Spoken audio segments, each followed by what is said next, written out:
I'm Michael, and welcome to Beyond the Screenplays, What We're Watching, our podcast where we watch a television series week by week. Today we are talking about the season premiere of The Last of Us Season 2, Episode 1, titled Future Days, available on HBO Max. I'm joined by the Beyond the Screenplay team, Trisha Arand. Hello, everyone. Brian Bittner. Hello, hello. And Alex Calleros. Hi. All right, so we're here and we're diving in. I'm very excited to talk about this season. The first season of The Last of Us was really, really good, and it was fascinating to see a cinematic TV show adaptation of a video game done at this level of quality. And I'm so happy that the experiment is continuing, and kind of already we're starting to see a little bit of how they're adapting the game to the show. And so that's something I really want to talk about, but also don't want to just talk about game adaptation and that side of things, because there's just really good television narrative construction happening here. One of the things I want to make sure we talk about in this episode is time jumps. Trisha, you talk about the importance of time jumps a lot. We talked about it in our The White Lotus season that we just talked about. We also did a summer of sequels where we talked about how time jumps and sequels let you reset the board narratively and introduce new character arcs and trajectories. And we're seeing that with Joel and Ellie and these new characters. We know what they've done in the previous season. Now we get this 5-year time jump, and we kind of get to see how that's setting up the new character arcs that they're going to be going on. So that's all really, really exciting. Structure-wise, I can't wait to see how the rest of the season continues. And I won't say more, but the video game does some interesting structural things that I'm curious to see how the season goes. And also, it's just fun to be back in this world with these actors doing great performances. We get a surprise Catherine O'Hara added to the cast also. Like, that's really fun. So I'm just like kind of amped and excited to be back in this world and see what they're going to do. The music is so good. I think we've talked about Gustavo movies. is in this episode. Was he? The guy with the beard and the dance is the composer of both games and the show. I love that he's a cameo. That's great. So cool. Yes. Yeah, we've talked about movies that would just be terrible if the music wasn't the same, like Star Wars or Indiana Jones. Any John Williams movie basically is like 50% good because of that. I feel like The Last of Us is in that category for me too.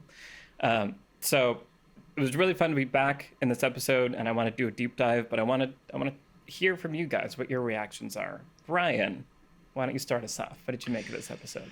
Yeah, I'm ultimately very happy. I want to give a quick context of my relationship with the games because it does matter, I think, for this season, which is the first game I played a little after it came out, like 2 years after it came out when the remaster was there for like PS4. And I loved it, but I wasn't there on the original like hype train.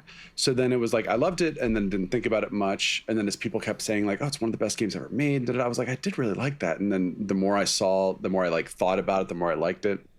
As the second game was coming out, I think I replayed it and I was like, yeah, I really love this. And then I played the second game, which is, I think, split into this season and the next season, story-wise. And I avoided all spoilers and reviews and everything. And I played it from like a Thursday to a Sunday, just right as it came out. And it just broke me in like the best way possible. I just loved it so much. It just hit me emotionally. I've since played it, I think, about once a year. Like my partner will go to town and I'm like, well, 26 hours is about how long I have in a weekend. So what if I just did only this for 2.5 straight days? Yeah. And I love it every time. I really, really love the story. It's like messy in a way that I actually like too. It's like, it's just very ambitious and big in a way that I think this season and the next season are going to be. So in a weird way, I'm more excited for this season, but also going to be really like checking in with myself. I'm someone who believes that an adaptation is an adaptation. It's its own thing. It has nothing to do with had nothing to do with the original. It doesn't have to be like, oh, this person's supposed to be tall. Why aren't they tall? Like da-da-da. Like that doesn't matter. This is a story that's being told that is based on the original thing. At the same time, when you love the original thing, it's hard not to kind of make those comparisons. The opening shot of the dance with like behind Ellie is just like, that's the first frame that was shown of the game, the second game, like years before it came out. And I'm just like, they did it, right? But if you don't know that reference, it doesn't matter at all, which is to me like the perfect kind of call out, is something that means something to you if you know the source, and doesn't matter at all if you don't, or is just like a cool shot. So I'm going into this season hot with all of that kind of baggage. And in the first 20 minutes of this, almost every scene is completely brand new, or a scene that's like way later in the game that's kind of been brought forth. But everything I thought worked so well. It just was like, we're establishing all these little, Joel and Dina basically don't talk to each other in the game. Joel and Maria basically don't talk to each other. But it's like, these people all live in a town together. Let's actually see who they are. Let's see how they relate to each other. Let's establish some of their character stuff, their thematic stuff. And let's keep Joel and Ellie apart for as much time as we can, which the game does do as well. And then the dance scene is just like, here's this exact scene from the game. And in a way that I think was just like, Craig Mazin with the first season was very good about being like, I'm not going to change a thing about this moment because it's the perfect moment. It was already great in the game. Why would I change it?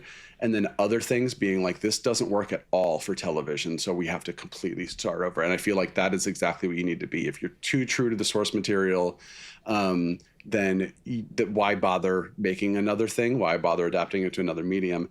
And if you're just trying to do your own like cool writery stuff where you're like, oh man, they're not going to see this one coming, then you're not making the best thing you can make. You're making something that's like your own vision, right? You're doing what I say, Dave Filoni does with Star Wars, and you're like just playing with dolls and making me watch you play with dolls. So I feel like Craig Mazin is very respectful of being like, I want to tell the best story possible. And if that means I need to change something, it means I need to change something. If it means I need to keep it true to the source, keep it true to the source. So all of that to say, as a big fan of the second game, where it's maybe my favorite game in the past like decade, I am really happy with the casting choices. I think Caitlin Dever is going to be a great Abby, and I can't wait to see more of her. And I just really feel like they're going out strong, and I'm just so annoyed I can't watch the next episode right now. Yeah. Yep. I have to talk to you people instead. Yeah. Yeah, the worst. Yeah, here we are. We're glad you're here too, Brian. You can just replay the game every weekend Right. after you watch. Yeah. Awesome. Okay, Alex, what about you? Yeah, very similar feelings to Brian. I continue to be so impressed with the skillfulness of the adaptation here, because just as you're saying, Brian, it's so fun to go into this episode not knowing what to expect. Is it going to be, scene for scene, the opening of The Last of Us 2, is it going to be different? And it just feels like all the choices here are the right choices, where, as you said, we do have these set piece moments that are so memorable from the game, that are so beautiful and perfect in the game. Why would you change them? But we get all these new characters, and kind of we're fleshing out the world of Jackson, which in a game, you're wanting to get to the action, you're wanting to get to kind of the more the gameplay elements sooner. In a TV show, we actually want to understand this place, understand the people in this place, the community in a deeper level. And all that is in the game, but it's you're walking through the community and kind of seeing ambient environmental storytelling.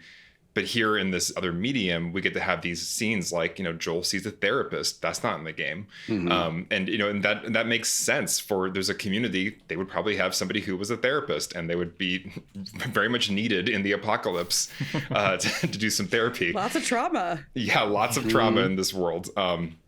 So yeah, I am so sold basically on this season already. Every time a show comes back for a new season, there's always a little bit of anxiety of, oh God, they pulled it off in the first season.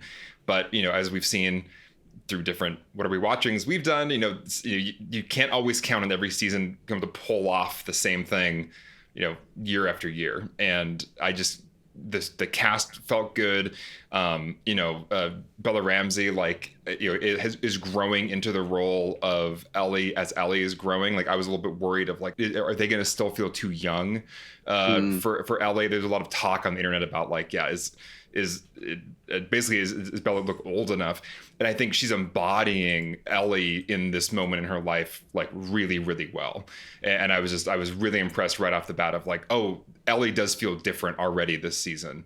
Like Ellie is not relying on Joel, is not this kind of like looking up to Joel individual. Like Ellie is now her own woman and has this kind of ferocity that is like a new energy. So anyway, a lot of things that I was like nervous about are like, oh, can they pull it off? It's like they're pulling it off, and I have a complete trust now in the creators of where they're going to take us this season.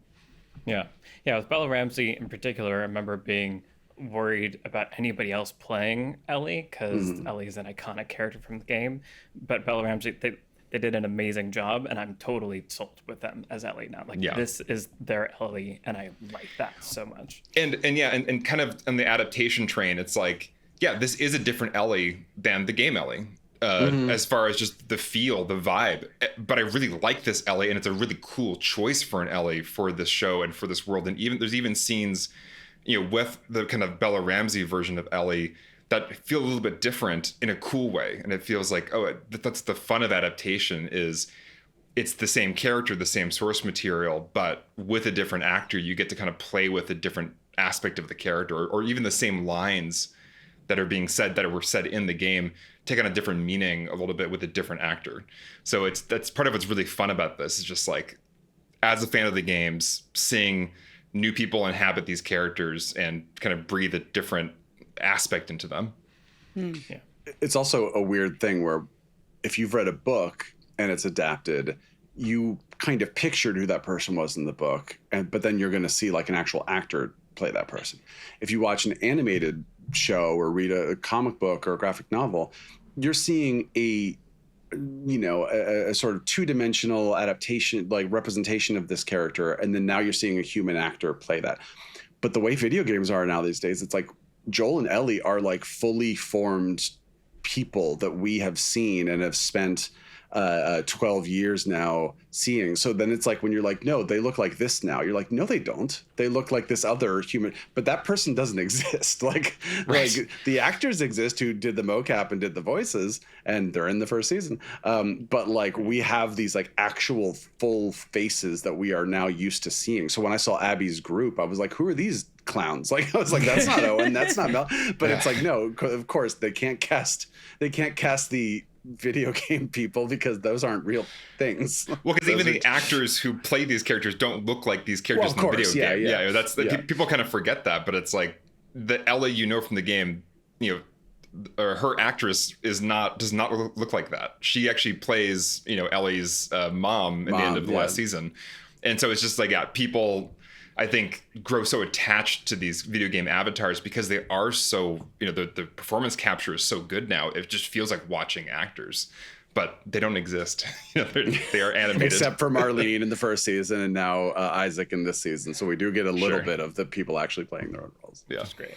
Yeah. So we've clearly all played the game, but there are also people in the world who haven't, who are also watching this show.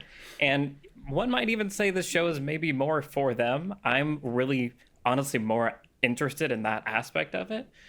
So not to, make Trisha represent everybody in the whole world. But Trisha, tell me about this episode. Well, as everyone, Who better to represent her? Oh boy. Hi, I'm new. You guys love The Last of Us. I already know that because I've been around you for a while now. And I've been exposed to the story and the story world tangentially through all of you. So I wasn't totally in the dark about it, but at the same time, those who know me know I am nervous about violence, gore, zombies, children in peril, and a variety of other horrifying aspects of fungi. Yes. In this episode, creepy creepers crawling silently, like scampering, scary monkeys. Try playing a game with stalkers. No, it's not for me. No, it it's not for me either, but I do it. Wait, what are these things called in the game? Stalkers. They're called stalkers? Cute. Yeah. Okay. Great. But it's fascinating to hear you guys talk about how you're receiving this episode versus how I'm receiving it, because I'm just like, ooh, new TV, good. Yeah. And I'm also. Well, you just watched the first season. Exactly for the right. first- Yeah, that's what I was going to say. So I was nervous to watch the first season when it came out because of all of my scaredy catness. And so I didn't do that. And then you guys were like, hey, the new season's coming out. We really want you to watch it and do this podcast with us. And I was like, okay. And so I did, like, in the last couple of weeks. So I've caught up on the first season. I had a blast. It's wonderful. Like, I was really surprised and moved by the first season, and it's so much more than a zombie show. And you all had told me that it's really mostly a character drama, and it is.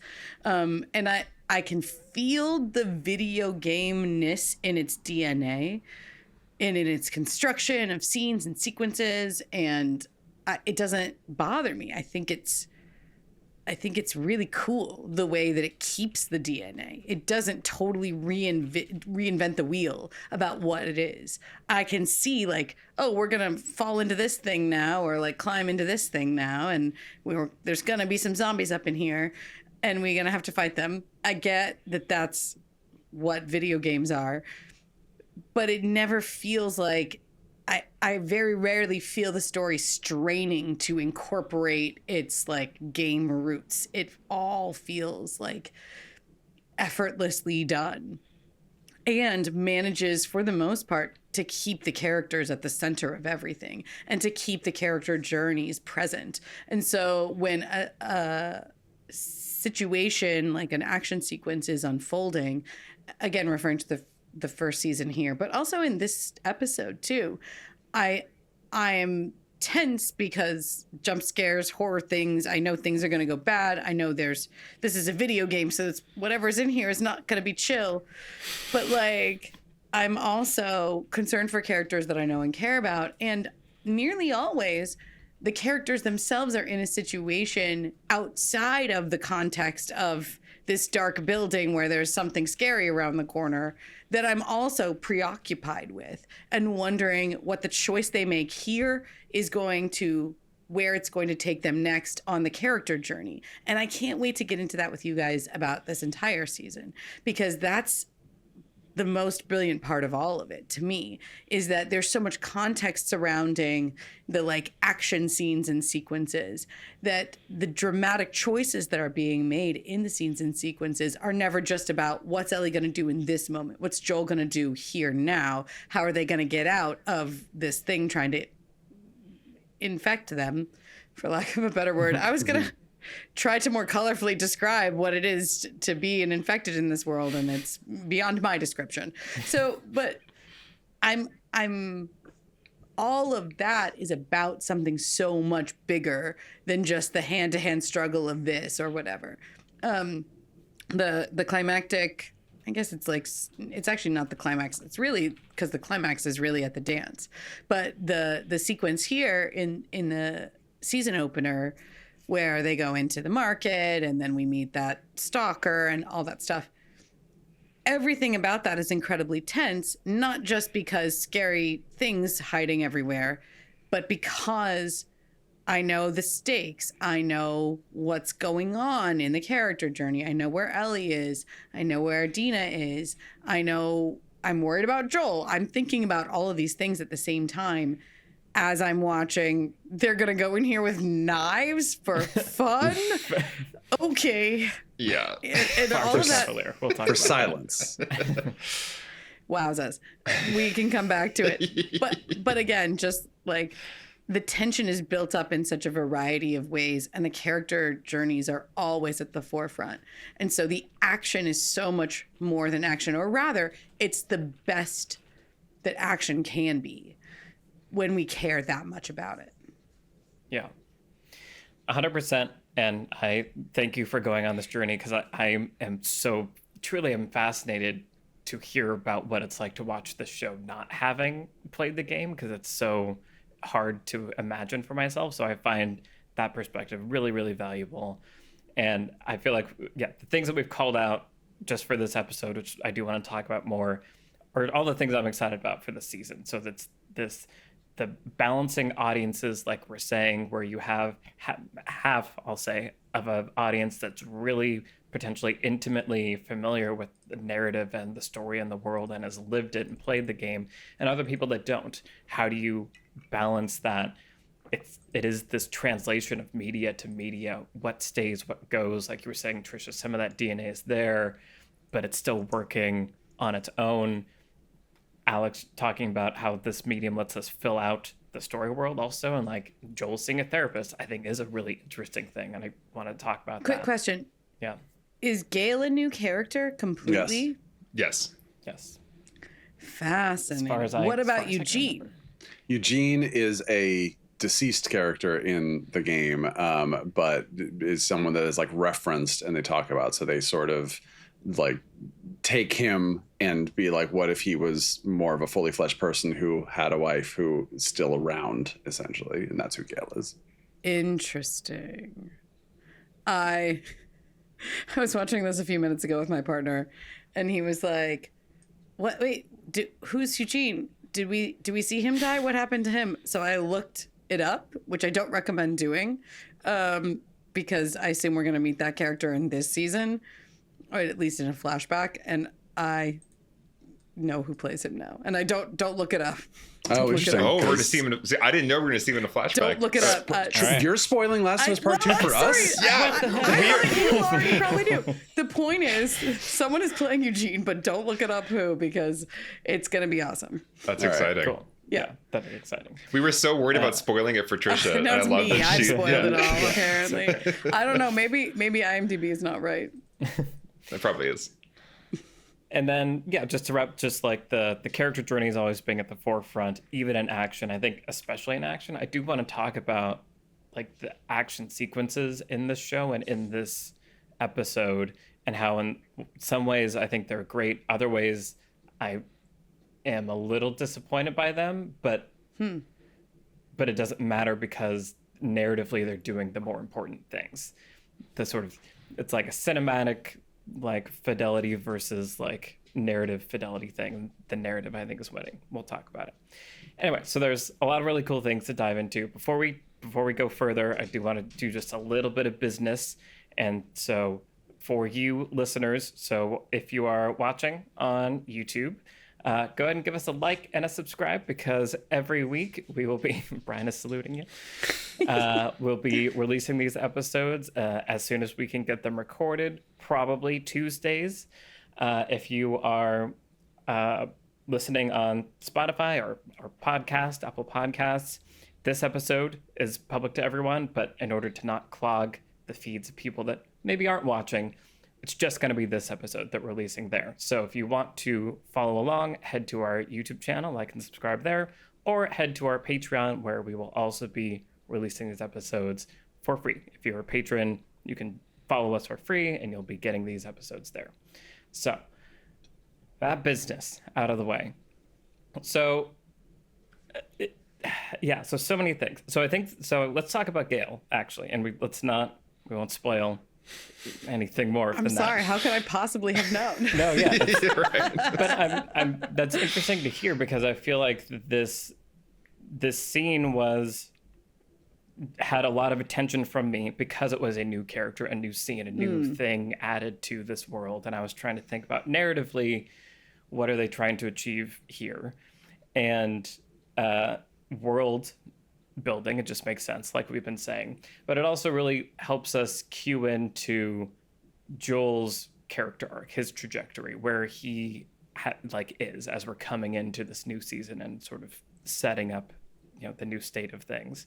And so we know from the first season that he has a predilection toward violence and has done some very violent things. But a lot of it is out of love. And so this sort of horrible thing that he does at the end of season 1, where he murders all the fireflies to save Ellie, is this extreme act of violence, but also an expression of this extreme love. Like, he can't lose Ellie, right? And so now we get to see him. This is 5 years later. And as I was kind of reading his sort of mental space, is that seems to be trying to work on being less violence prone or trying to find new strategies. He's seeing a therapist at all is worth mentioning. Sure. Right. Yeah. And so I feel like that scene helps us understand that that's where he is. That's what he's trying to do. He wants to reconnect with Ellie, but there is the secret that we all know that he can't say out loud that's gnawing at him. And then in the climax, that dance scene, like we were saying, we see that he still uses violence to protect Ellie. So that aspect of his nature is still there. And I think if we didn't have the therapy scene and we didn't see that he's like taking really bold steps, like you were just saying, Brian, something that he would have never done in the first season, I think we wouldn't have as three-dimensional a rendering of his mental space. And so I really liked just what that scene does for Joel's character arc in terms of setting it up for this season. And to have Gail sort of reflect that with being like, you killed my husband. I understand you had no choice, but it doesn't mean I'm not. And the way you did it, which is like, is not really established, right? But it just feels like Joel did something Jolie, and like that didn't go Can't go even get over therapy well because of his violence. Yeah. Yeah. I will say, I kind of wish, and I don't know how you would have pulled it off within the confines of this episode. I do almost wish we'd seen Gail how she normally is, because the way the scene drops us in, it's Gail on a bad day, or essentially not being herself, right? Where we see he comes in, she offers him a drink. We see that she's also been drinking. And she's like, I shouldn't act this way. I shouldn't say this. All these things. She's checking herself to let us know this isn't her normal self, but it's our first time meeting the character. And so I do wonder if there was a way to, like, maybe even earlier in the episode, real estate is so precious in the season opener, so I get how it would be hard to do. But where we just maybe even see them in passing in the street or something, and she's like very calm, very collected. He says something a little bit like edgy or incendiary, and she's like immediately like, no, serene, peacefulness, Joel, take a breath or something. And then we're kind of signaled later that this is very unusual for her when he comes in for therapy. Only because I now feel like I don't have a good read on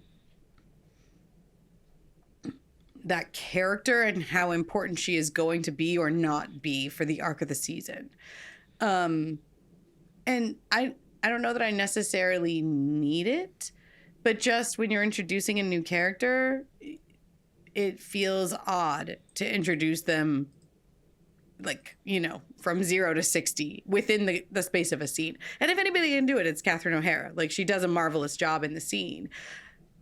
But I do kind of wish for a little bit more context. Has Joel gotten something out of therapy up to this point? We hint at that with the scene with Dina, right? Where he's like, I can't hold myself responsible for other people's emotions. Right. So it seems like it is helping him. But I do wonder, what was the tipping point? Why did he first start coming to see her, going to therapy? What is he gaining from this? What keeps him coming back to it? Is there a real trust developing between him and Gail? I kind of wish for a little bit more, but if it's not going to turn out to be important, then it's fine. It's just a little bit difficult to find my footing in it in this short amount of time. Mm-hmm. It's interesting because I think we will see more of them in the coming episodes, but in some ways, you mentioned the season opener thing and the real estate that there's so much to pack into a first episode of a season to kind of set up the stakes, the expectations, the character arcs. And it felt like a lot of work had to go, or a lot of that work had to go into this scene, because really the crux of Joel's arc is he did this thing that is unspeakable. I mean, it's truly unspeakable. I don't know how the society of Jackson would react to the idea of you could have cured the thing that is destroying the world, and instead you murdered a bunch of like doctors. Like, I don't know if you can ever speak that. And so just having, even though it would be nice, I agree actually, Trisha, it would be interesting to see how a normal therapy scene goes with him, and then come back, and this is like an escalation and a pushing to this point. And I think, we've been watching other shows, and what are we watching that take their time?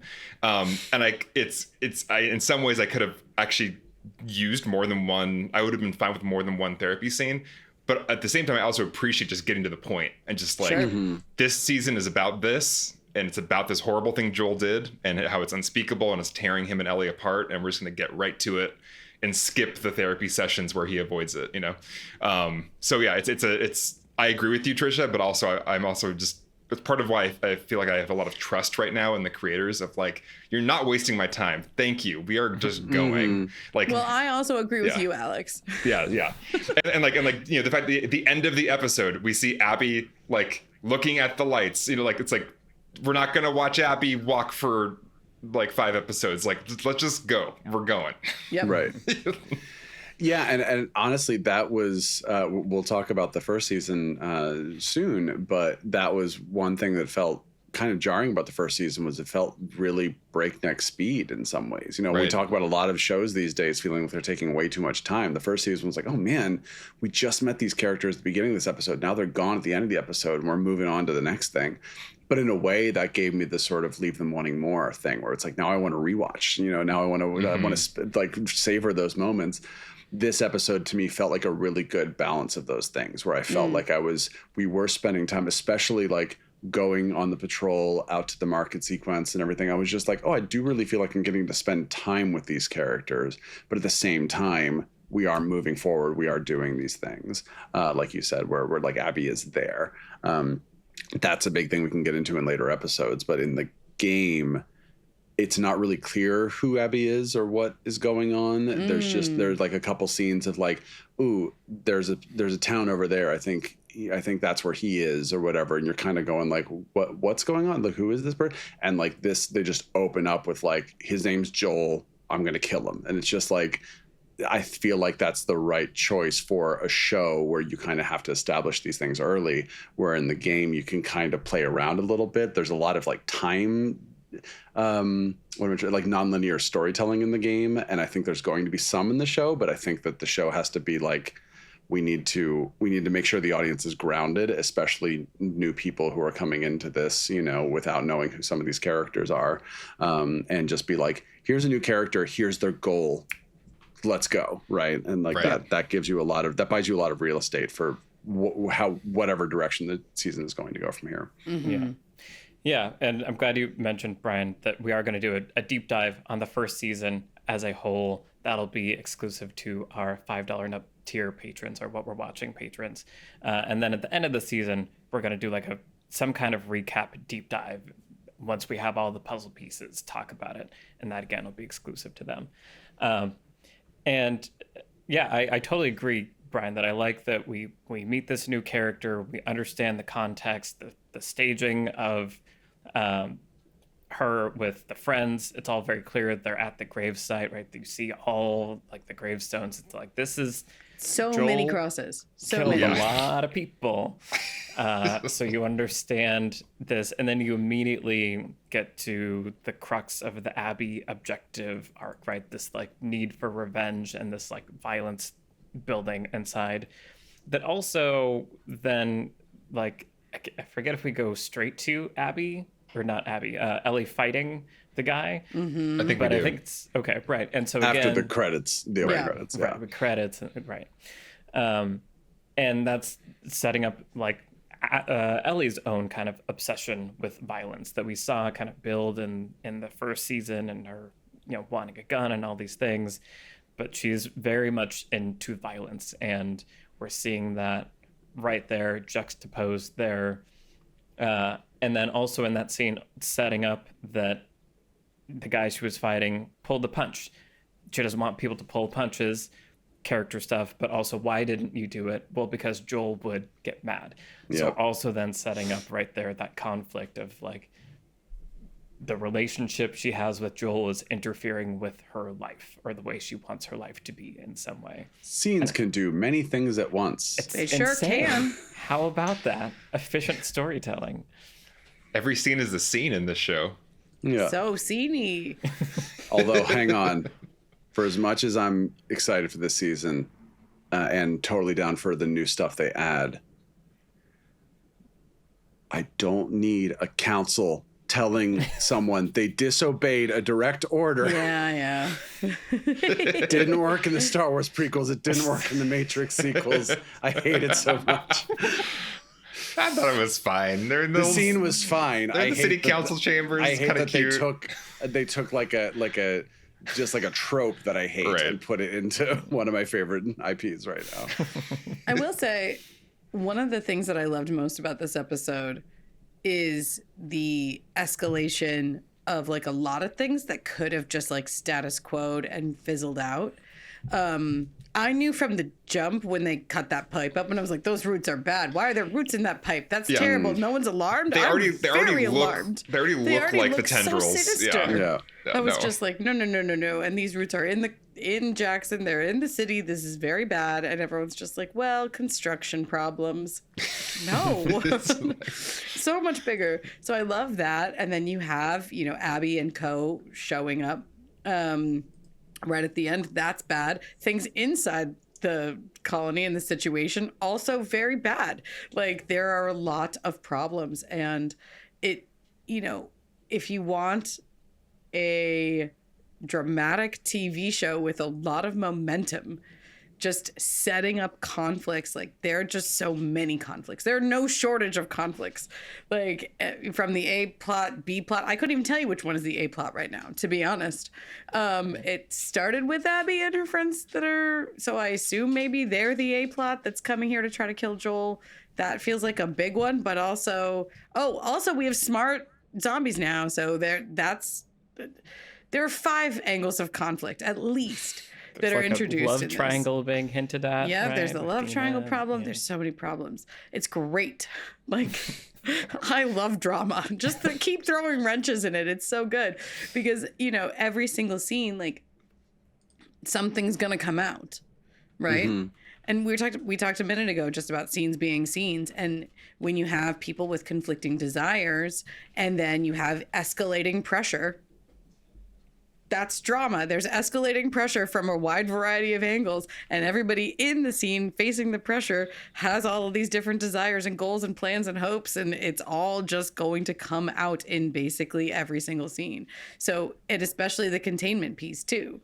Like then you also have this very contained world, which is explorable, right? Like you can venture out, you can do an alpine run, you can go to Seattle or wherever, but like you still ultimately are going to have a pretty confined world of the show because it just is like a circle of light around these 2 characters and we can't see anything beyond its edges really.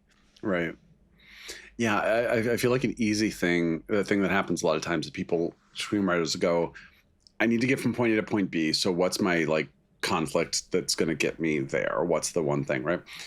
And then I almost feel like the other end of that spectrum is kind of what you're talking about, Trisha, which is like, what if everything that could be a problem is a problem? Like let's just do that as a mental exercise, and then start peeling things away until we have something that feels really rich, like you're talking about. I think Breaking Bad was really good at this about being like everything that could go wrong, that's just like we're gonna light a whole bunch of fuses and they're gonna go off at some point. We don't know when, right? And that very much feels like what we're dealing with here. Mm-hmm. Yeah. Well, and I wonder if part of that is, like you were saying earlier, Trisha, part of the DNA of the video game thing that is here, like can still be felt. And I do want to talk about the marketplace scene because we can't only say good things. Like it's us. I want to nitpick something here, where I feel like in video games, a lot of it is get from point A to point B, and to make that interesting, there's going to be obstacles in the way. And so I think there's a little bit of built-in, lots of stuff needs to happen. It needs to be dense, so it's keeping your attention.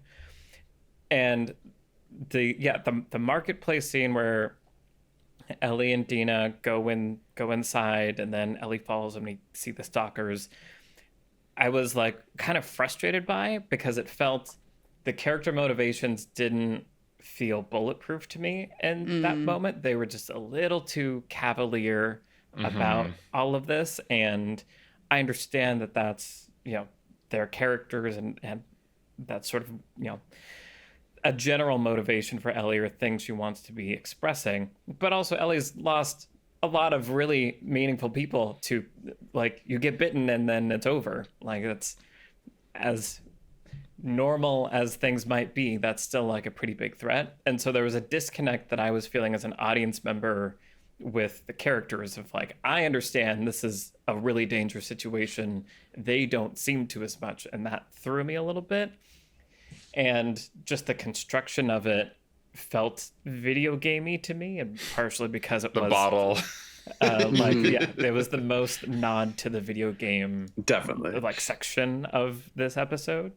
I do ultimately like that it did story stuff, it moved the plot along. Ellie gets bit, and so now that's a thing that she's gonna have to hide from people. We'll see how that plays out. It reveals the stalker, the smart zombie thing. And it was this weird thing where going into that sequence, I was like, okay, yeah, all right, let's do this thing. By the end, though, I was really like tense and afraid because there was something about the way it was being done that didn't feel familiar by the end. Mm-hmm. And I think that's something I like about this show, is that in the first season, there's a certain amount of safety I feel like I had because I've played the game and I know what's going to happen. But then the show changes some things, like some things are different. And so this was reminding me that I might not even know as much as I think I know, and I'm not as safe as I think I am. Right. And that was fun to have it bring it all the way there. Just like the roots and the pipes, that's something totally new. Yeah. Oh, it is? Well, the entire idea that the cordyceps can like communicate through the ground is new to the show. That's cool. Yeah. Yeah. So I don't know. What does this mean? Yeah. Well, I think a good question to ask is, what is the function of a scene or a sequence? And in the game, the function of that scene that you're talking about is to establish Ellie and Dina's relationship. They're by themselves. There aren't three other randos just kind of hanging out with them. Kat is never seen in the game. She is just mentioned. And so they're just by themselves, they're bantering, and then they're working together. It's the video game thing of like, if you stealth this guy, then Dina's going to show up and like stealth this guy, right? You're like, ooh, this is really cool. We're working together. And then by the end of that sequence, you feel like, oh, this is a person. This is my partner. Like I like this person. I care about this person. That's where Dina starts being set up. But I feel like the function here is a little bit of that. We have them kind of being like doing their little sign language kind of. You can there. For so long, that beat is really long. Where I know, but it's really like, funny. It is funny. Just, but then they get separated, and as you said, Michael, now the function of this sequence is to do something else. It is to establish these, the smart zombies and a couple other things.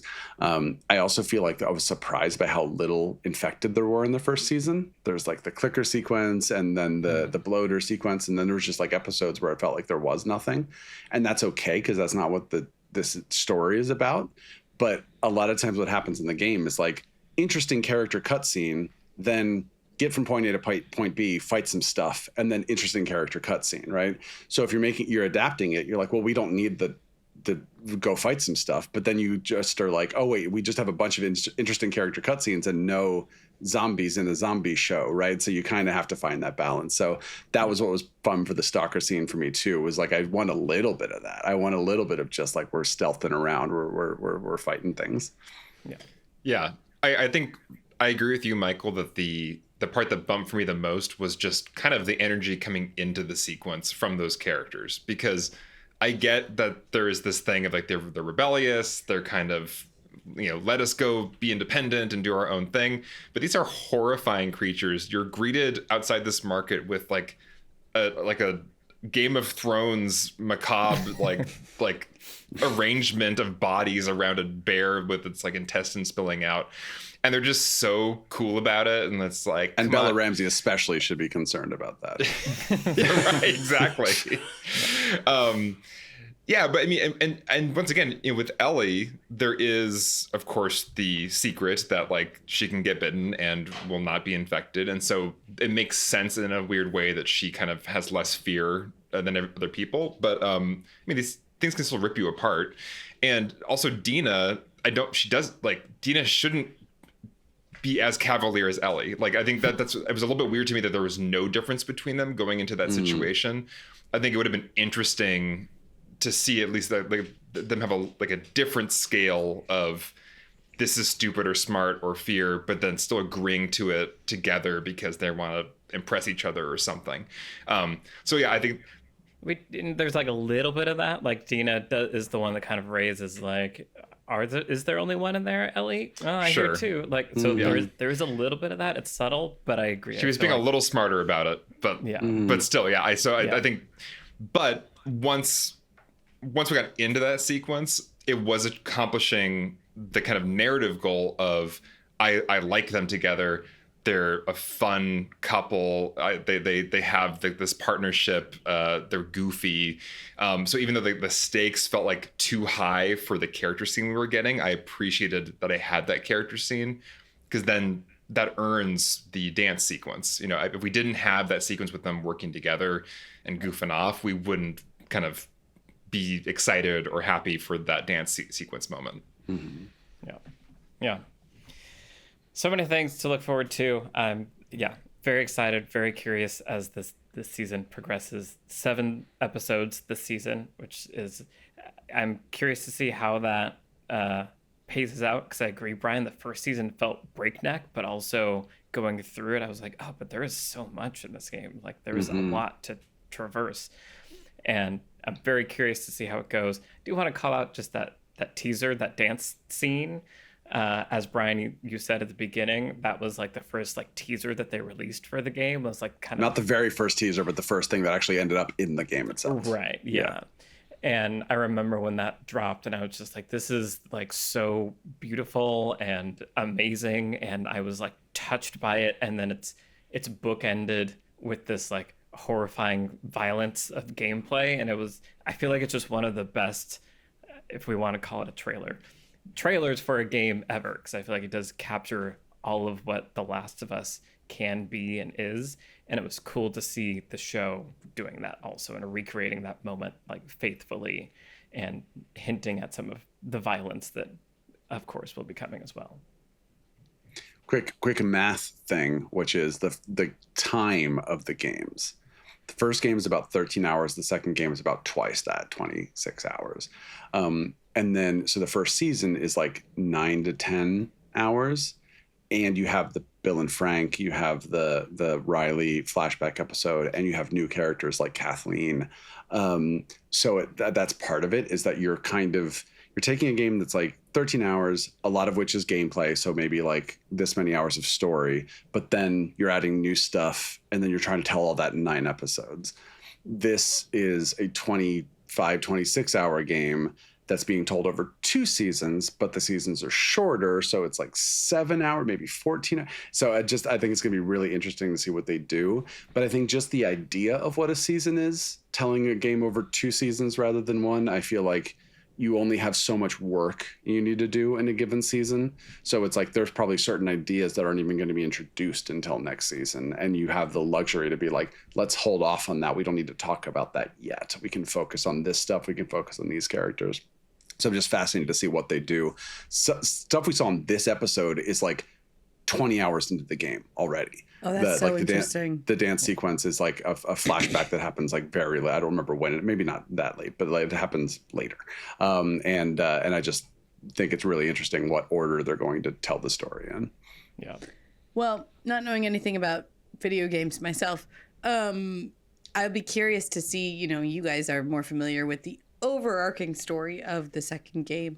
And, midpoints do naturally lend themselves to, you wrap up some things, you spin the story in a different direction, right? Like the midpoint of a feature film is normally where the character gets what they want, but then something has gone terribly awry, and now they have new problems to solve in the second half of the movie. So it makes total sense to split something up that way. Look at all of the movies these days that are part 1 and part 2, presumably, of the same story. Do all of them earn that? I don't know. But there is something about a midpoint that feels like a natural break. And so I'm sure you guys have some sense already of broadly where this season will break and lead into we next have season. we have a very strong sense of what the midpoint of the game is, which is Gotcha. an incredibly punch you in the face midpoint, but I have no idea how they're going to adapt that to this medium. Oh, I It's can't going to be wait. hard to figure out Yeah. when we can openly talk When we can talk about things. all Yeah, of it. exactly. I think we'll know when we know, but Uh-huh. until then, I don't want to say too much. That's part of Nice. what's so exciting about being on this ride with Craig Mazin and Neil Druckmann, because it just feels like we're in good hands, and they're going to make surprising choices. So even though, we expect these things, I feel like they're going to throw us for a loop with something even more interesting for the TV show format of here's how we end it. We'll see. But talking about midpoints, Last of Us Part 2 has one hell of a midpoint. Yeah. I'm so excited. Yeah, this is going to be good. This is going to be a good ride.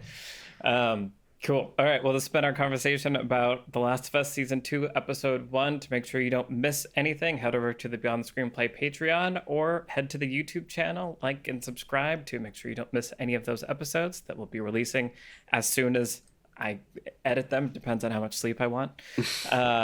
We want to say a big thank you, as always, to the patrons that make the show possible. Thank you to our producer, Vince Major. Thank you to our editor, Mike Worth, and the whole Nebula Studios team. I'm Michael Tucker. I've been joined today by Trisha Rand, Brian Bittner, and Alex Calleros.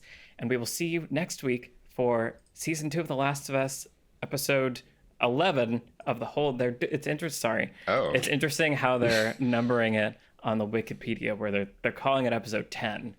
As if they're kind of all like chapters, maybe, because there were 9. Anyway, Season 2, Episode 1, or Episode 11. Anyway, we'll see you next week for the next episode. Well, next week's Episode 2 of Season 2. Right. Okay. Yeah, I hate everything that just Do happened. we know what it's called? We don't. It says TBA. Yeah. This Okay. episode was called Future Days, which is a Pearl Jam song that's featured in the game, but wasn't in this episode. So look, it's already complicated. Wow. Okay. All right. Lots to unpack. We'll see you next week for sure. Or will we? Maybe we'll just quit. Bye, everybody. Bye-bye. Bye. Hi, I'm Michael, and welcome to Beyond the Screenplays, What We're Watching, our podcast where we watch a television series week by week. Today we're talking about The Last of Us, Season 2, created by Craig Mazin and Neil Druckmann, specifically Episode 2, titled Through the Valley, available on HBO Max. I'm joined by the Beyond the Screenplay team, Trisha Rand, Hello, everyone. Brian Bittner, Hello. and Alex Calleros. Hi. All right. That's one less spoiler we have to tiptoe around. So this was quite the episode. Those of us that have played the game, I think we're bracing ourselves for it and wondering for a long time when it was going to happen. It happened, but a lot of other stuff happened in this episode too. We got to spend some time with Ellie and her friends, kind of meet them a bit more. And then there was a Game of Thrones White Walker attack on the city that is not Helm's the game. Deep. Come on, let's Yeah, a Helm's little Deep. bit of both, right? Yeah. Yeah, sure, a little bit of both. But that was really interesting. And then, of course, we have killing your protagonist to set up a character arc of lots of other people, introduce thematic things, and it's a hell of a choice that they made. I want to talk about the game, and I want to talk about how we're feeling about it in the show. But I want to hear from you, Trisha, as someone who has not played the game. I'm just so curious. Did you know this was coming? And what is your reaction as a TV viewer of this? Yeah, mixed feelings. I had a suspicion it was coming. I don't think any of you guys tipped me off in any way, other than I had a sense that Ellie was the protagonist of the second game. And I knew that Abby is a big character in the second game as well. And so I was ready for some kind of a handoff. So I sort of suspected it might be this kind of a handoff. On the other hand, the marketing of this season of television has certainly desired to mislead you about who your protagonist is. Well, that is also in line with the game. Well, again, if it's not broken, don't fix it. It's really the name of the game. But I will say, I do suspect we haven't seen the end of Joel in the season. I think we'll be getting some lengthy flashbacks. Definitely. So I think it's not like he is exiting the show at this point. So I'm not necessarily concerned about that. I think he'll be probably in most of the next few episodes, at least. So yeah, but I was very stunned. I did think, and we can get to this later more, but character deaths and the way that they unfold are really important. Like, it's not just that a character dies, it's how they die and why they die.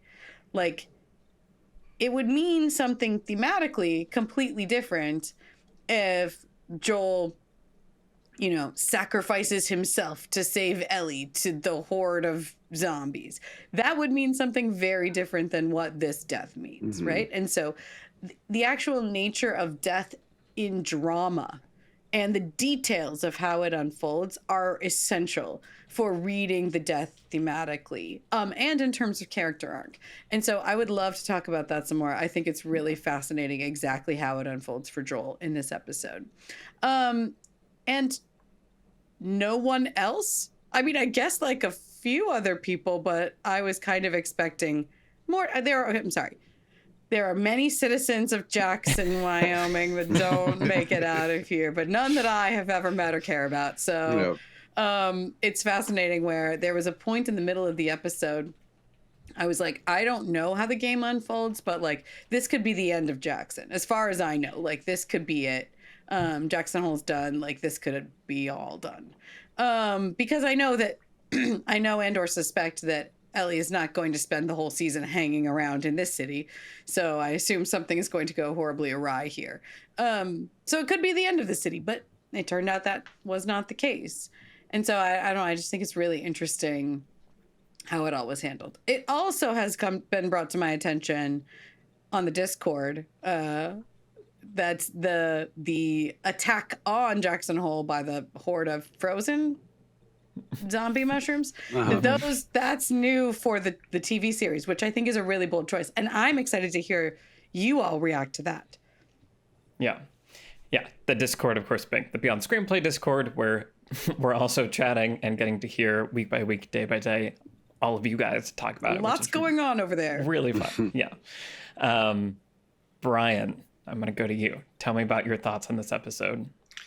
Yeah, I mean, I was definitely bracing myself for when this was going to happen. It is certainly an incident that incites in many ways. And, you know, I coming into the season, I was like, it could happen in episode 1. It could happen in episode 5. Like, I have no idea. Especially if we're going to get to know Jackson more and spend more time, you know, with these characters. And then the way episode 1 went, I was like, yeah, it's going to be episode 2. So, and I was really just hoping they followed through with it and it wasn't like a cut before the last 5 minutes of that scene and that's how the next episode opens, or then the next episode's like a flashback or whatever. I was like, look, if we're doing it, just do it. And I'm really glad that was how this episode at least ended. And yeah, there's, you know, a lot to talk about with this choice and what it means. But in terms of my own takeaway, I continue to think that the changes that were made from the game are interesting and smart. In the game, Joel is with Tommy when they get attacked, and Ellie is with Dina. And having Dina be with Joel is interesting because it makes it a little more personal for her. Whereas, as I mentioned last week, in the game, they basically don't really talk. Like, they know each other, but they don't really have any time together. And then to have Tommy be sort of the face of Jackson, you know, Tommy and Maria, of course. And then you give us more time. You give Tommy more to do. You give us more time in Jackson. You give us some fun zombie action, which I just thought that was all really well executed. I just had a really good time watching that whole, as I said before, I love battle sequences where I can like see where things are and like what the tactics are and everything like that. I'm just like, yes, this is great. And then yeah, we'll get into it more, today and over the next episodes and stuff. But it's a very bold choice, but it's also, when you end the first game / season the way you do, you can't say there are no consequences to this, and this is a big one. And now we have this sort of spiraling, never-ending cycle of revenge that we're seeing start to kind of unfold here. And I think it's interesting. It's a very interesting way to start, especially the second game, where you've spent 9-10 years since the first game being like, these are my people, and then now one of them is not. And so, and you go from there. But I'm just really looking forward to seeing how this story continues to unfold, how it is executed. Yeah, totally. Alex, what about you? I had a very interesting perspective last night because my mom was in town visiting, and mine too. And yeah, my mom has not played the game. She had no idea what was going to happen, and it was really interesting watching her reaction, because she was like, "Wait, what? He's not in the show anymore?" And it was just kind of this feeling of betrayal. I could see, and I was feeling it too, honestly, because I feel like this season, first with the marketing, Trisha, as you said, Joel's all over the trailers. And in the first episode, it's almost making it extra painful because there's so much good character setup for Joel and Ellie in the first episode. If you are an innocent viewer coming to this season, you're like, okay, great. There's so much to do here with Joel and Ellie. Like, there's the therapy session. We've got all these unspoken things between them. And so it really is a punch to the gut to have this happen so early, so quickly. And I do think, like the game, we are going to get flashbacks that do fill out their story, that kind of gives some closure for that. But right now, if you don't know that, I don't know. I think I would feel cheated if I didn't have that context of the larger game and the fact that we will have access to flashbacks and get to kind of close out their story a bit more. So she was just really upset. She was just kind of like, that was awful and upsetting, and like, what is this show anymore? And which is a reaction a lot of people had to the game as well. And so it's a really interesting thing, and it harkens back to another HBO mega hit, Game of Thrones. The Red Wedding is a really analogous thing to this, where book readers knew the Red Wedding was coming. Innocent TV viewers did not know. And then when you see, spoiler alert, the slaughtering of most of the Stark family, you're just like, oh, those were the good guys. That's who I was rooting for. What even is this show anymore? And then it continues. Well, even more analogous, the first season has a pretty clear protagonist who, spoilers for Game of Thrones, is not the protagonist in the later seasons. Like, I know about that. You don't have to. Don't worry about it. Season one. Hopefully, there's more than just you listening. Yeah, season 1 did the big thing first, but then Red Wedding was kind of like, oh, you can also do that? What? Right. Like, where is even? We're losing all the characters. Anyway, and so it puts the audience in a really uncomfortable place and a really kind of angry place. And it's a big risk to take with your game, with a TV show. And I am looking forward to seeing how they pay it off this season to make this sacrifice worth it, this inciting incident worth it. Right. And, the game, Last of Us Part 2, I felt things very deeply during it. And a lot of the things I felt I didn't like feeling. But it made me feel, and there's another conversation to be had too about art and film, TV, making us feel things. And is there a certain point where it's like, you know what? I don't want to feel this anymore. This is too much, actually. And I think Joel's death scene is one of those scenes that's just like, it's right there on the edge of like, you are pushing this just to the edge with the torture and the violence and just how awful it all is. And The Last of Us Part 2 is definitely playing in that territory with just like this world is brutal, and things do not happen always for a clear reason, or there's not a clear closure. It's just really brutal, and people are left with these bad feelings. But the themes it is exploring kind of all have to do with that. So it is all for a reason. It just feels really icky. Right. Well, that's the thing is I think like, what is the function of a character death, of anything like that, right? And of course, you can answer that question and you can argue about whether that was needed to serve that function. But also the other side of it is like, yes, it has a function, but one, you're going to make people feel a certain way that may or may not be what you intended. It may or may not be what they want from the show. And two, if a character is part of the reason why people love your show, like that character's just not there anymore, right? Like, so then that becomes a big deal too, because it's like, I just think it is like something people don't appreciate, where they're like, oh, we're really going to get him with this. And it's like, right, but that character was why I watched your show. So now I don't care anymore, because so there is a point at which you're just like, well, then now it's just pointless. It's meaningless. I don't care anymore. Right. So it's a very, very fine line. Yeah. Yeah. I feel really good about this, and I'm really excited about the season, and I want to dive into all of this in depth. Before we do, just a reminder for people to make sure you don't miss an episode. Like and subscribe on YouTube, or head to the Beyond Screenplay Patreon. Those are the places that we will be releasing these episodes. If you become a supporter on Patreon, then you get access to the Discord, so you can be part of these conversations that are happening there. Yeah, this material is so thematically rich, and I am finding in this episode anyway that I'm able to engage with it in a more pleasurable way than I did in the game. And that's not to say that the game wasn't good or wasn't effective. To your point, Alex, it might be like too good and too effective when you are embodying the characters that are doing this thing.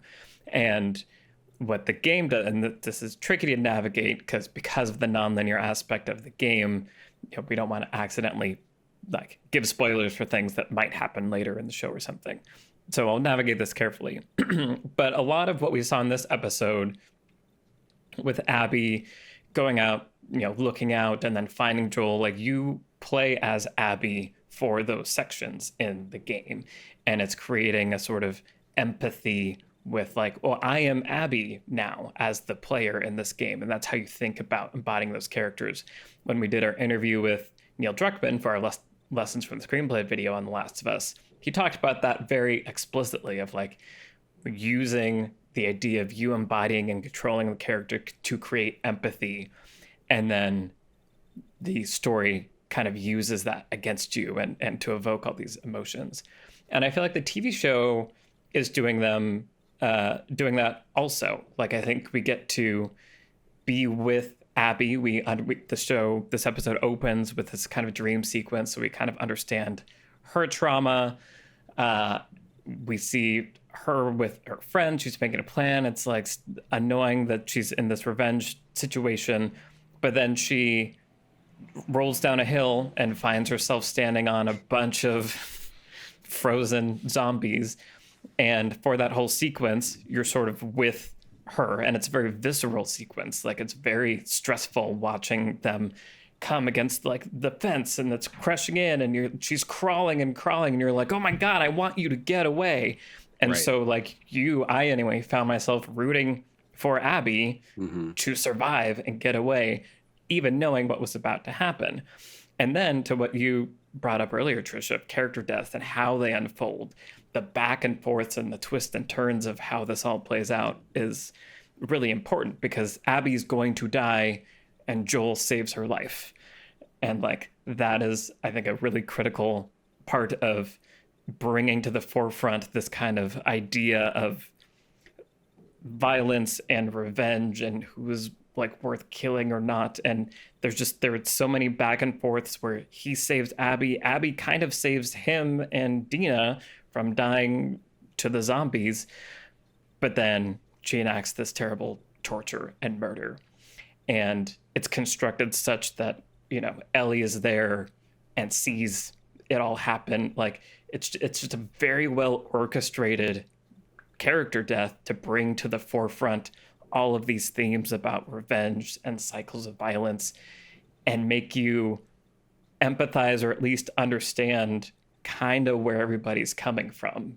And I feel like that was done really well in the game, and I feel like this episode did it really well for TV too. I largely agree. Not knowing exactly the details of how it unfolds in the game, I'm curious about the adaptation. And there are some elements where I'm like, well, that's probably from the game. These golf clubs, I don't feel like they just made that up for TV. Infamous. golf club. Yeah, but there are other things where I'm just like, you mentioned that it was Tommy that was supposed to be with him, exactly how that unfolds. The horde of zombies, if they're new, I assume the sequence you're mentioning, which I thought was really cleverly imagined and executed with her running from the zombies. And then she's in that like treatment plant thing or mine, I guess, or what it is. And, they're coming the fence, the way that they like press down like onto that is straight out of the game. Like even the angle and everything. It's so cool. Yeah. That's really cool. Yeah, it all works super well to like put you in her position, and in addition to being very tense and thrilling.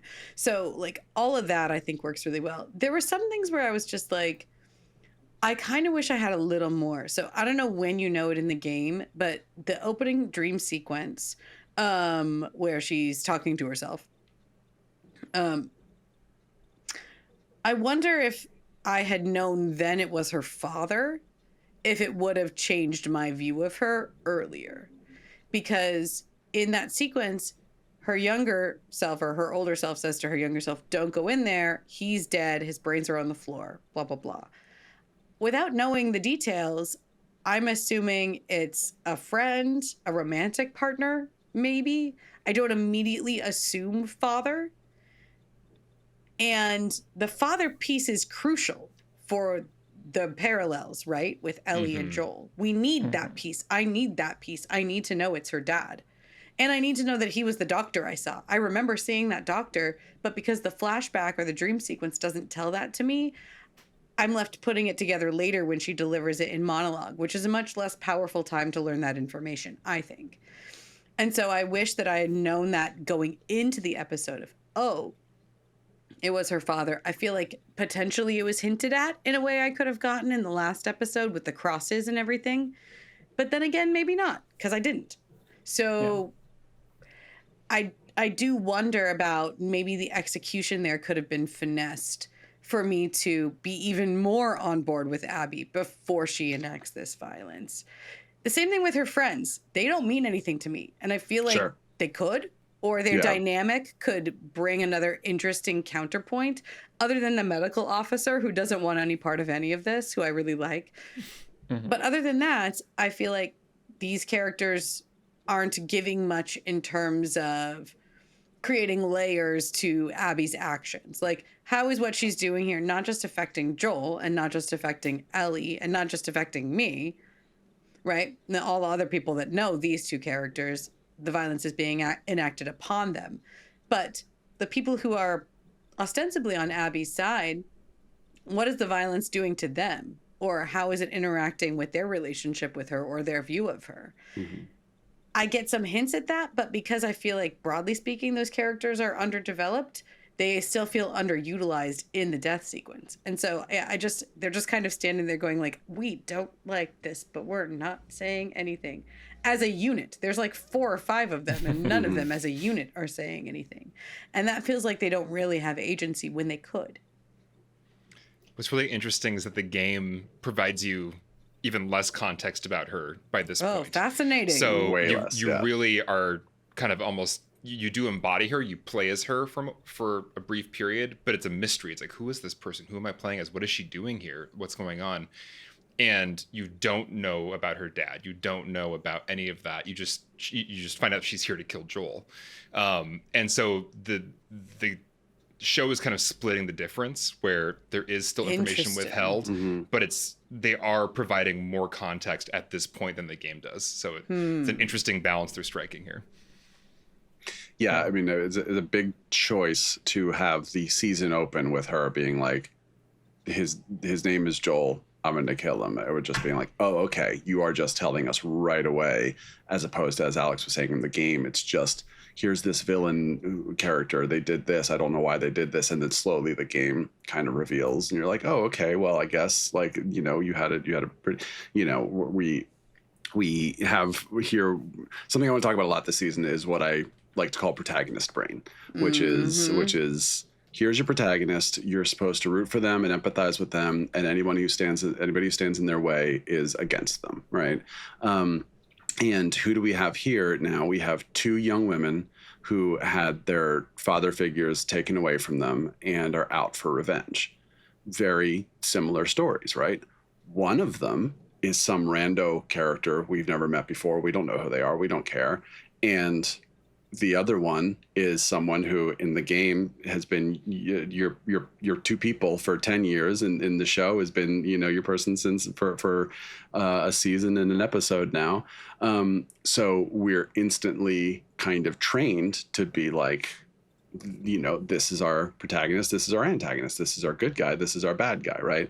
And as it's already becoming clear, and I think giving Abby a little bit more backstory, like front loading some of her stuff, I think is trying to bring some of those themes to the forefront a little maybe sooner than the game does, right. and sort of make us kind of investigate like how are we going to feel about these characters going forward, knowing that they are both coming from very similar places, but one is our hero and the other is our villain, for lack of a better word, right? Sure. And again, that's where protagonist and antagonist don't mean the same as hero and villain or good guy and bad guy. It just means who you're used to focusing on and then who is standing in their way. We've talked about this with like Skylar White or something, right? Where it's just like that person's in the way of the protagonist, therefore they're a bad person. It's like, well, is the protagonist actually a good person? Let's talk about that, right?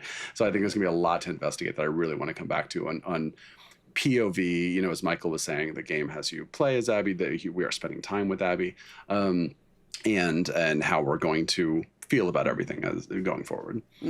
Yeah, and I'm curious to see how these episodes play out, because again, there's a non-linear aspect to the storytelling that the show is already kind of doing its own take on, so it'll be tricky to know when we can talk about some of those comparisons, but it's going to be really interesting when we get to. And as you were saying, Brian, this idea of like seeding early Abby's objective, like first scene, we meet this person, her goal is to kill Joel.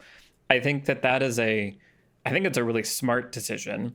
And we also talked in the last episode about how a lot of the goings on in Jackson and the game you kind of learn later through flashbacks. Front loading all of that, I think, gives important context and gives characters objectives. We know what they want. I don't know who Abby is, but I know what she's doing, and so I understand what she represents when she's on screen. And in a game, there are times when you don't need that as much, because like you are the player, you're there, you kind of, once you're on the sticks, you can be dropped into anybody, and there's a certain amount of like, well, I want to play the game and go forward or survive or whatever. Like you can kind of create your own objectives in a way that in a movie, if you just watch people walk around, it's not that fun. You need to know what they're doing and where they're going, some of that trajectory. And so I think that's a big decision, but I think a really smart one to kind of set up, as you were saying, Brian, from the beginning, the ingredients so that we can start thinking about what this means early on. Yeah. I mean, it's really, really, really basic storytelling, that you just tell us the character's goal. Like that's what when I teach story writing to elementary school students, we say it's cow, it's character, and on the other side is what they want, and in the middle is an obstacle, and that's the cow of a story. And it's pretty much going to be compelling every time. Or like the classic is like a guy goes for milk. A guy needs some milk, but there's some problems along the way. And if we know why he wants the milk, and if it's a really compelling reason about why he wants the milk, it's going to be a great drama or whatever it is. Like it's going to be a great story. And that's what this is.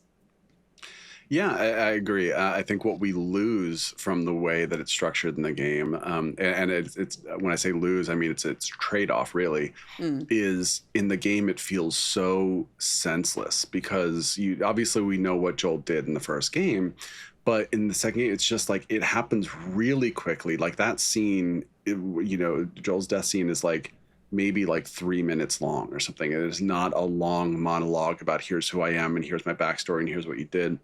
We don't know, we don't really have any context about any of it.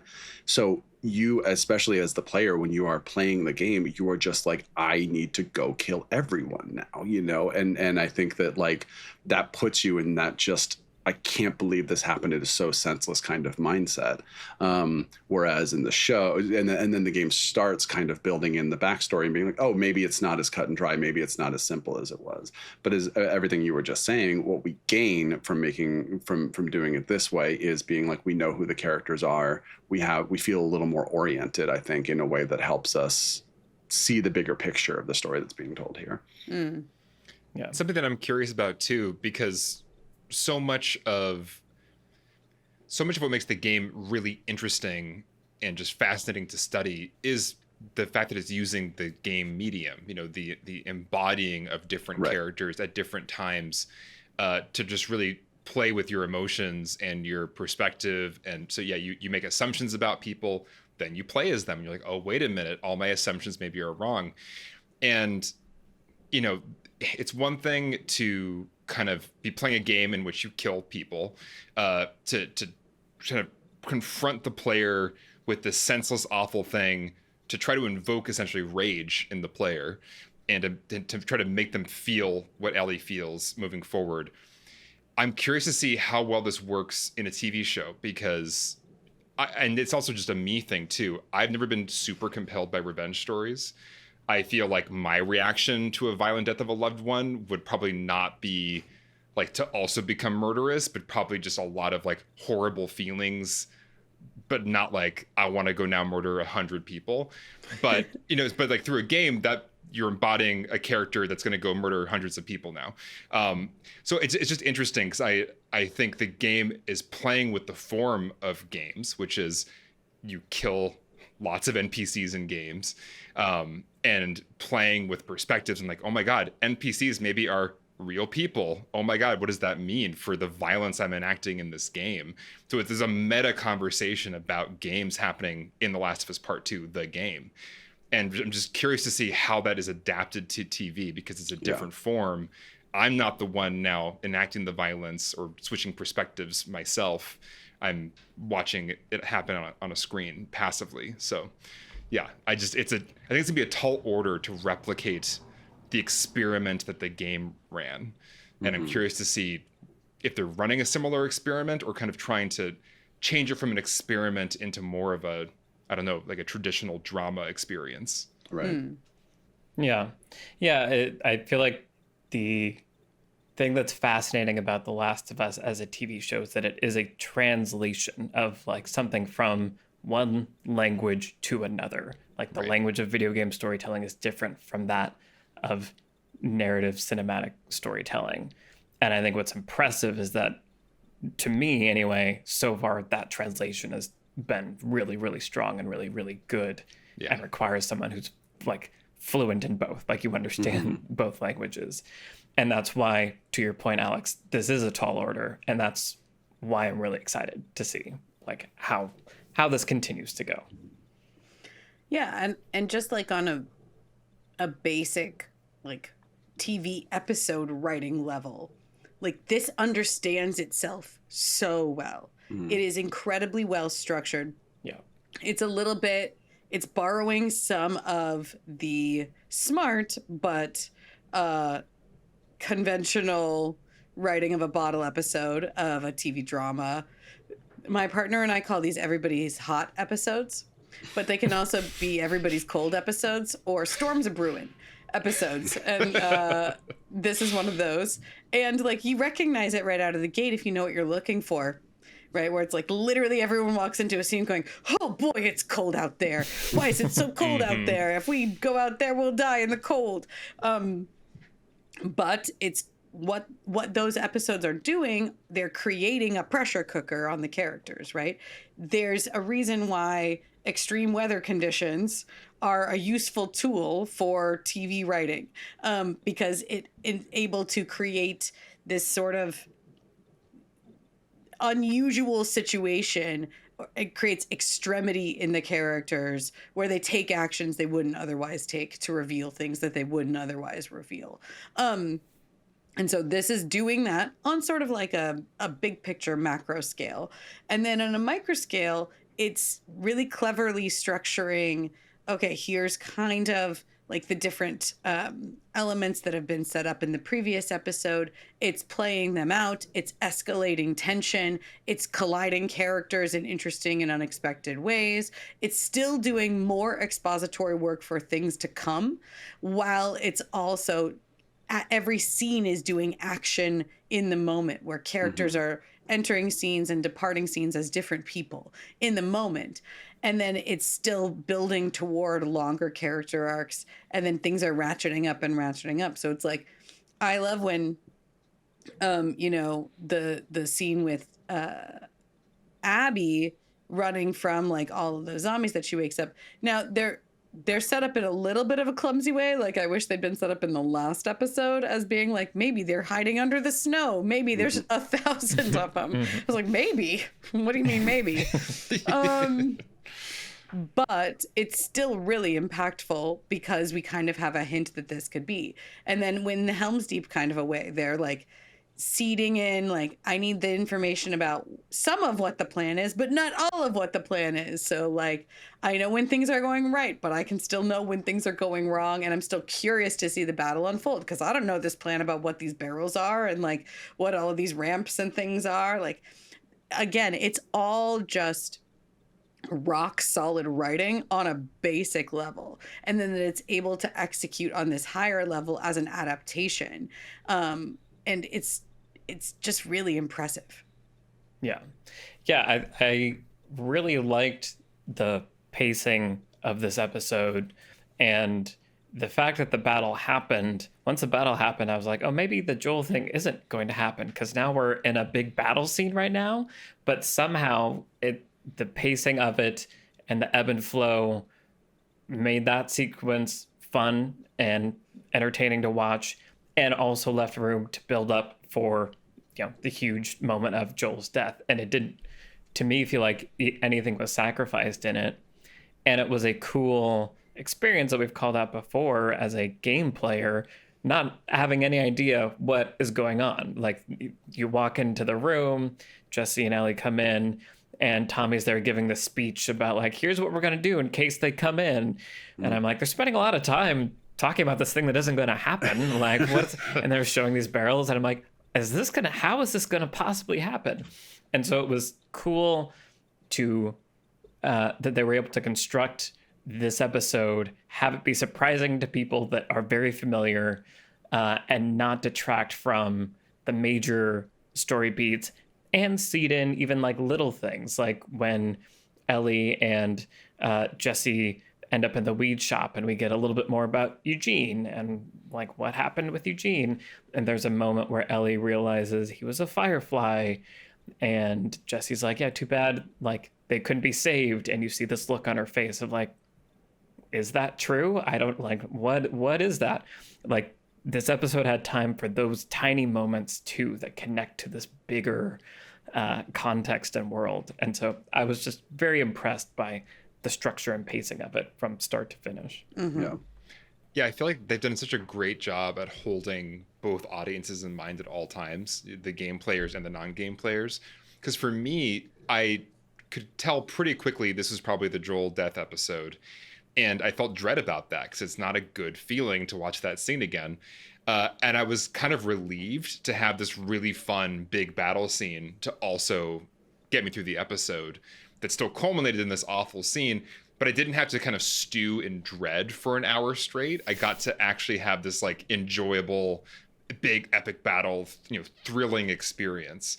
And it reminds me of, some of the tentpole huge episodes of Game of Thrones, where there's a big battle, there's a big spectacle, but also something on a very personal character level happens that changes everything, that is shocking, that you didn't expect. So I just think it's just really good TV, and it's really good taking care of both of your audiences and kind of letting both of them have a good time. And because I think I was listening to an interview with the creators, and they were also saying we didn't want to wait much longer to kill Joel, because it is kind of excruciating if you're a game player, because you just you know it's coming. And so if we just drag it out for more episodes, it's like you're just waiting. and it's kind of like good. It's also the start of the story, and it's Right. like It's the inciting incident. It is the inciting incident. Yeah. Yeah. Yeah. Couple quick things. The first is that all of this is also very well acted too. Like, Yeah. the acting has been consistently really strong to me. They gave Abby that really challenging monologue, which feels like it could be really overwrought and, you know, like almost too much at times, and when coupled with all of this physical violence as well. And I thought, is it Caitlin Dever? Yes, her name? Dever. I thought she did a wonderful job with it. Yeah. Really challenging scene, and I really enjoyed her performance. And the same with all the other actors. Young Mancino was really good in this, who plays Jesse. I love him. He's Yeah. great. Yeah.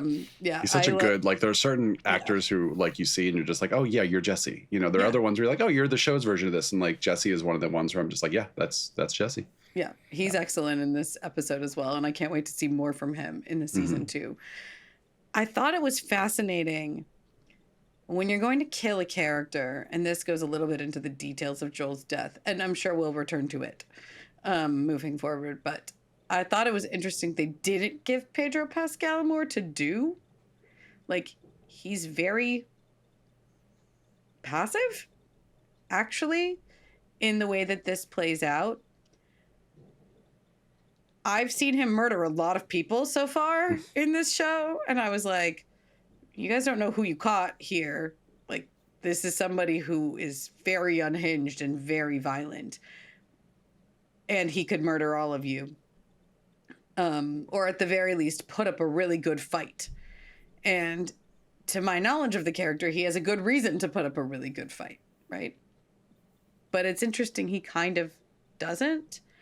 And so I'm super curious when we start to see the events leading up to how Joel got into this room and what exactly has been happening with him and Ellie.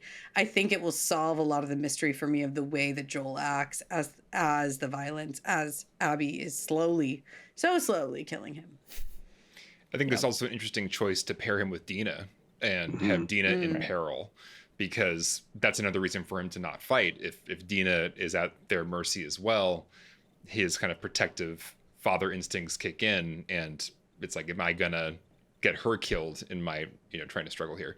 But I agree with you, Trisha. There's also some subtext, and there's he even has a little head nod, at one point in the scene when she confronts him with, there are some things that are just wrong, and he kind of basically agrees with her. And so I think, like you're saying, some of the flashbacks and the turmoil that's been going on with him and Ellie, it's going to be fleshed out the fact that he's been confronted with the things that he's done and essentially agrees that it's unforgivable. And we see a little bit of that in the first episode in the therapy scene, right? Where she's like, what did you do? And he has this amazing wordless performance where you see him go through all this stuff, and then he just says, I saved her. And you can tell there's a lot of complicated feelings there, and I feel like it's the same things, or the undercurrent for that moment too. So much to talk about. I just have to say real quick, Yeah. in the last week I watched a new season of Black Mirror, which has a USS Callister sequel, and Martin Scorsese's Silence. And, Are you okay? And this episode of Last of Us. Last night I had a dream that like Jesse Plemons kidnapped me in the post-apocalypse and wanted to like hang me up by my skin, and it was not a pleasant dream. Out. So I'm happy to be here with you guys. You should pitch that to fun. HBO. Yeah. They'd make that. Go watch Hacks. The new season is great. I did then watch Hacks. Yeah. Started the studio. That's pretty amusing. That's a fun Not one. anxiety-inducing at all. Also, if anybody wants a beautiful post-apocalyptic drama, you can just go rewatch Station 11. Station 11 is still out there for you.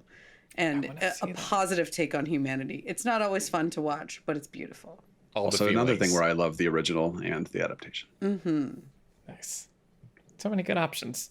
Yeah. Cool. Okay. Well, I'm glad we're here.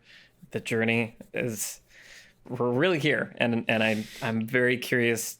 I'm in the same place that I was in season 1 around this time, where like the first episode of season 1, I was like, this is the game. Okay, yeah.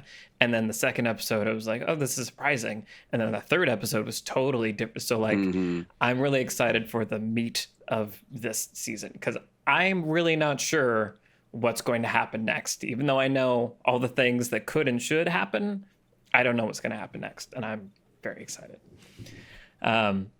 Quick reminder to everyone, if you want to make sure that you don't miss an episode, head over to the Beyond the Screenplay YouTube, like and subscribe so you don't miss an episode, or head over to the Beyond the Screenplay Patreon, where you can become a patron and chat with us and share all your thoughts on the Discord. We're also going to be doing like a deep dive retro recap on the first season in depth that'll be available to all Beyond the Screenplay patrons. So you'll get access to that as well.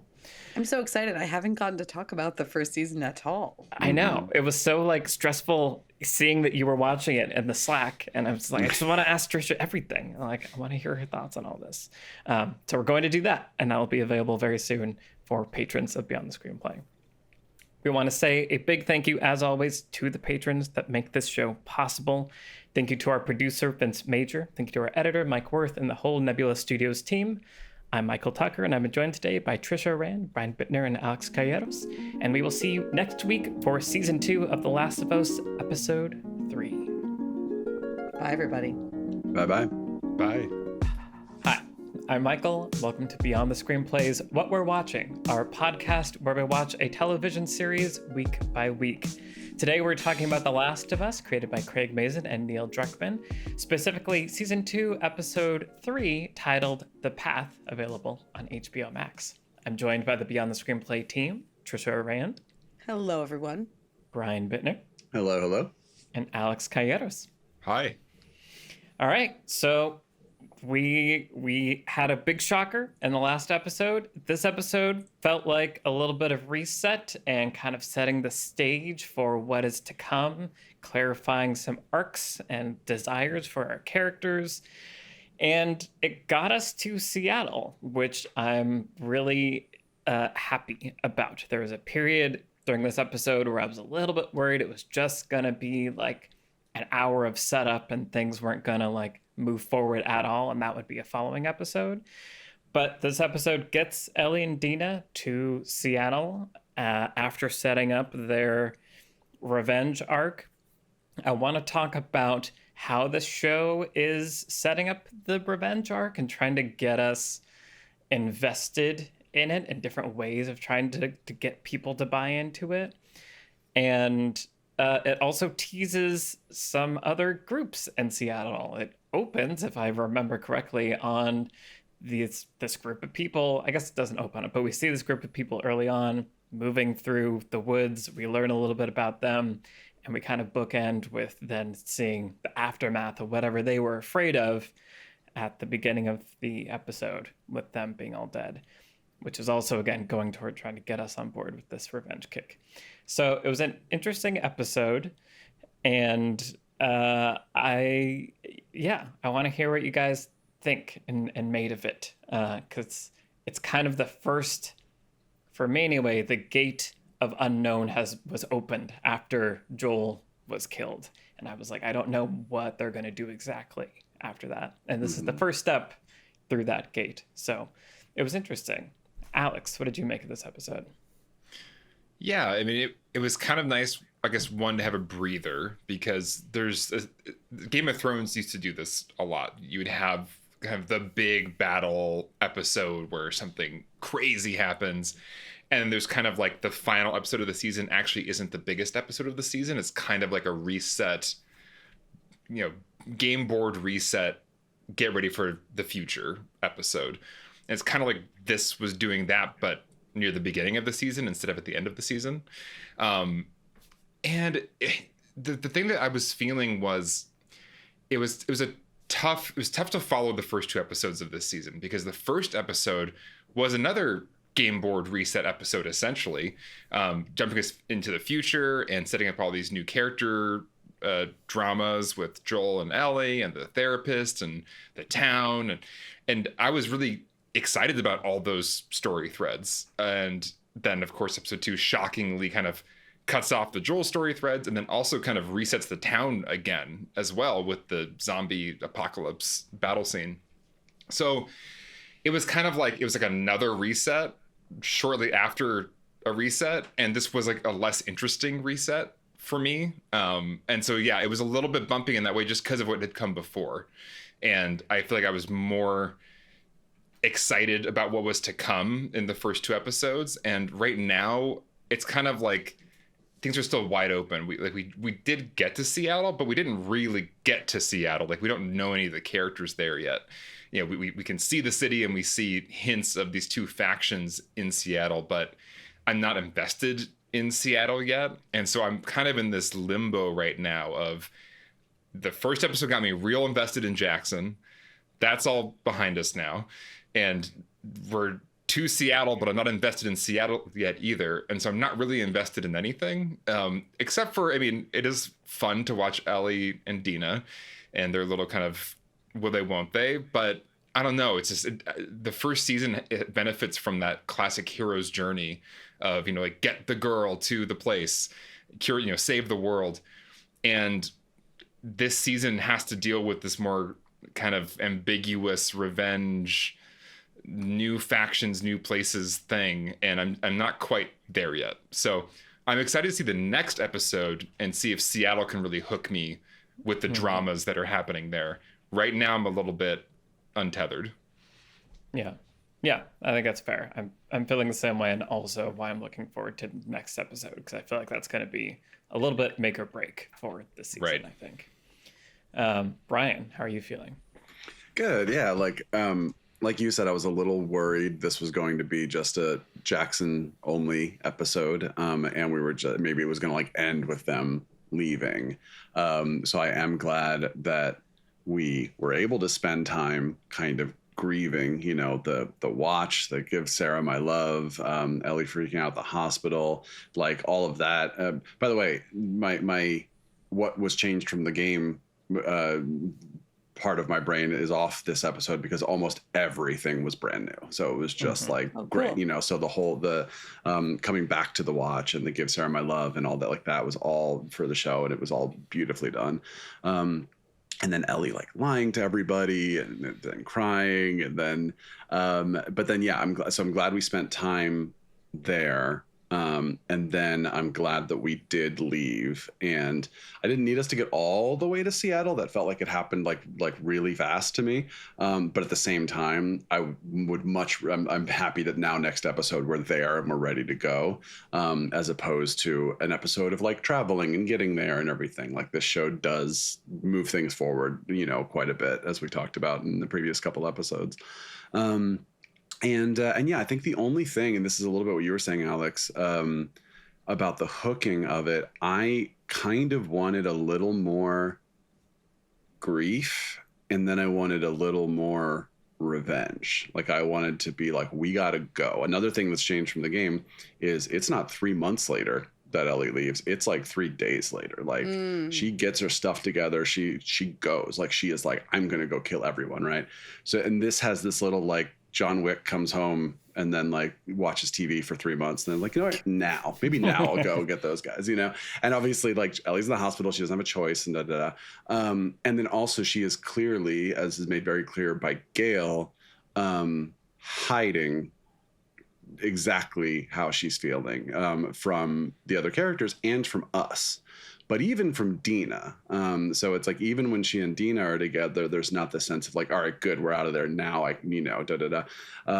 So I think there is a little sense of, we don't get that like fire, that like, I gotta go, I gotta get these guys, whatever, right? Which I kind of wanted to give me a hook for the rest of the season. At the same time, I do think it's an interesting choice to kind of have Ellie not be fully clear about her feelings and her intentions yet, and I think that will be revealed to us and those around her as we go. So I'm excited. It's like I'm going to withhold judgment on that until I see how it actually affects the season as a whole. Yeah, no, for sure. And yeah, Trisha, what about you? What are you thinking as you're watching this episode? Yeah, I have a lot of the same thoughts as you guys. I think structurally, I do feel a little unmoored because I knew pretty early on in the last season that season of television was like gonna be a road movie, essentially, where I was like, okay, great, take this to there, and then along the way, each episode is gonna have its own little mini arc. It's gonna be this episode where we're gonna encounter these people, and then we're gonna encounter these people, and then we're gonna encounter these people, and the secondary and tertiary characters are essentially going to enter for this episode and then depart shortly thereafter. So there was sort of this like familiar rhythm that I was able to get into even before like they set off in the first season, just because the goal was so clear, the trajectory was so strong. I had a real understanding of like what I'm watching, just in terms of like genre, structure, everything. This, I'm not quite sure what I'm watching. Like, I think that there are unresolved plot threads in Jackson, and yet we've left there. Like, I think... Well, they've left there. We haven't necessarily left there. Correct. And I think, and yeah. so, and that's an excellent point. But again, then I'm like, okay, the protagonist has departed. I'm not clear also that Ellie is now my actual true protagonist in this season. I think she is.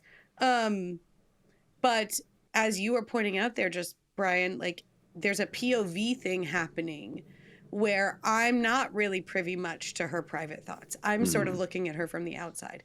Apart from the one beautiful scene where she's in the closet, right, where she finds all the stuff and she's crying and just walking into the house, doing that entire like grief, like processing thing upon arriving home, and Joel is gone. And I really love that sequence. But the rest of the time that we're with her in this episode, we're with other people looking at her and trying to gauge what she's going through, what she actually means. Right. I think thematically, the episode raises some really interesting new points about what the season is potentially going to actually revolve around and be about, and how it's going to expand on some of the themes from the first season, which I'm really interested in. And I think the POV is doing something deliberate. So, you know, in the scene with Tommy and Gail, where they're sitting watching the baseball game, Gail raises this sort of point about Ellie's a liar and she's lying, and some people can't be saved. And then we also, on the other side, have this seemingly really heartfelt speech by Ellie about justice. Like, she says it with her words. This isn't about revenge. This is about justice. It's for us. And Gail says she's lying. Some of the townspeople believe her. Knowing what I know about her, I'm skeptical. But we're not shown the truth about that aspect of it. We know that she's stubborn. We know that she's going to go after Joel's killers no matter what. But what her real motivations are, you know, is it 100% revenge? Like, Gail suggests that, Gail and Tommy suggest that Joel's violence, Joel's inner violence, was not really about ideals or ethics or morals. It was just about him satisfying his own desire for violence, and that he would make justifications for himself about why he was able to enact this violence and why it was okay. And Gail suggests that Ellie is the same way. But I do think it's very purposefully raising the question whether that's true or not. Whether Ellie can choose a different way or could go a different way than Joel does. And I think that's all really interesting. And so I think the POV is keeping us at arm's length away from her to an extent. That being said, again, structurally, I don't know where that leaves me. Mm-hmm. And pacing, I also don't really know where that leaves me. I don't know. Like, we have to get back to those forest cult people. But like, I was just like, oh, so these are my people for the episode. I'm in a road movie again now. Here's the weird religious cult we're going to meet. I wonder how the encounter with Ellie and Dina and them is going to go, like what their whole deal is. And then they're gone now. Can't wait to talk about more about them. But again, just like it just kind of kept me guessing. And I wasn't expecting to get to Seattle so soon. And now we're here. and oh, look, the wolves are really well organized and really well armed. Okay. Okay. So yeah, I don't exactly know what the season big picture is going to be, how it's going to be structured, and what it's being structured around either, really. Yeah. Yeah, just really quick to comment on that ending. It was an interesting ending where it was both like dun dun dun, look how well organized they are, but I didn't know what that really told me besides just like Ellie and Dina are screwed, or like what are they even gonna do? So it was both like a big like reveal, but also not a specific enough reveal for me to be like, oh man, I can't wait for next week, because I kind of am just like, okay, they have an army. Shoot. It is more just juxtaposed, obviously, against them being like, I don't know how many there are. Maybe there aren't that many. Well, there's about to be a whole lot less. LOL, like, which was like weirdly light and fluffy about like, let's go kill some people. And then obviously the reveal of like, no, it's not gonna be that simple. Right. Yeah. I want to say one quick thing too, Trisha, because you mentioned the scene in Joel's house. That is maybe the only full scene that is straight from the game. Oh, nice. And we've talked about how these games are really good at establishing empathy through gameplay. And in that section of the game, Joel's grave is actually like in the middle of town, so not far from his house. And you start there and you walk to the house, and all you can do is walk. Like your sprint mechanics, like you can't like punch or draw or anything like that. All you can do is just walk slowly into the house, walk up the stairs, and then when you click on like the box or the jacket, then it sort of turns into cinematic mode, so you can see that beautiful performance that Bella Ramsey also gives here. That's given in the game as well, and it's just like I just found it really affecting when I was playing. That like I felt like this feeling of like slow molassesy kind of gameplay was exactly what I needed to feel what Ellie was feeling at that moment. Yeah. Yeah. And for the record, I like the time jump. I think they did have to do some logistical work, like expository work, to make it make sense, right? Mm-hmm. Like Dina comes in and she's like, if I had told you in the hospital, you would have yanked out all your tubes and set off immediately, which is probably how it goes in the game, or how it would go in a more conventional version of this. But I like that they kind of slowed that down and let her process, let Jackson process, and then gave us the scene in the town hall and all that stuff, which we can come back to. Yeah. Yeah, I think as we've identified here, the engine of the show is changing. And I can't even really think of other shows that have done this, but like you were saying, Trish, the first season is a road movie. It has a clear trajectory. We often reference Apocalypse Now when we're talking about this kind of story. Of the story of Apocalypse Now is just go up the river to get to the thing. And then along the way, all these things are going to happen, and it's wrapped in this context, but it gives you this intrinsic trajectory and sense of pacing, because you know as the audience, we need to get closer to that thing, and I can track moment by moment, beat by beat, episode by episode, are we getting closer or not? And also part of the engine of The Last of Us Season 1 is Ellie and Joel and their relationship, and Joel being our protagonist. And so there's just like a whole lot of retooling of the engine of the show that has to happen, which is Joel is gone. We have Ellie and Dina, and I think, Joel dying is a powerful kind of ghost, to use the kind of the writing term.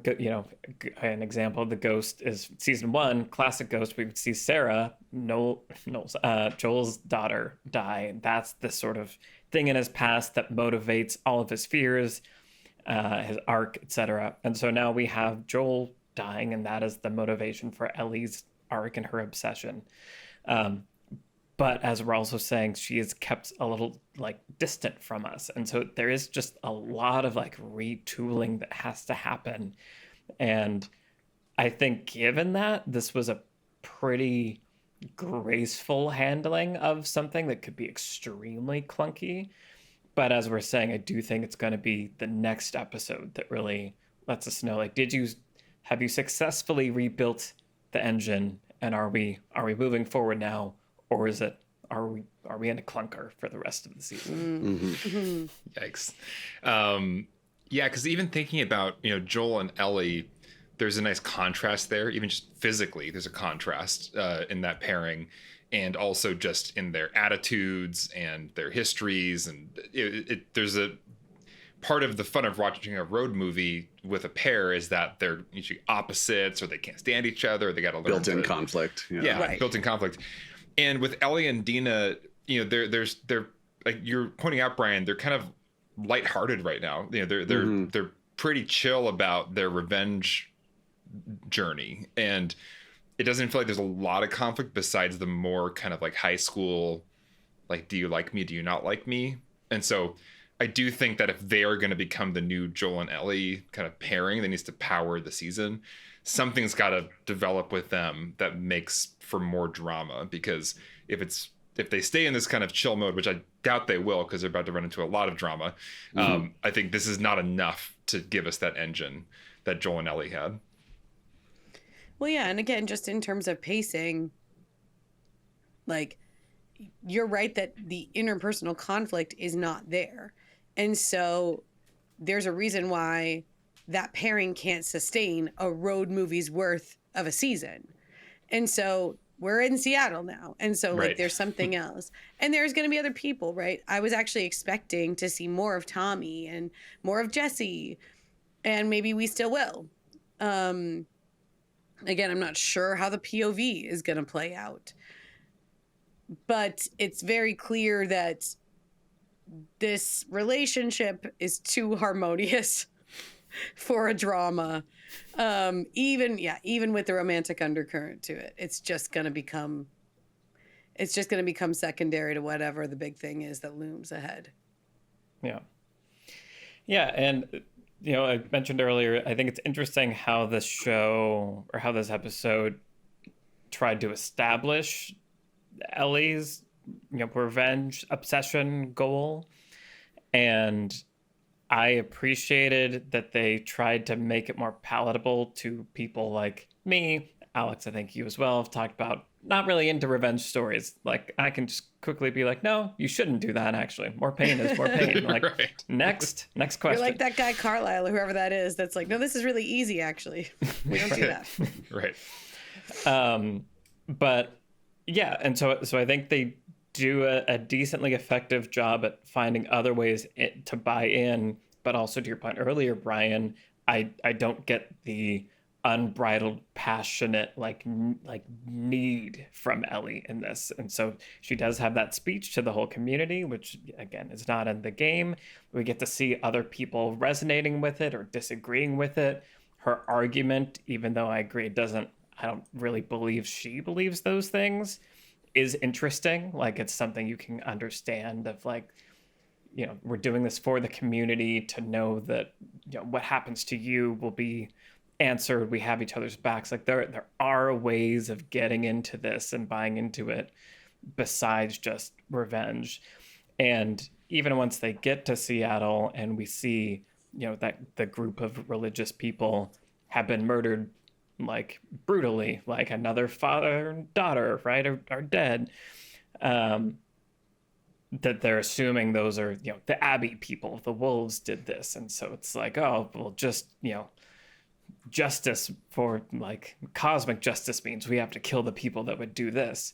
So I feel like the show's doing a lot of work to try to get us on board with it intellectually, which I appreciated. But as I said, the passionate drive was missing for me. And it's interesting because I feel like if it's a tricky balance, because on the one hand, perhaps there's a risk of Ellie becoming just, like, tiresome if the whole episode she's just brooding and angry and raging, and if there's no, like, love or life left there, then it's like, then we kind of detach in a different way. But I agree that we talk often about how movies, drama, any fiction, good narrative is driven by a main character who really, really wants something and is going after that thing with everything they've got, and they hit obstacles along the way. And I think, yeah, we are told in this episode a lot that Ellie really wants to get revenge, but I didn't feel it in the guttural way that you guys are talking about. And I think if Ellie was in a bit more of a outwardly kind of screwed up, rage driven, passionate place where she's in so much pain, and the only way she can think to like eliminate the pain is to, do this revenge thing. Then Dina, in her kind of like flirting and teasing with Ellie, there could be a little bit more tension there of Dina's trying to like save Ellie or kind of like keep the Ellie that she knows, and Ellie is like maybe getting lost. That all could be in the future. As you said, Brian, we're judging now what maybe is going to come. But yeah, if Ellie was a bit darker, then Dina could be that light that is kind of trying to pull her back. And right now, there's not enough contrast between Dina's light and her dark. Yeah, that was my feeling too. I like sort of just wish that maybe in the scene where they're talking in the tent, which I love the dialogue and I think it's all really well done and well performed by the actors, but I was like, what does Dina think about all of this? Early on she says, I loved him too. And like, obviously I will go with you like anywhere, right? Like you could have just asked me, Ellie. Later on when she's there dressing down Ellie's preparation. But I do wonder, like, I don't know. I feel like I need a little bit more from who Dina is. Like, what does she think about this? Has she ever personally lost someone? Did she ever go down this path? Like, has she thought about revenge for Joel and what it would feel like? She was there. What does she think about these people? Do they really deserve a terrible, violent death in the way that they did to Joel? Like, there's just so many questions that so much context I don't have for Dina that could even be hinted at, right? It doesn't need to be like a big monologue or something. It could just be sketched in dialogue or even in visual storytelling. Like if you would stage the scene the other way, where Ellie's getting ready to go, she's almost ready to go, and then she's like, screw it, I'm gonna ask Dina if she wants to come. She could go to Dina's house. She could visit Dina and say like, here, I've got all my stuff, like I've got the horse, I'm ready to go. And then we could see where Dina lives. We could see what Dina's life is like, what her world is like. What does she have to lose? What does she care about? Who is she? Like, all I know is that she has an on again, off again thing with Jesse. End of list. Like, that's all I really know about Dina in this instance. And you guys have said before that she's not as much of a character in the game. I think it's cool. She's a real character. She's right now the secondary protagonist of this season. Make her a real character. Give me a little bit more what her angle is on the theme. And so even if she's like, yeah, I'm with you, Ellie, I want to know exactly why. Is she there because Ellie is her best friend and she loved Joel? Is she as hellbent driven on revenge? Exactly the questions you have, Alex. Mm-hmm. Like, what is she really doing here? She's going to risk her own life to do this. Why? I think there needs to be a stated reason, even if it's BS. Like there needs to be a stated reason, and then under pressure, we find out the truth. But I just wish I actually knew what it was. Yeah. To be clear, it wasn't that we said that Dina's not as much of a character in the game. It was that she doesn't have really any scenes with Joel. Interesting. Okay. But she is in the game quite a bit. Yeah. Gotcha. But this is a bit of a different Dina, and this is a bit different relationship. I do recommend, by the way, the Last of Us podcast that they put out every week. It's Troy Baker, who played Joel in the game, interviewing Craig Mazin and Neil Druckmann, and it's like an hour long of them just like talking about every scene and breaking it down and stuff. Cool. Generally spoiler free. Occasionally Craig will be a little excited about being like, this thing happened, what does that mean? Maybe we'll find out soon, It's just like, relax. But he does talk about some of those things, and he talked briefly about Dina being sort of manipulative in the tent and kind of like, what do you think about this? Why do you think that? And just kind of like, it's like she's like playing with Ellie in a weird way. So this all feels like new to me in terms of like who game Dina is in my brain. And I do think I kind of am expecting next episode to be the sort of second half of this of what this episode was setting up in terms of just like I think we will spend more time with Ellie and Dina and hopefully just have like some really like deep, long conversational kind of moments and stuff and kind of get a lot of the answer. Like I'm wondering, I want to come back to this conversation next week and be like, do we now feel like all those questions we had in this episode feel like they were properly answered? At least not all of them, but at least to a satisfying degree next episode. 100%, Brian. I agree. I really want to talk about Dina. Dina, like video game Dina, does feel, from what we've seen of show Dina, very different. And video game Dina is one of my favorite characters ever. But I do think it's too early to judge. And I think it's interesting, as you said at the beginning of this episode, Brian, like most of this was new.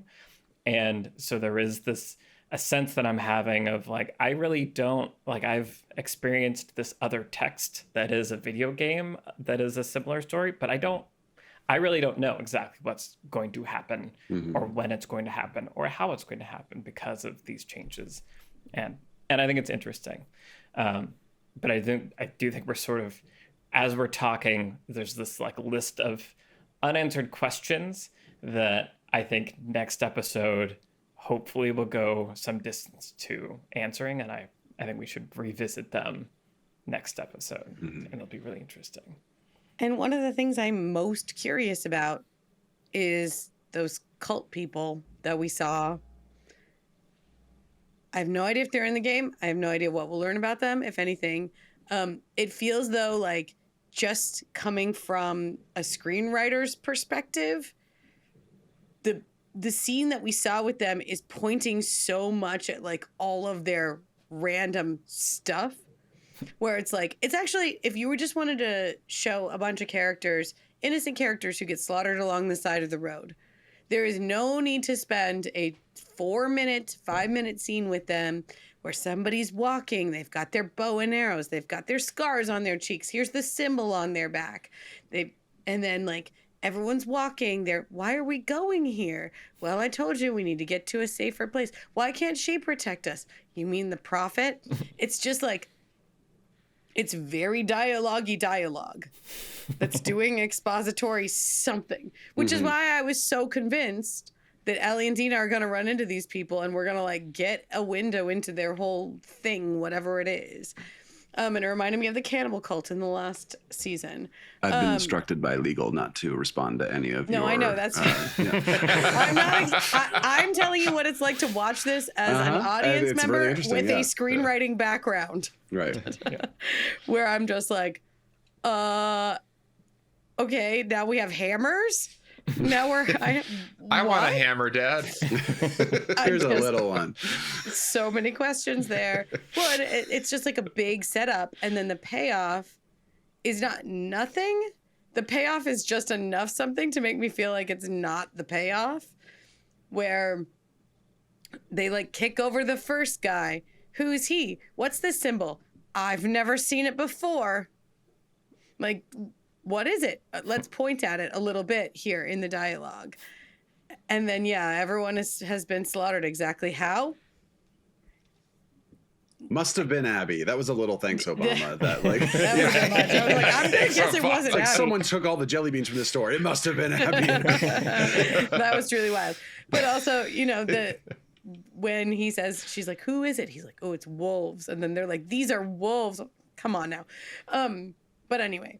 All of this to say, it feels very written.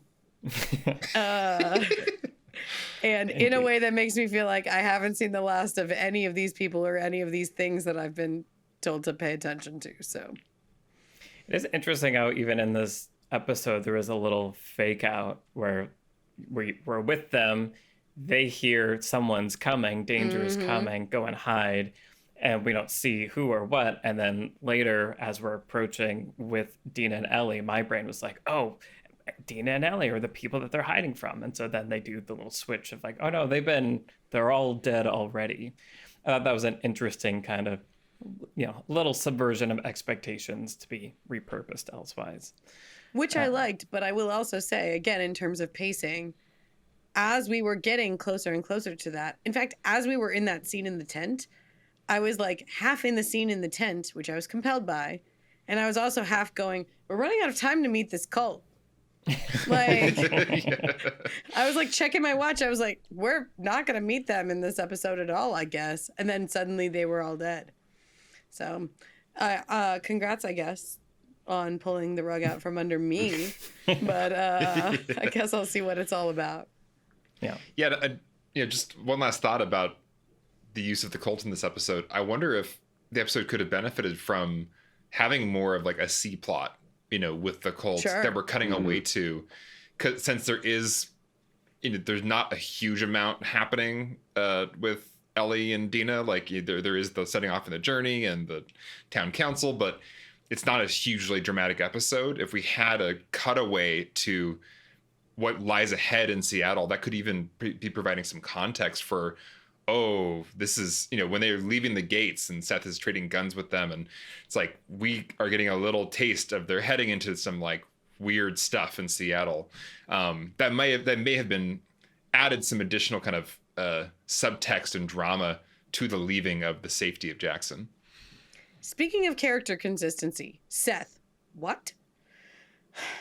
Oh, you didn't like that? I thought that was actually kind I of thought it was great. a cool Yeah. choice to kind of be No. like, they are now in an alliance, which is maybe a kind of a black mark against Ellie's direction, which is like this guy who was set up as kind of backwards and a bigot in the first episode is now the sole voice who is like, hell yeah, revenge.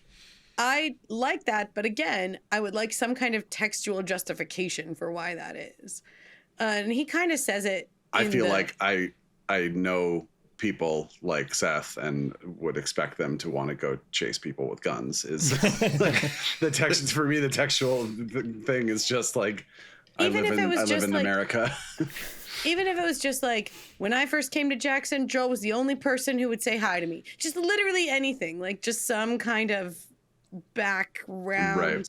Like, did anybody ever talk to Seth ever before he walked into this scene? That's hard to know. They did, Yeah. they did have the apology scene at the lunch counter or whatever. No, and I so- did like that too. Yeah. Yeah. Yeah, the game, just for context, the game is those two scenes, the dance scene and the apology scene, and that's it. That's all we ever know Oh, of Seth. fascinating. So I really liked him being the very unlikely ally, to be like, of course he's going to be the one who is the most grisly when it comes to like, don't just take it lying down, like let's go get this guy or whatever. And then to have Ellie like still be very hesitant to shake his hand at the end because she's like, we're not buddies, but at the same time, if our goals are aligned right now, then okay, let's work together for this amount of time. Mm. And Michael, you were kind of pointing out the episode is going to some lengths to, I don't know, kind of give us a thematic dialogue to, putting in the text the thematic spectrum about revenge and about what is right and justice and all that. So we have Ellie's speech about justice. We have the other guy who speaks up at the town hall and saying, revenge is not going to get you anywhere. We're going to show mercy. We're different because we show mercy. And so I think, having Seth as part of that like spectrum that's being voiced, or the kind of the thematic debate, it was nice to have that triad of voices in the town hall. Yeah. Yeah. Agree. Yeah. Yeah, I think this episode's doing a lot of setting up and like we've said, rebuilding a new engine, and I think we'll know a lot more from the next episode. I am excited about that. And just to say it really quick, you said at the beginning, Trisha, that the psychologist, I forget her name. Gail. Thank you, Gail. Says this thing of like some people just can't be saved, and Ellie's a liar. And that, to me, echoed back to in the first season when Ellie's kidnapped by the cannibals. The head cannibal dude says to her, like you are a violent person. Like, it's not just that you do, like, you are a violent person. And I remember that being a line that they added specifically, like that was different from the game that they added. Interesting. And so it is interesting that there are these two instances now where people are saying you are a this, Ellie is a thing. And I'm curious to see, I think it's just an interesting framing of like how we're supposed to be thinking about Ellie. And because we are a little bit on the outside, people say this say similar things about Joel too. Anyway, it's just interesting that there are these characters kind of making declarative statements about what this person is that are creating this thematic question of is that true? But that people aren't asking it, they're saying it is just interesting choice from a writing standpoint. Yeah, and I think there is the interesting thing of you can, if you're, so use Harry Potter as a quick example. If you're making the first Harry Potter movie and 3 books have been written, you don't know what books 4 through 7 are yet. But if you're making the 4th or 5th movie, you know where the story's going, so you can choose what to point at and what to focus on and what to draw attention to and what to spend more time with and less.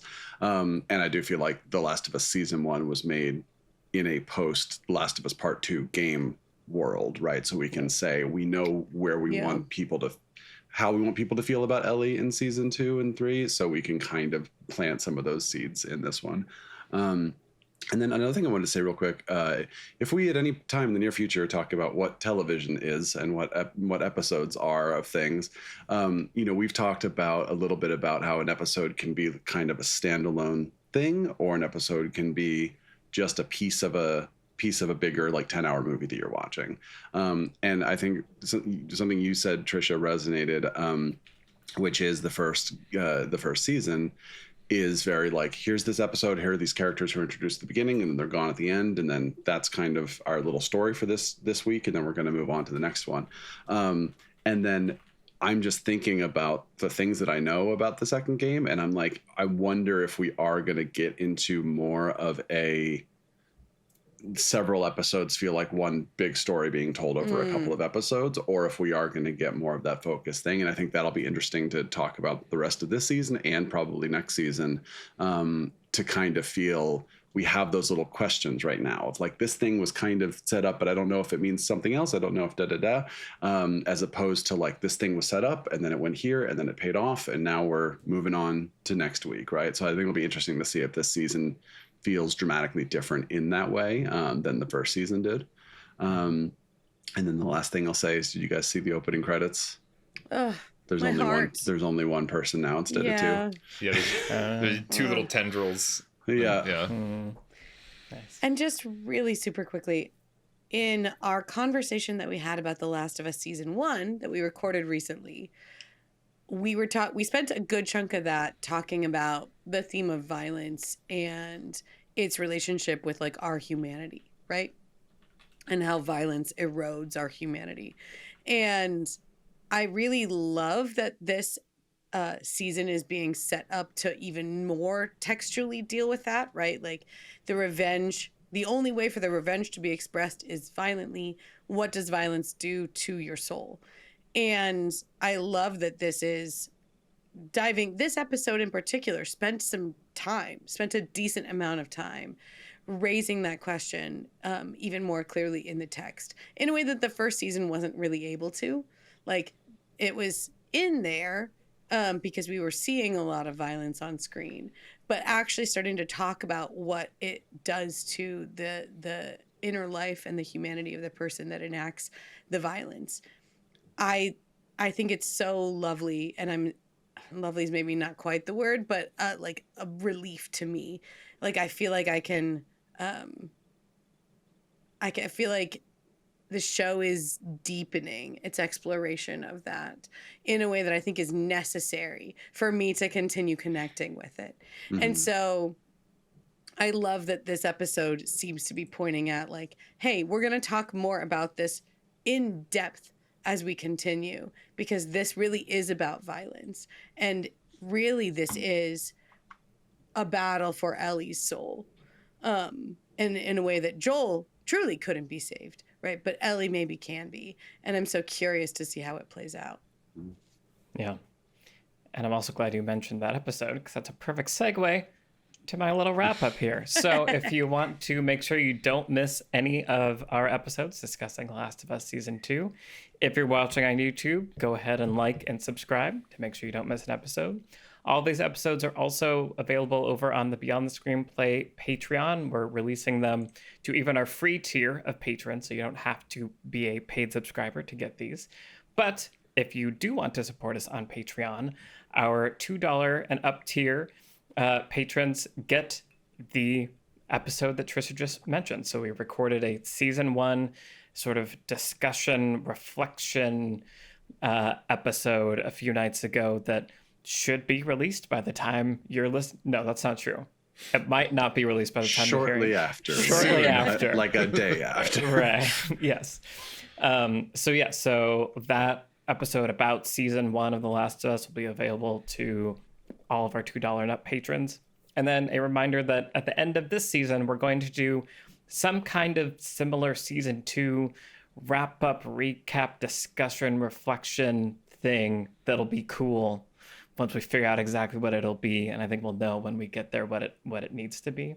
And that will be available to our $5 and up patrons. So keep watching on YouTube, like and subscribe, head over to the Beyond Screenplay Patreon and support the show, help us make more episodes and get some cool stuff along the way. For now, I'm Michael Tucker, and I'm joined today by Trisha Wren, Brian Bittner, and Alex Calleros, and we will see you next week for episode 4, which again, we don't have the title of, but episode 4 of season 2 of The Last of Us. Seattle! Exclamation point. Seattle! With a little ta-da emoji. Bye, everybody. Bye-bye. Bye. Hi, I'm Michael, and welcome to Beyond the Screenplays, What We're Watching, our podcast where we watch a television series week by week. Today we're talking about The Last of Us, created by Craig Mazin and Neil Druckmann, specifically Season 2, Episode 4, titled Day 1, available on HBO Max. I'm joined by the Beyond Screenplay team, Trisha Rand. Hello, everyone. Brian Bittner. Hello. And Alex Calleros. Hi. All right, so to jump in, Day 1, we got to Seattle, Day 1. That title that popped up on screen will be familiar to game players. It certainly took me back seeing those words. I want to talk about Ellie and Dina, because now I think enough has happened in the show that can unlock some conversations about differences between the game and the show, and when and where certain things happen that I think will reveal some of the writing strategy that is being deployed here that I think is really interesting. And we, talked in the last episode about the engine of the show changing. This was the first episode driving around with the new engine. Overall, I felt pretty good about it. There were definitely some bumps, but I was compelled, enjoying myself. And there were just some changes that were great, some changes that were not as great. But overall, it was an interesting first foray into Seattle with Ellie and Dina as our main people. Still no, we haven't seen Abby. We haven't seen Joel. The idea of nonlinear storytelling is clearly part of the vernacular, right? We get introduced to the Jeffrey Wright character Isaac via a flashback. It's like we know they do these things, but we haven't done any of that yet. So interesting, focusing on Dina and Ellie, and starting to set up the world of Seattle. So, like I said, I want to talk about the changes of Dina and Ellie's arc and when and where that happened. But first, I want to hear what you guys thought of this. Alex, what were your thoughts on this episode? My overall thought was just kind of, yay, I'm happy. Because I was worried last week, honestly. Last week's episode, I think, was a necessary breather, but I wasn't feeling myself hooked the way that I was hooked at the first episode of this season, where it's like, okay, I'm in good hands. I trust these creators. They know what they're doing. I can sit back and relax. I wasn't relaxed anymore. I was getting nervous. I was like, uh-oh. This episode, I felt like I could sink back into that. Okay, I can sit back and relax. They know what they're doing. I'm hooked again. And I think a lot of it is because of really interesting choices like that cold open with Jeffrey Wright's character, Isaac. That's just a really good scene. And I love when Craig Mazin just does really good scenes where you introduce this scenario. There's these guys in this truck. They're set up as awful people, essentially. Jeffrey Wright is their commander. And then this reversal happens, and we see this is his initiation into kind of joining the resistance in Seattle. And I think Craig Mazin is really good at just capturing us with really interesting scenes, with really interesting characters, with great kind of scene structure and reversals. And I feel like we had a lot of those in this episode. Whereas once again, the last episode felt like I didn't have a lot of great scenes. And anyway, so Seattle has become a lot more interesting.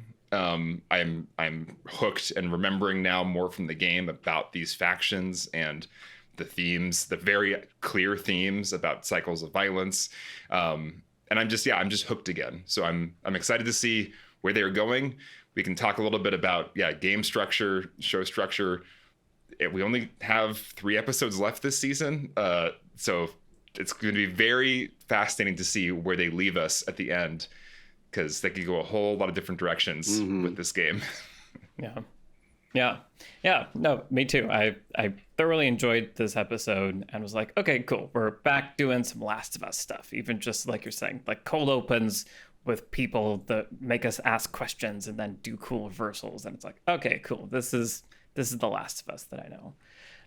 Trisha, what about you? What did you make of this episode? Yeah, I'm somewhere in the middle where I felt the same kind of relief that you're describing, Alex, where I'm like, okay, yeah, sceney scenes, surprise Jeffrey Wright. I love all of this. The action sequences I thought in this were so well done and so tense. And I loved them in spite of, sort of only watching them through my fingers. And I just was like, I felt like I understood the trajectory a little bit more of the show, and they're building out the world of Seattle. And I'm like, okay, I feel a little bit more like on the rails, I guess, for lack of a better term. At the same time, some of my character motivation bumps that I was having in the last episode are not only not addressed here, but deepened and more confusing. Where there are some character decisions that I was really struggling with. It's like, especially the last one. It's like, at the very end of the episode, I was like, girl, you're gonna bring your pregnant girlfriend into your big revenge scheme. This is it. This is what's going on. I was, and even just like, I don't know, Alex, you identified, we can get back to all of this, but you identified when we were talking last about the last episode that you were missing like this driving, like almost rage or passion from Ellie that's blinding her to other things. And because we don't have that here, the motivations don't make a ton of sense. Where it's like, you're going to go, they find the building, right, that has the wolf thing on the dish, on the satellite dish. She's like, we're going to go in right now. And I'm like, that's dumb. And Dina's like, that's dumb. But what they do isn't much smarter, right? What they do isn't much more like seasoned soldier. I'm like, how about some recon? I don't know, stake it out for 24 hours. Just some really basic motivation things.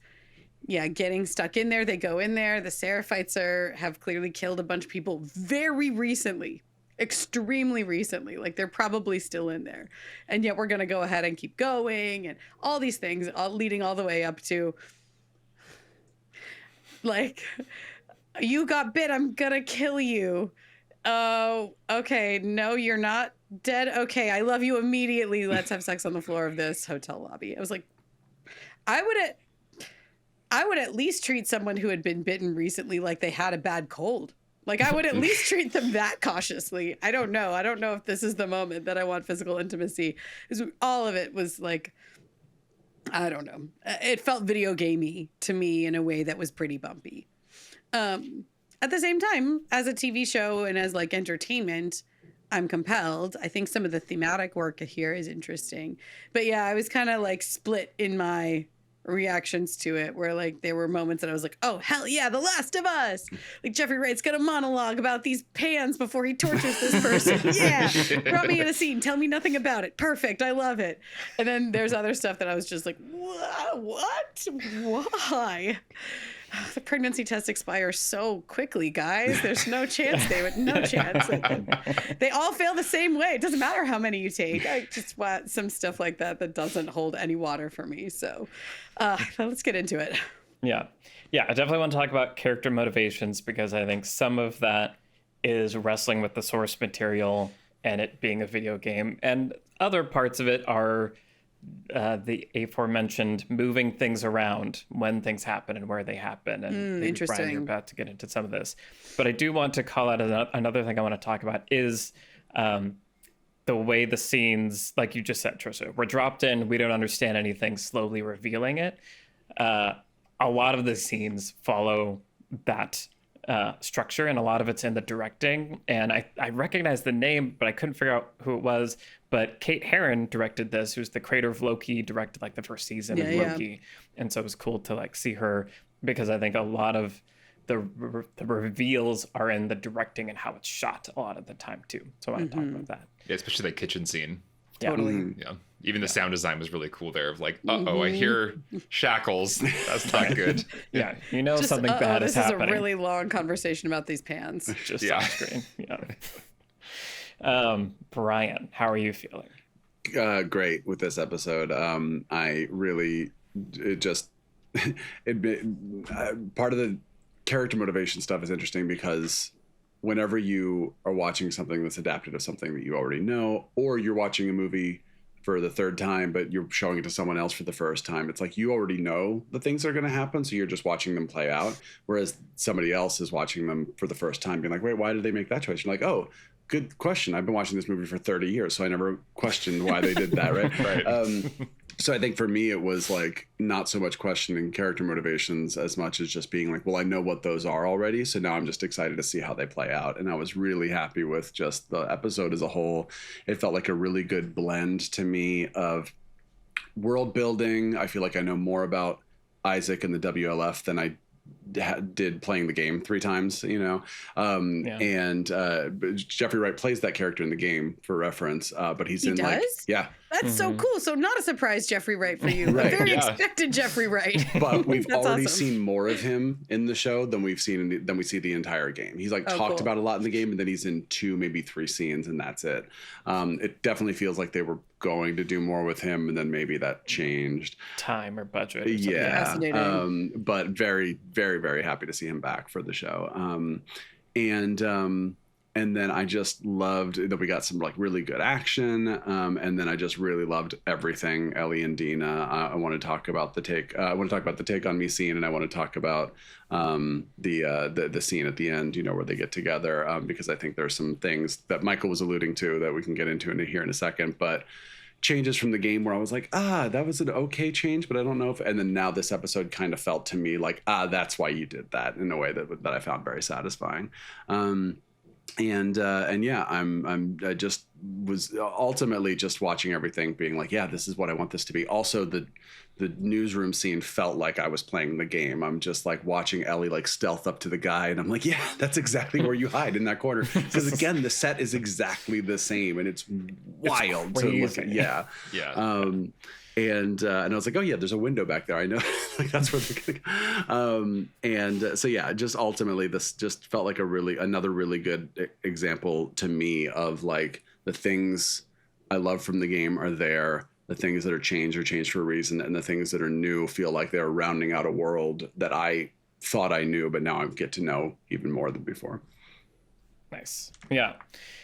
Well, so let's dive in. I want to start with the end, basically, right? So that Dina Ellie scene. Someone please tell me, you guys. I'm dying to know whatever you're talking about. Yeah. The difference. Go into it. Right. Yeah. So basically, we've hinted at this before, but in the game, when Joel is getting stuck in the blizzard that ends up, he runs into Abby and then gets killed. Ellie is with Dina in the pot house, and they are snowed in together. And that's when they have their first kiss and kind of consummate, and the will they won't they quickly becomes they did. Our kiss from last night. I give it a 6, like that whole thing, and then culminates in them like hooking up for the first time. Yeah, right. So it's like the tent conversation. Was brought into the weed shop. Right, like the day after the initial dance scene. Yeah. Fascinating. Yeah. So you know about Dina and Ellie before Joel dies. Like that's like framing for like the story and them going to Seattle and all this kind of stuff. And so I think that highlights these interesting changes, right? So this relationship, instead of making it in episode 1, we see them go all the way to having this romantic relationship that they both have acknowledged. It's spread out a little bit to create the sort of classic tension of will they, won't they, and also to give us more plot points to be following, like different character arcs and evolutions to happen over time. And so I think that was really interesting to see play out in this season so far. And I think this is kind of the strategy that I'm seeing employed is like, they're taking scenes that are in the game and they're changing when and where they happen and the context a little bit. And a lot of the time, I think that's really good. What was interesting for me is the reveal where Ellie tells Dina, like, I am immune. And that's a little different. Well, it's actually pretty different because in that earlier scene in the game where Ellie and Dina first kiss and then make out and all that stuff, part of their conversation is like showing off their scars. And Ellie reveals to Dina, oh yeah, this is like the scar. It's a burn that I did to hide my bite. I was bit by an infected. And so Ellie's trying to tell Dina like that she's immune in a very casual way. And Dina's just like, shut up, like stop like joking. Well, I'd say it's not even casual. It's a little bit Ellie going, this is the moment I'm going to actually tell her. And then Dina's response is like, yeah, get out of here, shut up. And then it never gets in. So then, as Michael's about to say. Right. So then when Ellie does get in the game, she doesn't get bitten. It's her face mask breaks because, again, in the game, there's these spores. If you breathe the spores, you get infected also.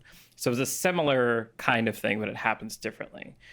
I think the change that they did was Dina's reaction to Ellie getting bitten was so much more intense, right, and believable, I thought. Sure. Well, the thing that I thought you were going to say is then in the game, when she does tell her the second time, she says the same words she said the first time. And so there's a little bit in the performance of like, the thing I told you before, that's actually what happened. That was real. So it's kind of like that's been set up of like, oh, I did tell you. So now it's a little bit, as opposed to, I didn't tell you any of this. And then suddenly you have a bite mark and I'm going to have to kill you. And that's the end of everything. Right. But yeah, but in the game, they don't have this kind of overnight test thing, which I really liked in this episode where, and like even the whole sequence beginning with they get into the theater, she turns around and Dina has the gun pointed at her. I thought they really milked the situation for a lot of good drama that wasn't necessarily in that game sequence. So I understand the choice, and I think it is a good choice. And I liked how it also pushed both of them to reveal their big secret or their current big secret, and that did feel cathartic. I do agree, Trisha, that's a bit of a leap to go from that kind of catharsis to like intense sexual energy. That's a little bit of a leap, but I know you kind of ride the wave, I guess. It kind of works. Well, it's just like, I don't know. For me, I agree. I actually really like all of that. I kind of like the way that she like, even just the choice of like, I'm going to throw my arm at this like infected and they're going to bite me. And in full view of Dina, she understands like, and then having to explain. I love the overnight test. I love the whole thing right up until Dina says, Ellie, I'm pregnant. And then the response to both of these life-changing, absolutely wild reveals is just, let's make out as hard as we possibly can. Without the context of a relationship either, right? Like this is the first actual acknowledgement of like, we love each other and want to be together, essentially, on both sides. And I don't know, it was just like too much all at once for me. Like, even if it had been, I don't know, like, take 5 extra seconds, sit down and go like, holy crap. Like, both of you just sit down and take a minute and go like, now what? This is also intense. This is also weird. Then, like, maybe let's like, move on from that and realize that we want to be together because life is so short, right? Because that's often what happens, right? Like, in intense situations like this, it's not a crazy leap to immediately go to, we could be dead any second, let's like be together while we can. It just felt, again, very TV or movie-ish into like cascade of reveals and then romantic plot action happening. I honestly, I think you could have done a really tiny rewrite where you take a little bit of their morning after conversation and move it to that moment of Dina saying, I've been crying all night. I've been so scared because I was starting to imagine a future with you and us having a kid together. And like, that's a bridge to be like, what, that's how you think of me? Holy crap. And like, that can lead to that romantic intensity, but it's kind of saved for the morning after. Yeah. Yeah. It's just interesting identifying this trade-off that is happening because they chose to save this kind of they finally get together moment for this reveal, which in the game has the Ellie says I'm not infected and Dina reveals she's pregnant, and now they're also doing, and now they're in love and like doing it, and it's just interesting that trade-off. It's easier to have like a sex scene when you're like relaxing and smoking weed in a weed shop. That's a more natural, sexy place. Well, and I think that's where like the sort of meta of it all is like me as the game person being like, oh, I really missed the weed shop scene. I wish we got that. But at the same time, you know, I was thinking about this episode and I was thinking the rule of thumb for adaptation should probably be if you're going to change something, make it the same or better. Right. So I think a lot of times when people complain about changes in adaptation, it's because like the thing that they love was just taken away and it didn't make the thing better than if it would have been there or as interesting or whatever. And I remember feeling like that scene not being in the show was like, okay, it's not that the show was worse for it, but it is that I'm missing it a little. And then we get a little bit of it in the tent and I was like, yeah, you kind of got it, whatever. And then I think for me, it was again, only the meta. It was like realizing, oh, you saved it so that we could do it all in this explosive moment. I'm immune. I've been wanting to tell you that for years. I'm pregnant. I've been wanting to tell you that for days. Oh my God. I love you so much. You know what I mean? Just that kind of thing. Like the energy of that, the sort of the bird's eye view down, looking down at that. I was like, oh, that's really cool. It's really cool to save their kiss from before they leave to now we're already here and we're in this very intense moment. And that's where it kind of all explodes out. The execution, I'm not disagreeing with you guys, but I did at least appreciate why that change was made. Right. Mm-hmm. Well, and always not to belabor a point, but when you take a big dramatic swing at something, you know, you're gonna have some people it doesn't work for and some people it really works for. And so just wanting to identify, like, I don't fault that as a choice. It's a big dramatic swing. You know, it's a kind of big, like, water cooler moment of like, oh, they finally got together and this and this. I do think an alternative way to do it, other than the small rewrites we've been identifying, would be if you have these potential obstacles. We've talked before about the conflict between Dina and Ellie and how it hasn't felt substantial enough. Well, Dina being pregnant actually could be an obstacle. Like if the show would use it that way, right? She's pregnant with someone else's kid and somebody that she does have a genuine feeling for, right? It could be a situation where if you wanted to, you could have had her and Ellie get together in the tent when they're traveling. And then she finds out the next day she's pregnant. And it could be a situation where she doesn't know what she's going to do about that. And maybe she pulls away from Ellie. And Ellie doesn't know why. And then there's weird conflict where Ellie's like, what? I thought we were together now. And Dina's like, no, maybe we're not actually, because she has this secret. You could, if you give a character a secret and like a potential other road or something they could do with it, you can use it for conflict if you're trying to introduce conflict in a relationship. Now, what might be going on with this revenge plot could also be a source of conflict between Ellie and Dina, but isn't. So now for, you know, higher up reasons that I don't know yet, it could be that they don't need conflict in this relationship. And that's why there hasn't been any. I acknowledge that could be true. And this is an action show. So there's plenty of external conflict and external pressure, you know, collapsing in onto Ellie and Dina, potentially. But like, so far, none of it has really created a material blockade between the two of them. And so that's just not where the source of drama is. like even the last little half-hearted, well, you don't have to come now. Things are different now, Dina. I was like, there's no way Dina's not going to come now. Because it's just not what the show has been teaching me about these two characters. They are not in conflict with each other, deeply, truly in conflict with each other.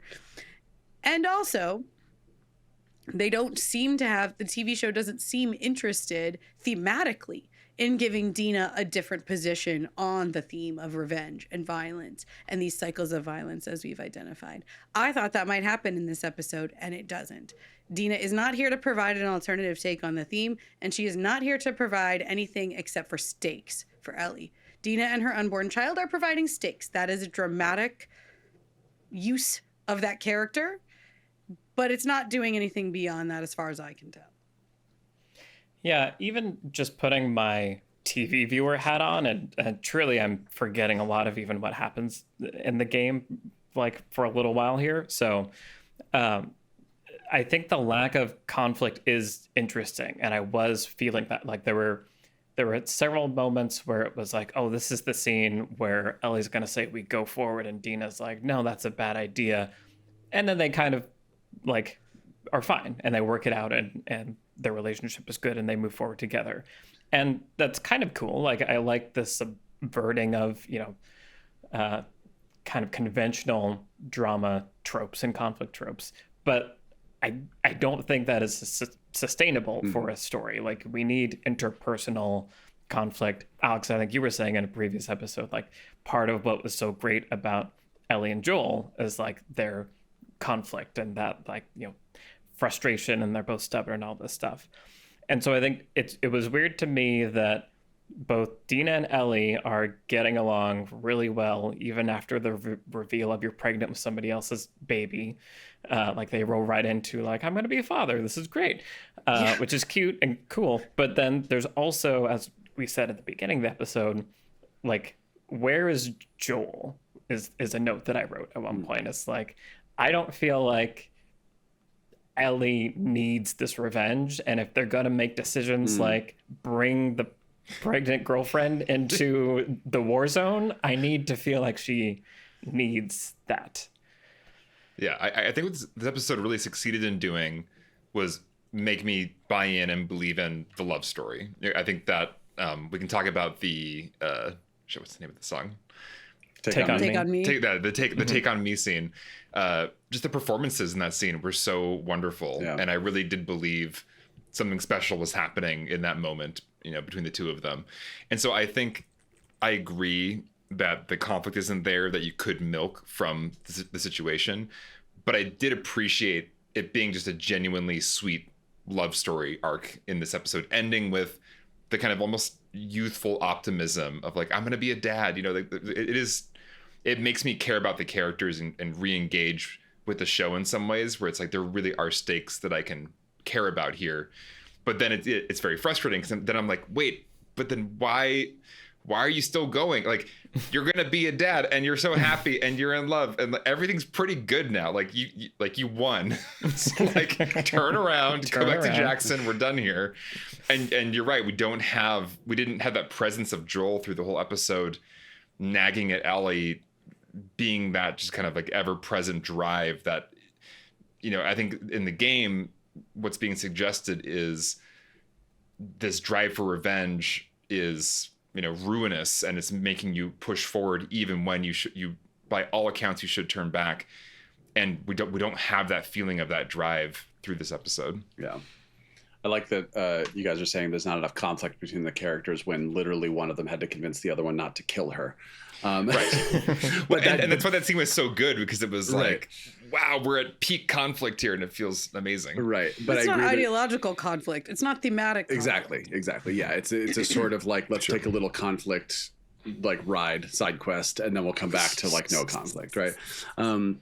And I am conflicted, for lack of a better word, about that sometimes, where it's like, I do genuinely love when I get to watch characters who just like to be around each other, and like that is their safe space. This is our warm fire, our cozy place we can go to before we then go out and face the world, and I do like that about Ellie and Dina.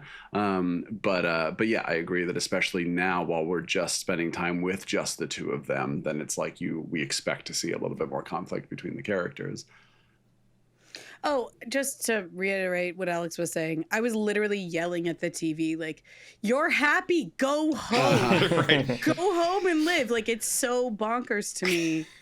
And it could have been so easy to have Dina say that. Like, Ellie, things are different now. Let's both go. Like, what would Joel have wanted? Let's honestly take a minute and stop and reconsider this.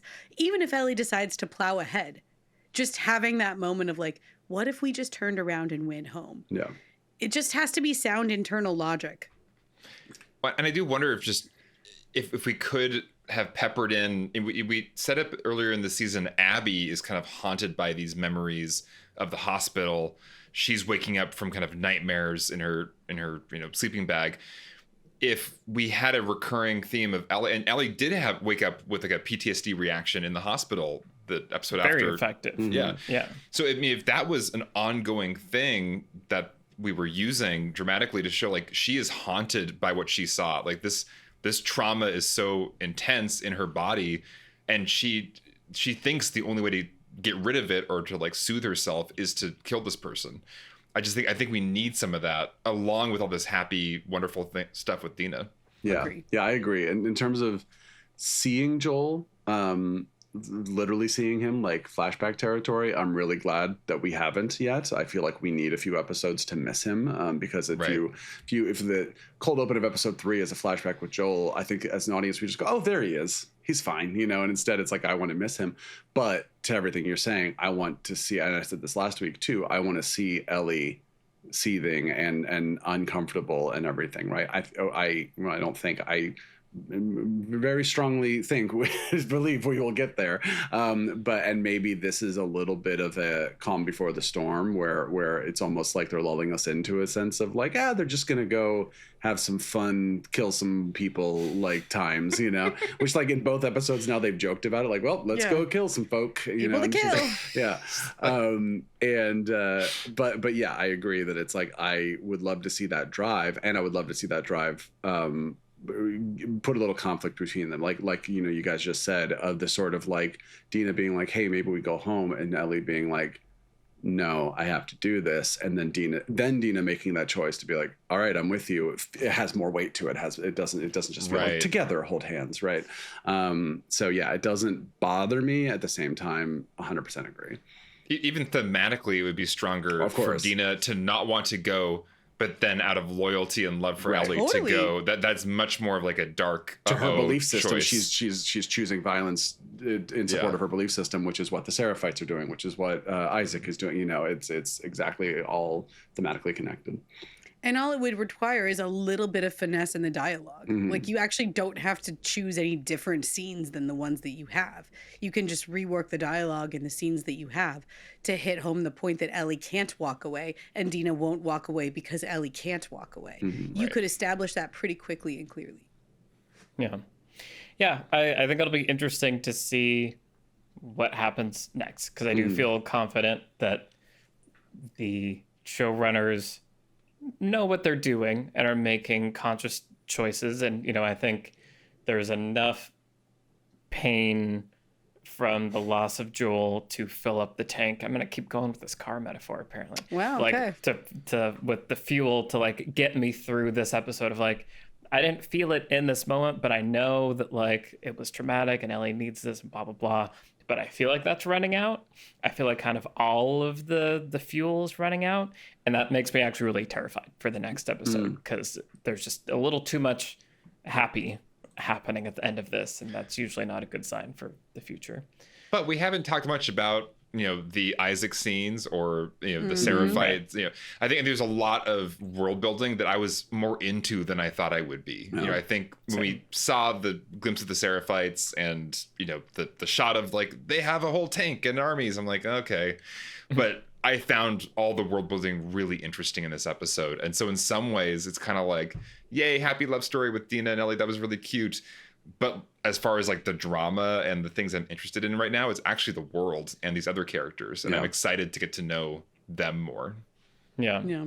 Yeah, we called it up with that scene that intros Isaac was really, really good. And there was a little bit of me that was like, all right, we're gonna do a little monologue. He's gonna like he's talking about this, but he's actually talking about that.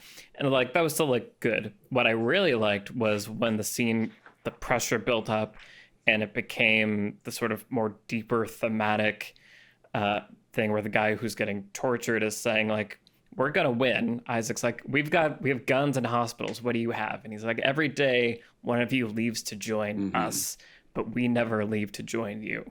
Like, I thought that was just really, really good in getting at this kind of deeper meaning. It obviously unsettles Isaac, the character, sets him off, and he has to run away and get his pan. And I'm going to torture you again. And he turns around, the guy's just holding out his other. Like that was all really powerful, meaningful, like great, like writing and execution. And so I agree. Those parts are some of the best parts, I think, in this most recent episode. Yeah, and just the thematic discussion there is so rich. Like, how do you fight like religious ideology? You know, these fundamentalist kind of beliefs. You cannot beat that with conventional weapons. Like, that is so much more powerful than your kind of like modern army that you have. And I love the show is always really good at highlighting like the gray areas of the morality of the world, right? Because it's not like these former Fedra turned wolf people are great people either.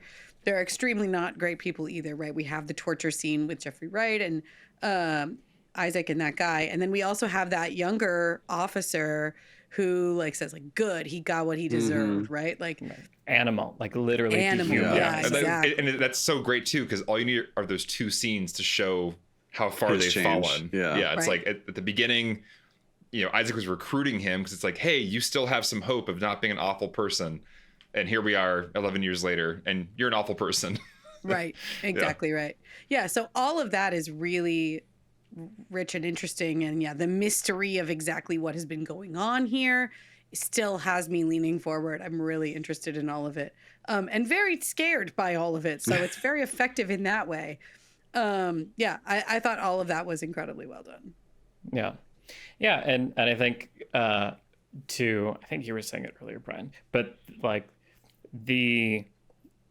right, because in the game we get a little time with Isaac, and it feels like that time was less meaningful than what we've already seen here in the show. And that's getting me excited as a game viewer that's also a TV viewer. Is like, I think some of these themes might be better explored through television and through this medium. Not all, but I think some are. And getting private moments with characters that you're not playing as, even just Dina walking through the store buying things, and you see her, she sees something, she doesn't tell Ellie, like we get to have a secret with Dina. Like, I think the show is smart about how it's using that perspective to bring us into other headspaces that I think lets it explore the themes from more angles. Yeah. Something we should mention, if we haven't yet, is in the games, you are always in the POV of the character that you are playing as. So, you know, when Sarah in the beginning of the game, the first episode, it's like she doesn't know what Joel is out doing. She only knows when Joel comes home and something happened out there, right? So we don't get private scenes with Isaac or private scenes with, you know, all these other characters. We just get the characters that you are playing as. And in the show, obviously that's not a restriction anymore. We can round out the world. We can say, let's introduce Isaac. Let's do a flashback. Let's have this character. Let's have, you know, Gail and Tommy have a scene together. Here's a character from the game and a brand new character. They're going to have a scene together, like watching baseball. That scene, I was like, if you sat me down in front of the TV and I had no idea Last of Us was being made into a show, how far would I have to get in the scene before I'm like, did she say Joel and then say Ellie? Wait a minute, what? But yeah, so that's an interesting thing. The other thing is the Seattle Day One sequence of the game is a very open area, whereas most of these games are very linear, and you go and you can explore things. So the music store scene is entirely optional. You could completely miss it. And I think it's such a beautiful. That's crazy. Yeah, it's really crazy because it's a really good example of sort of narrative beats and storytelling where without that scene, you still have all the beats you need in the game. You have all the beats you need to know that Dina and Ellie are in love. They've already hooked up at this point. They're already basically together. But with that scene, it just makes the relationship that much stronger and that much deeper. The show, it's not optional. You're going to see that scene and they're going to do it exactly like the game. But we're going to make that be the moment where Dina is like, this is actually where I'm really 100% falling in love with Ellie. And Isabella Merced's performance is insane. Like, it's so good. I mean, both of them, obviously, it's so good. And Craig Mazin on the Last of Us podcast said, when we do an action scene, and we're all going to eat this up, I promise. So when we do an action scene, the action is there to either reveal information about a relationship or to change a relationship, which is what we talk about all the time. Yes. Action scenes should be doing something, not just being action scenes. And they said the same thing about this. If you're going to have someone sing a song for 3 minutes, like basically an entire song, that scene better have a function. We talk about this in musicals too, right? What is the actual function of this? It's not just there to sound good and be pretty. And we see a change we already have seen basically, but we see the sort of like the full ending of that change that Dina, I think, has been going through already, which then culminates at the end of the episode. So I just all felt that was done. I felt all of that was done really well. Yeah, definitely agree. And when I was rewatching the first season a couple of weeks ago, I think in the first episode they turn on the radio and Take On Me is playing, and I was like, that's a little setup. That's gonna come back, and so it was cool to see nice. That completed here. Yeah. Okay. Well, yeah, a lot of things happened. I think we're all in agreement. Things are feeling better and we're still hooked and we want to know what's going to happen next. Bumpy character motivations at times, but like we're going somewhere and I'm very excited to see what happens next. So this has been our conversation about episode 4. To make sure you do not miss an episode, be sure to subscribe to our YouTube channel and go ahead and leave a like for the algorithm gods, or head to the Beyond the Screenplay Patreon where you can follow and get all the episodes there as well. We want to say a big thank you, as always, to the patrons that make this show possible. If you become a patron, you will get access to our season 1 recap reflection that we did as an exclusive for patrons, where we talked about the whole first season of The Last of Us. That was really fun and really interesting. So that and lots of other cool stuff is over on the Beyond the Screenplay Patreon. We want to say a big thank you to our producer, Vince Major, to our editor, Mike Worth, and the whole Nebula Studios team. I'm Michael Tucker. I've been joined today by Trisha Arand, Brian Bittner, and Alex Calleros, and we will see you next week for season 2, episode 5. We still don't know the titles. I'm always sad that we get here and I don't have. There's a strong chance it's called Day 2. It's possible. It's quite possible. Bye, everybody. Bye-bye. Bye. Hi, I'm Michael, and welcome to Beyond the Screenplays, What We're Watching, our podcast where we watch a television series week by week. Today we're talking about The Last of Us, created by Craig Mazin and Neil Druckmann, specifically Season 2, Episode 5, Feel Her Love, available on HBO Max. I'm joined by the Beyond the Screenplay team, Trisha Arand. Hello, everyone. Brian Bittner. Hello. And Alex Calleros. Don't hurt me. I'm in a red hallway. What else can I do? I have no choice but to. We'll get back to that. There are no other buttons to press. Yes. All right. So here we are, episode 5. Before we jump in, just a quick note for people that might be new to the podcast. We're finalizing our summer schedule season. So what we do is we do little seasons of collections of episodes where we pick movies that are all of a theme, talk about them, analyze them, extract lessons. And so we're putting the final touches on a fun summer season, and that'll be coming soon. So keep an eye out, like and subscribe so you don't miss that. But first, Seattle Day 2. Here we are. So this episode was one of the shorter episodes. A lot happened, kind of. Like a lot of disparate things were included here, starting from what I thought was a really effective cold open, where we do this kind of slow reveal. We're dropped into the middle of this hospital and we're kind of with the WLF and what's going on. Reveal that it's in the air. I thought that was like an interesting thing to bring into the show at this stage and kind of an interesting evolution there. So that was cool. That also bookends the episode because, events transpire that lead us back into this B2 level that they're talking about. So from an episode construction standpoint, I thought that bookending was cool. We get more time with Dina and Ellie. They admit that this is a terrible idea and push forward anyway. Multiple times. Multiple times. They struggle with it. And we have some Deus Ex Machina Jesse showing up. And I do like my Jesse, so I'm happy to see him. But Deus Just Machina. No. there. I knew it was somewhere in there. We get a little bit of time going through Scar's territory, right? The cultists. And then we end up in the hospital with Ellie killing Nora and the kind of iconic and dreadful red hallway scene from the game, which I want to talk about. So this was a really interesting episode for me because there were parts where I was really into it and really liking it. And I was like, yeah, you're doing those things that you do really well. The action was tense, but as we talked about in the previous episode, character motivations were still very hard for me.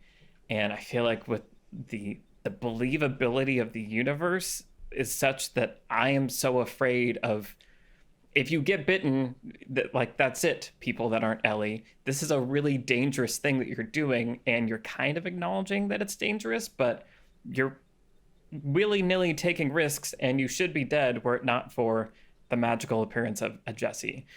And so that was hard for me, and I think a lot of ground had to be covered kind of literally in this short period of time that felt like it was pushing characters to do things at a more rapid pace than I felt was believable. So I was struggling. There were parts where I was like, some of this is like stuff I've enjoyed as much or more than any other part of the season, and other parts were still that like bumpy ride.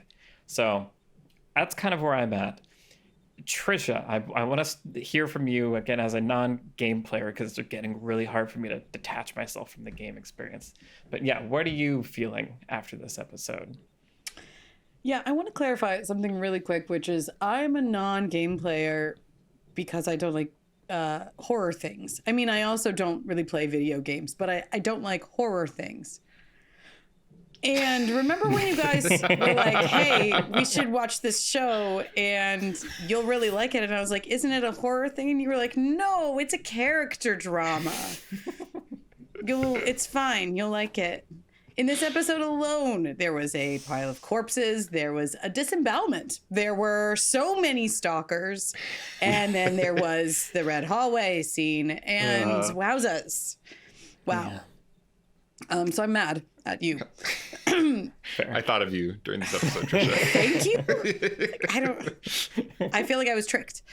Yeah, all of that aside, because that's just me stuff. I will say it kind of speaks to a tonal thing, though, that I do think this season in particular is wrestling with.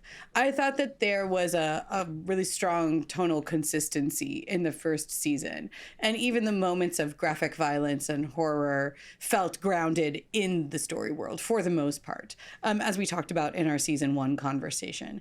And with this, I think I'm struggling with the tonal consistency in this season.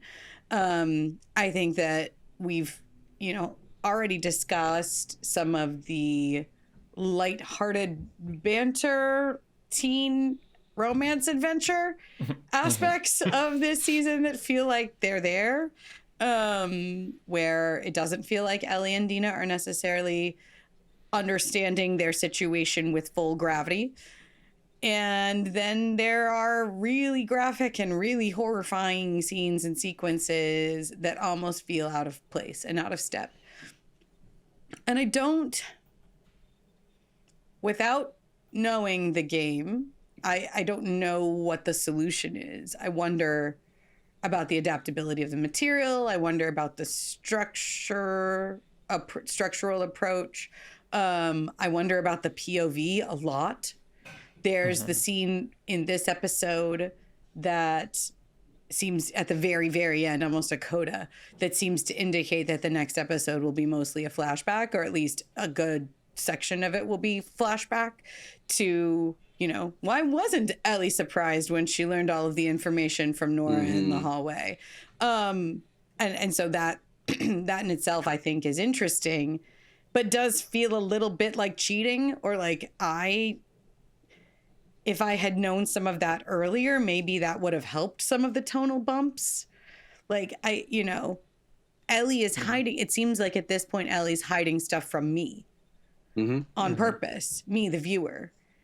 And that's really frustrating because it's not giving me the complete information about Ellie's motivations and who Ellie even is at this point. Like, if Ellie knew this information and Ellie's coming here anyway, then who the hell is Ellie? Like, I don't know. There's so much that I feel like I'm struggling to grasp a hold of, episode to episode. Now, so game players will have more context, obviously, a lot more context than me.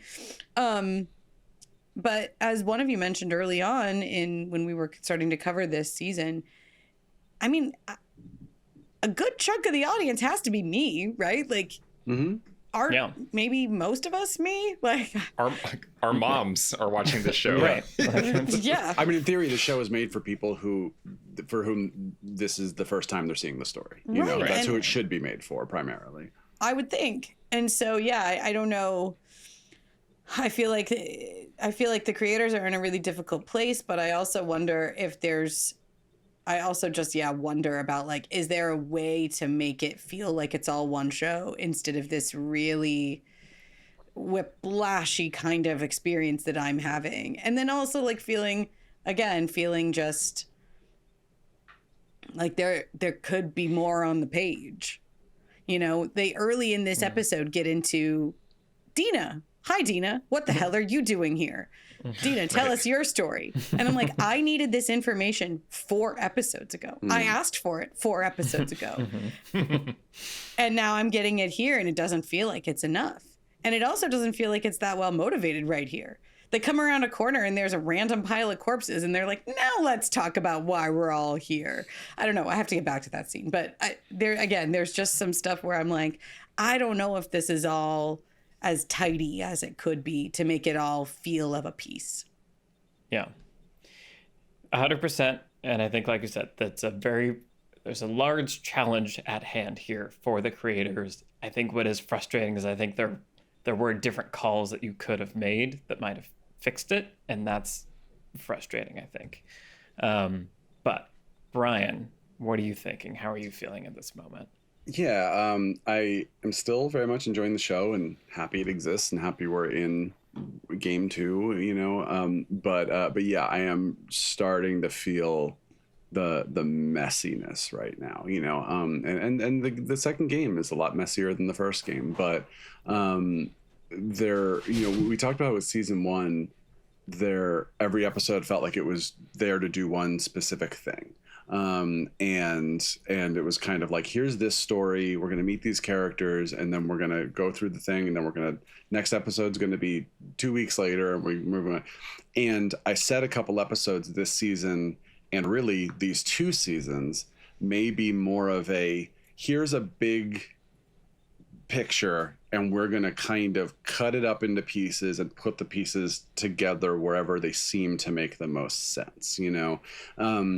And that's not necessarily a bad thing, but it is, as you just said, Trisha, it makes things feel less tidy. It makes things feel like I'm not going to know till the end of the season how I felt about that way I felt in episode 3. I might not know till the end of next season how I felt about this thing that I felt in episode 4. You know, random episode numbers that I'm giving. But you know, like the keep going scene would have been a really nice finale to last episode, right, where they're on the rooftop, you know, or they finally, like, they admit they love each other and everything, so we can go back, like, no, we have to keep going, here's why, you know. And then it's like, great, cool, done, and then we're not having the questions we had last week, and we're not also feeling like it's out of place this week, right? The flashback ending of this episode, totally fine. I have nothing against it, but it feels like this is a teaser trailer for next week, and so it's this kind of which like season 1 did that too with like Sam and Henry. They sort of show up at the end of one episode and then we pick them up. That's not a bad thing necessarily, like I said, but it is starting to feel like we're just kind of like, here's all the stuff and we're going to kind of give you some amount of stuff every episode rather than give you an episode that feels like a fully formed thing. And then the other thing that I'm really struggling with is the control of information here, as you were also touching on there, Trisha. The game, without saying too much, like the game very carefully, in my mind, says, here's Abby, who is an absolute villain, and here is Ellie, who was wronged, and good person gonna go get revenge against bad person. And then slowly feeds you these breadcrumbs that go, actually, here's Abby's motivation, just so you have a better context of who she is. Here's some stuff about Ellie that maybe we didn't reveal yet. And now that you know that, does that change how you feel about them? And then it kind of plays with that as it goes along. Here in the show, it's like, episode 1, here's Abby's motivation. Episode 1 and 2, here's Abby's motivation. Here's everything about her, basically. Now, very early on with Ellie, she knows about what Joel did. That is revealed in the game, but revealed later. So now it's like, okay, I don't feel like I'm being taken on this like masterful, perfect control of information, perfect breadcrumbs at the right time. I feel like I'm kind of like, I don't know what I'm supposed to feel about any of this yet. And again, I have to reserve judgment until I see how this is all playing out, over the course of a season and really 2 seasons, to really know how I feel about it. But right now I'm starting to feel less confident in all of it. Yeah. To be clear, I don't think we were told early on explicitly that Ellie knows what Joel did, just they had a rift between them. I think in the game, we find out very late. Even later than now. Yes. Yeah. Okay. Yeah, not very, very late, but yes, later than this. Yeah. So basically, probably you don't talk about when, but it is a flashback, but it is later. It's even later than the red hallway scene. Fascinating. Yeah, exactly. Yeah. So that's why I was like, oh, I don't know that I want to know that yet, or that I want other people watching the show for the first time to know this yet. Interesting. And then the other thing, finally, I'll say is I'm starting to feel very frustrated listening to Craig Mazin talk about the choices he made, because I listened to the official podcast and I watched a little wrap up at the end of every episode. And it's like when he talks about the writing choices he made and what they mean, he's so smart and articulate. And I'm like, that sounds great. I wish I had seen that in the episode. He's like, this choice that Ellie has to make in the ice cream parlor, depending on what flavor she chooses, is the most important choice she'll ever have to make in her life. And if she chooses wrong, she'll lose 3 toes. And I'm like, I just saw her go up and order ice cream. Like, what? Like, really? So there's a lot of that I'm just like, man, like what my friend and I were talking about it after the episode. We're just like, I wish I saw what he put, what he knew he was putting in, into the episode. I wish I saw that more on the page, more on the screen. And we can talk about a little with this episode. But I feel like there's stuff, context, you use the word context, Trisha. It's like when you have read a book before seeing a movie, you are going in with more context than your friend next to you has, right? That shouldn't be the case, but it is the case. Like, you're going to know more potentially about these imaginary characters than someone who's never read, or played the game or done whatever it does. And I don't want that from like someone talking about the episode who made the episode in a podcast that's released 5 minutes after the episode airs to be like, oh, now I understand what I just watched, right? It's like, I want some of that. Yeah. I want a little bit of, I want to put pieces together. I want a little of 2 + 2 and everything. I don't want to kind of feel like I didn't really get the choices you were making until you explained them to me later. It's like, here's why the joke was funny. Let me explain it to you, right? It's that kind of energy sometimes. Yeah. I struggle sometimes with these official podcasts that go with these shows, because it almost feels at times that they are being used as a crutch to say, hey, this episode actually was good, listener. Let me explain to you why it was so good. I'm thinking about the Foundation podcast, which I listened to when we were watching Foundation. Wow. So, yeah. Listener, if you want to hear our thoughts on season 1 of Foundation, we sure had some. We sure had some. And if you want to hear our thoughts on season 2 of Foundation, we didn't. Don't hold your breath. 2 and 2. You can put that together. Hey. Cool. All right. Well, Alex, what about you? How are you feeling? You guys have summed up a lot of the thoughts I've been having, so I won't repeat them. I did enjoy a lot of the sequences in the episode last night, and it was making me think of a recent film club Patreon hangout we had with our patron supporters.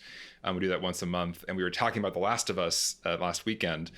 And a couple people on the call were saying, I think one person said they wish there was more video game action, or they're kind of surprised in season 1 how there wasn't as much of that experience in the show.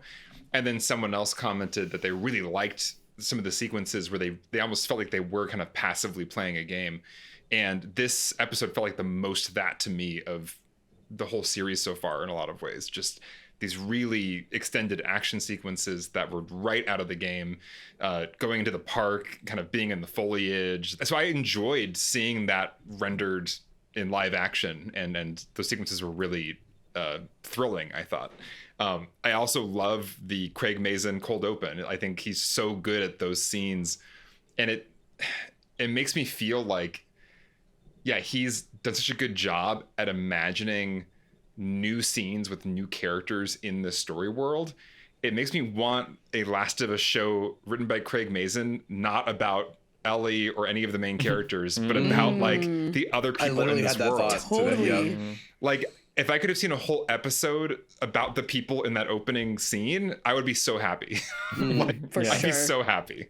And I just feel like the world is so interesting, and this revenge story, which once again, I think is being imported from a game, which is kind of commenting on the medium and the experience of being the person holding the controller in charge of these characters. And there's so much about doing this exact story, this revenge thing in that medium, that when transplanted onto these like teenage women, like actually embodied in live action in real life, is feeling not the same. And so, there's other parts of this world that I'm finding more interesting than the Ellie and Dina through line, which is unfortunate because I want to be excited about them. But for all the reasons you guys have been laying out, it's feeling the most bumpy, whereas everything else in the world is feeling really exciting.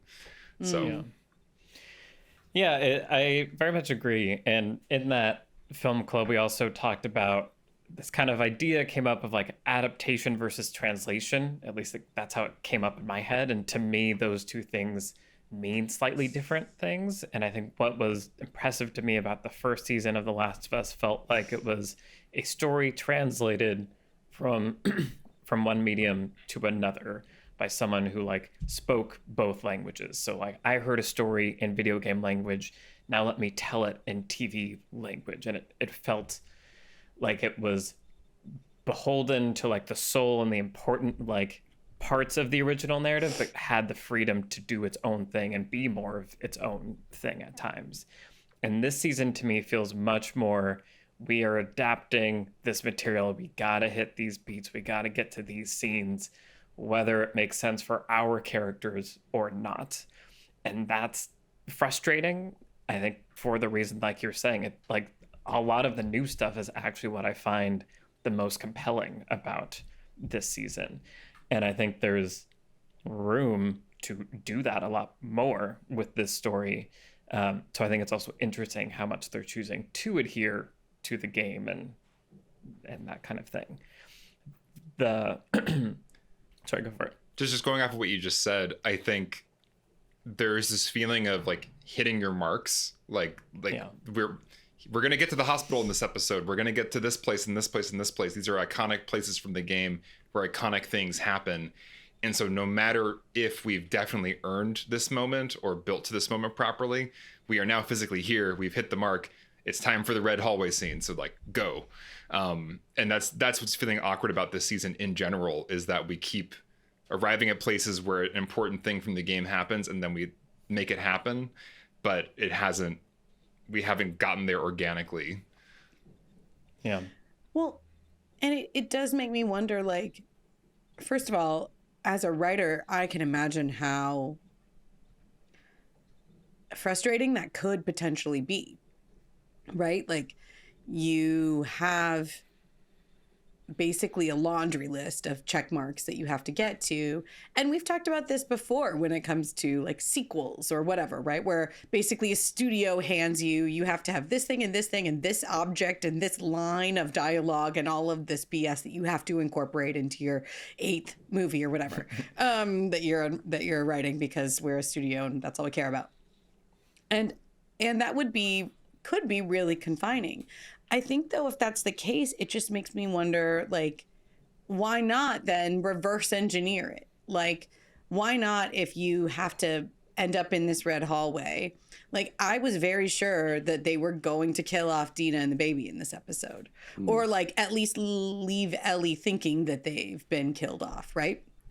And I was like, if Ellie is going to do the darkest thing in the dark place, then we're going to need a turn. Right? There's gonna thank you, Michael. Then we're gonna need a turn, right? Because that isn't the Ellie that I'm familiar with up until this point. Right. Or like even if there had been more steps along the character journey, then one of them is still going to have to be a departure, right? Like, I simply haven't seen anything from Ellie like what I see in that hallway up until this point. Not even close. Like, the only people that I've seen Ellie kill are like infected, and that's not even a person in the world of the story, and that evil cannibal pastor guy. Like, end of list, pretty much. And the one guy in the news that she stabs in the neck. Oh yeah. Last episode. Yeah. Again, it's a hand-to-hand combat sequence. Right. That guy's gonna shoot her for sure. It's not like this is a big turning point for Ellie. No. Right. And so I just don't like. It's such a leap. The character consistency, the internal logic has not built to that point. But if you have to get there as a writer, then you have to build it out, like build it back in some way. Put the beats along the way, like even if they're not in the game. I don't care if they're in the game or not. Right. Yeah. She's got to get there somehow. And again, it would help if I knew some of what's going on. If I knew who Ellie was, if I knew she knew what Joel had done and still had set off on this revenge plot, if I knew that whatever was going on with her, with Joel, having lost Joel, is torturing her so much that she can't sleep anymore, or she can't function anymore, or she can't save her pregnant girlfriend from this dumb revenge plot. I need to know all of those things along the way. And they need to be like, to be honest, they need to be like flagged and signposted for me along the way. I need to see a close up on the character face where I see that she's taken another step toward the dark. And here's another step toward the dark. It simply has to be done in this language, as you're pointing out, Michael. Give it to me in TV movie language, because I need it. Otherwise, then I'm just like, well, now this is a horrifying turn, but I don't feel it in my soul the way that I could if it had built to this point. Yeah. Well, it feels like a good time to talk about the way the game does it. Okay. If I may, Michael. Yeah. The Okay. red hallway scene you're talking The about? red hallways. Yeah. I have to talk about it. There's catharsis from years ago that I still need to get out. Yeah, So- good. I want to hear your thoughts too. But I think it's a good, going off of what you just said, Trisha, because in the game, it very much, this moment is built up. It does feel like the logical next step in Ellie's journey. Fascinating. And the way that it's done though is it's a cinematic until basically it's time for Ellie to pick up the pipe and kill Nora, and then an X comes up on screen and you have to press it for her to swing that pipe and hit it, and you're just seeing it from Nora's POV. Essentially, you're just seeing Ellie hit it, and then another one comes up and you have to do it again. And the only way to progress through the game is to keep hitting that button. And like it or not, it is affecting as hell to make you feel what Ellie is feeling in that moment. Which I also missed from this episode because it didn't feel like it had that like we're off the deep end now kind of feeling that it does in the game. It felt like we did it and then we cut away. We got there, but then we cut away right away.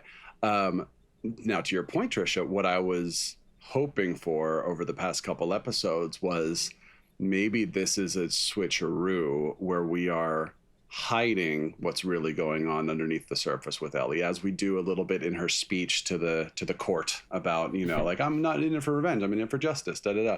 And then in some of the like fun banter teen adventure stuff with Dina, I was like, ooh, maybe we're gonna make the red hallway scene be like as big of a 180 as possible, but in a way that feels earned, in a way that feels like, oh man, you did it, you pulled the rug out from under us. And instead, it's everything you're talking about, I think, Trisha, which is just, it's messy. Again, I'm going to use the word messy, which is like, it feels like some of those steps were there.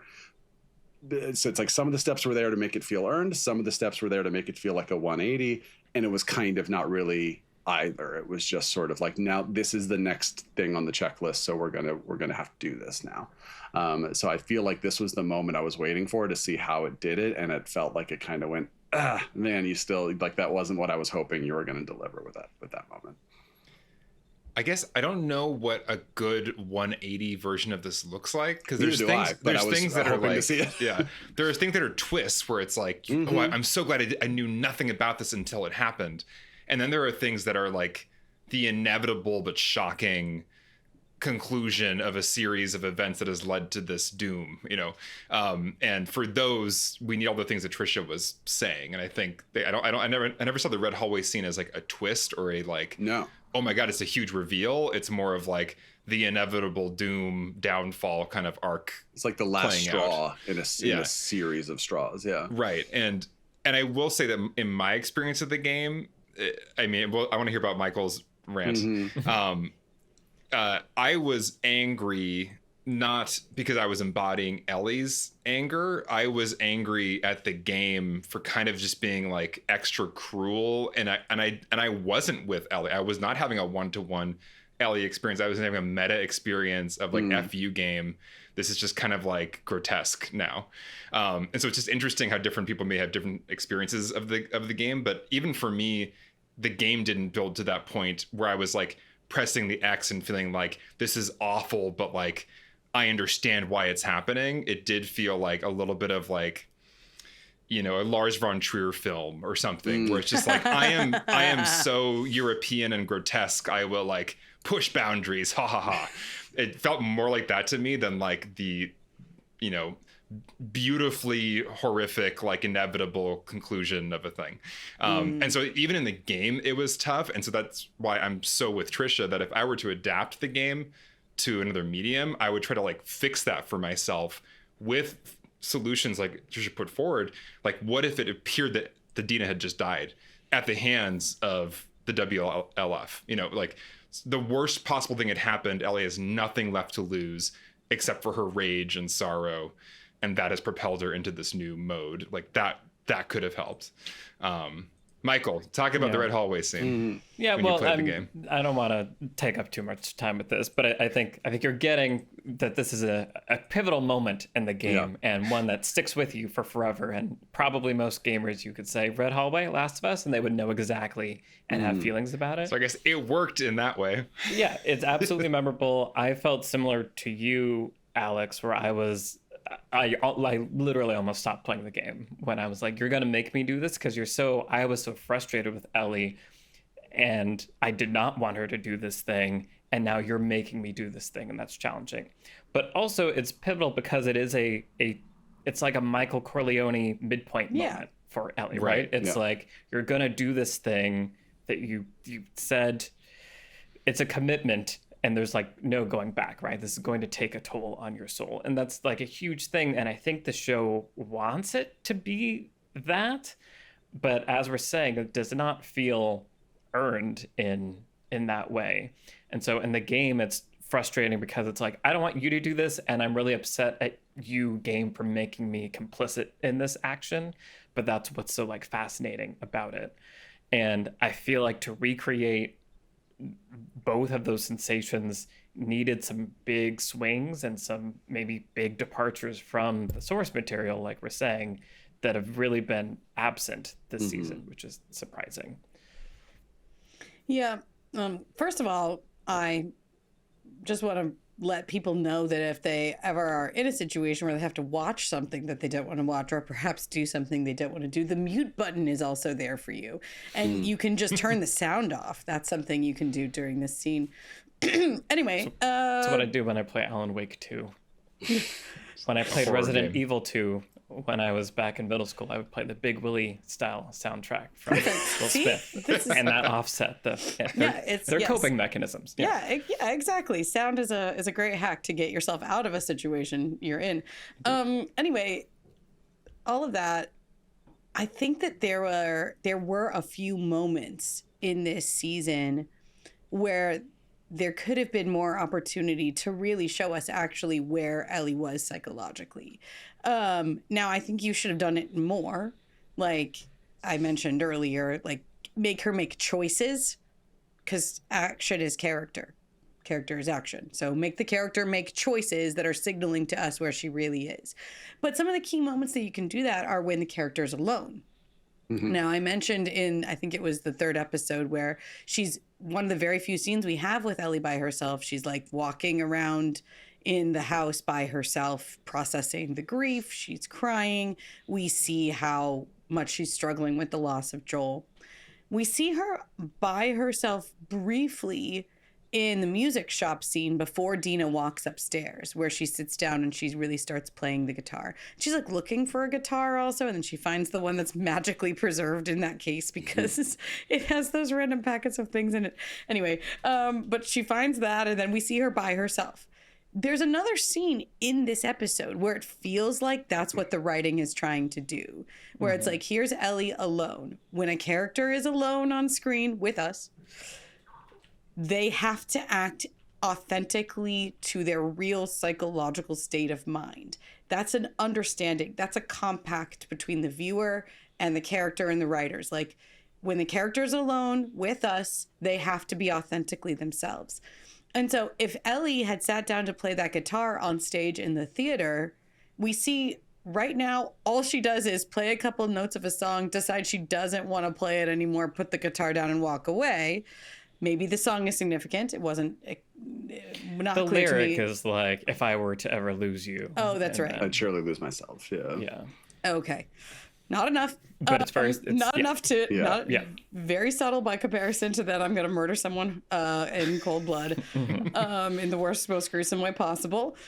So it doesn't quite get you there. But what if Ellie had made a more dramatic choice in that scene? What if she had like taken the guitar and smashed it and like maybe, trashed some of the stuff, like had a brief release of the inner violence and rage that she's been struggling with? It wouldn't still all the way do it, but it would be a foreshadowing, right? I think as a writer, you're always trying to hold, make choices feel that it's that balance of, what is the inevitable choice that also isn't the predictable choice? Yes. And that's, we talk about, in like middle school literature, we talk about foreshadowing, and some of the best examples of foreshadowing from literature. Things do need to be foreshadowed. They really do. We need to have a sense of the growing tension or the doom or the darkness that is going to fall. We absolutely just have to have that. And yet you also, need to make it surprising so that people are still interested. And so I just think there's not enough foreshadowing here. And it's a weird, I guess, problem to bump on, but it really is what's going on. And I think, just to clarify, it's not that you need to tell us, the foreshadowing doesn't have to tell us what's going to happen, but we need to understand clearly what's Something at is risk going of to happening. happen. Right. Yes. Yeah. Yeah, I was hoping to see, over the course of the last few episodes, I was hoping to see, here's how she is to the people of Jackson, but really, here's how she is when she's with Dina, but really, here's how she is when she's by herself, right? I was hoping to see a little bit more of that, and we haven't really seen a lot of it. Control of Information, that song is significant in the game.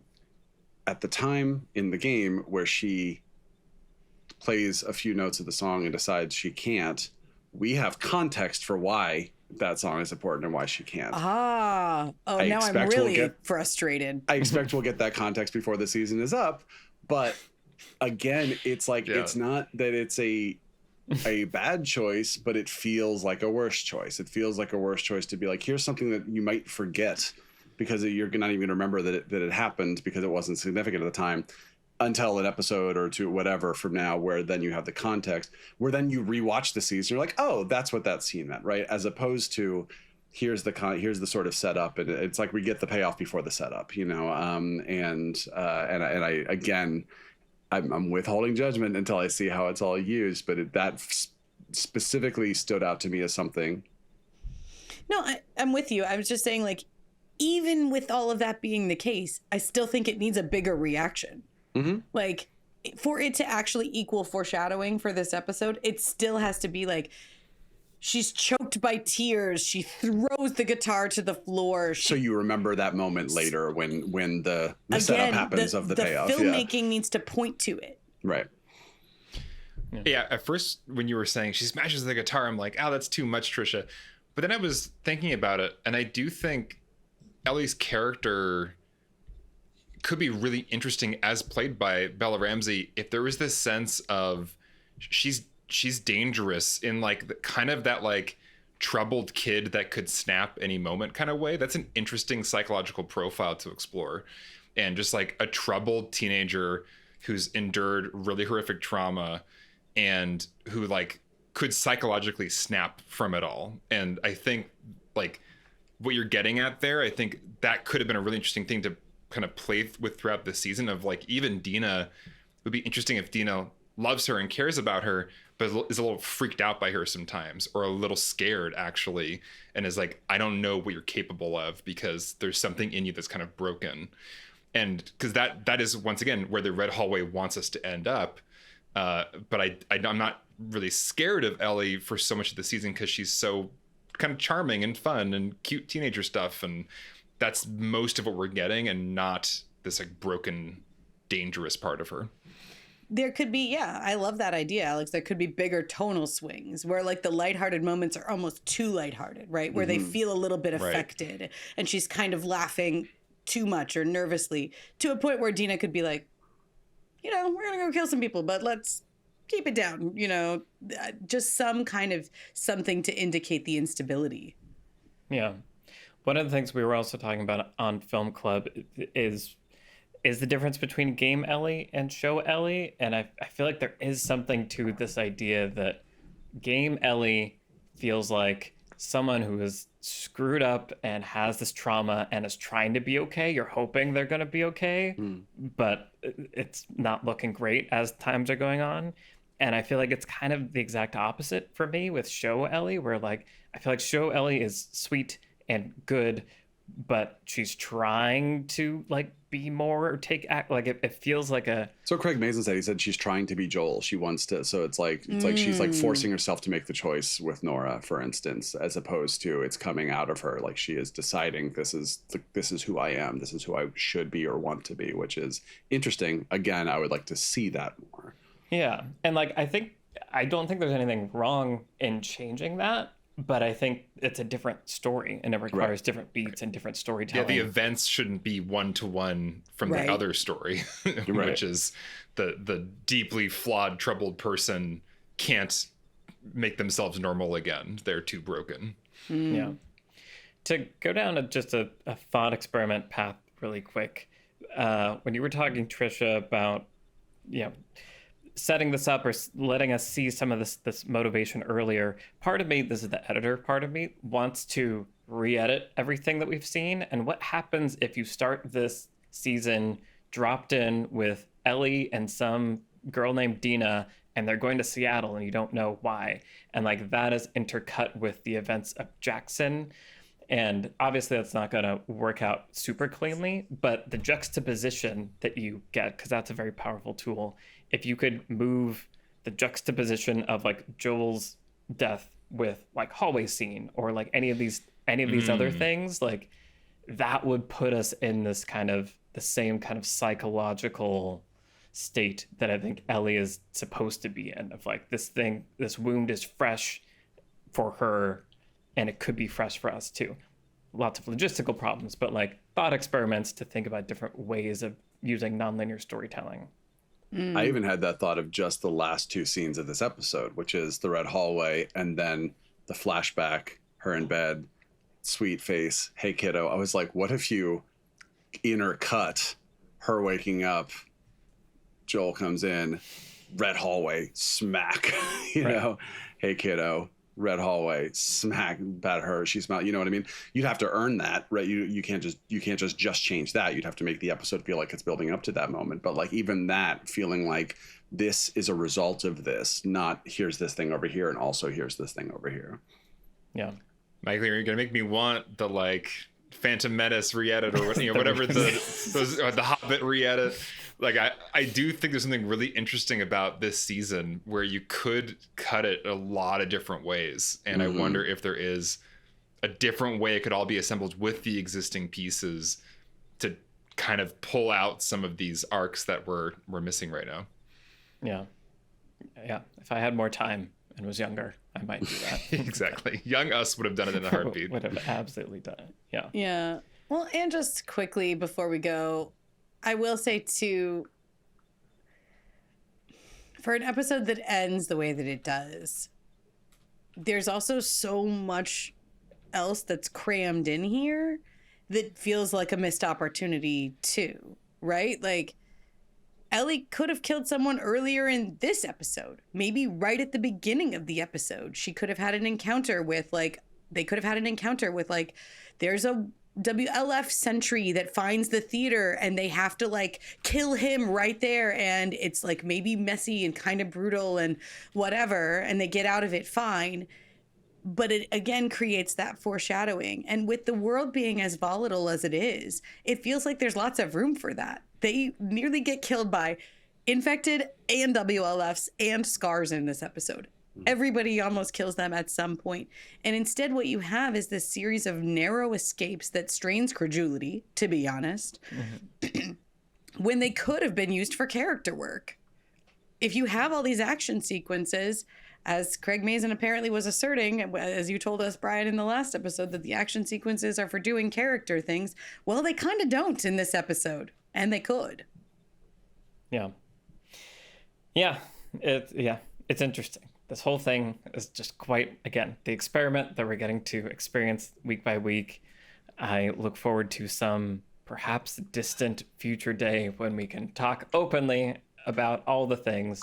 That's foreboding. Well, I think How I just read it distant? like season three. is, Yeah. like, Yeah, specifically like we have multiple to years from now. Yeah. Cool. Yeah. Because the game's being adapted across 2 seasons, so there's things If from this keeps later. being horror, though, y'all, I don't know. It's definitely more horror than season 1. I think they heard the note of more horror and more action loud and clear, and maybe have, to my taste, overcompensated a little bit. yeah. I just need to stop watching it at night. Yeah. I'll echo something Craig Mazin said on the podcast and say that we find out what's on B2 of the hospital this season, and maybe next season we'll find out what's on B3, and that's all I'll say. Interesting. Yeah. Thank your motion there. Ooh. Yeah. IYK. Yeah. But I mean, Joel's back probably, right? We'll have flashback, Mm-hmm. get some Joel time. Seeing him in the end of the episode and like Pedro Pascal in like the happiest I've ever seen Joel. The charm, right? It was just like, oh my god, like this. What is this sunshine? Yeah. Yeah. And why did it take you so long? Yeah. Perhaps we'll see. As Brian says, maybe all of this, once it's all over, it's like, oh yeah, all the pieces click together exactly. I don't know. I want the re-edit. Exactly right. I want the re-edit where we get Joel throughout and we're with Ellie more because we're thinking about Joel constantly. Yep. Yeah. Go internet. Go.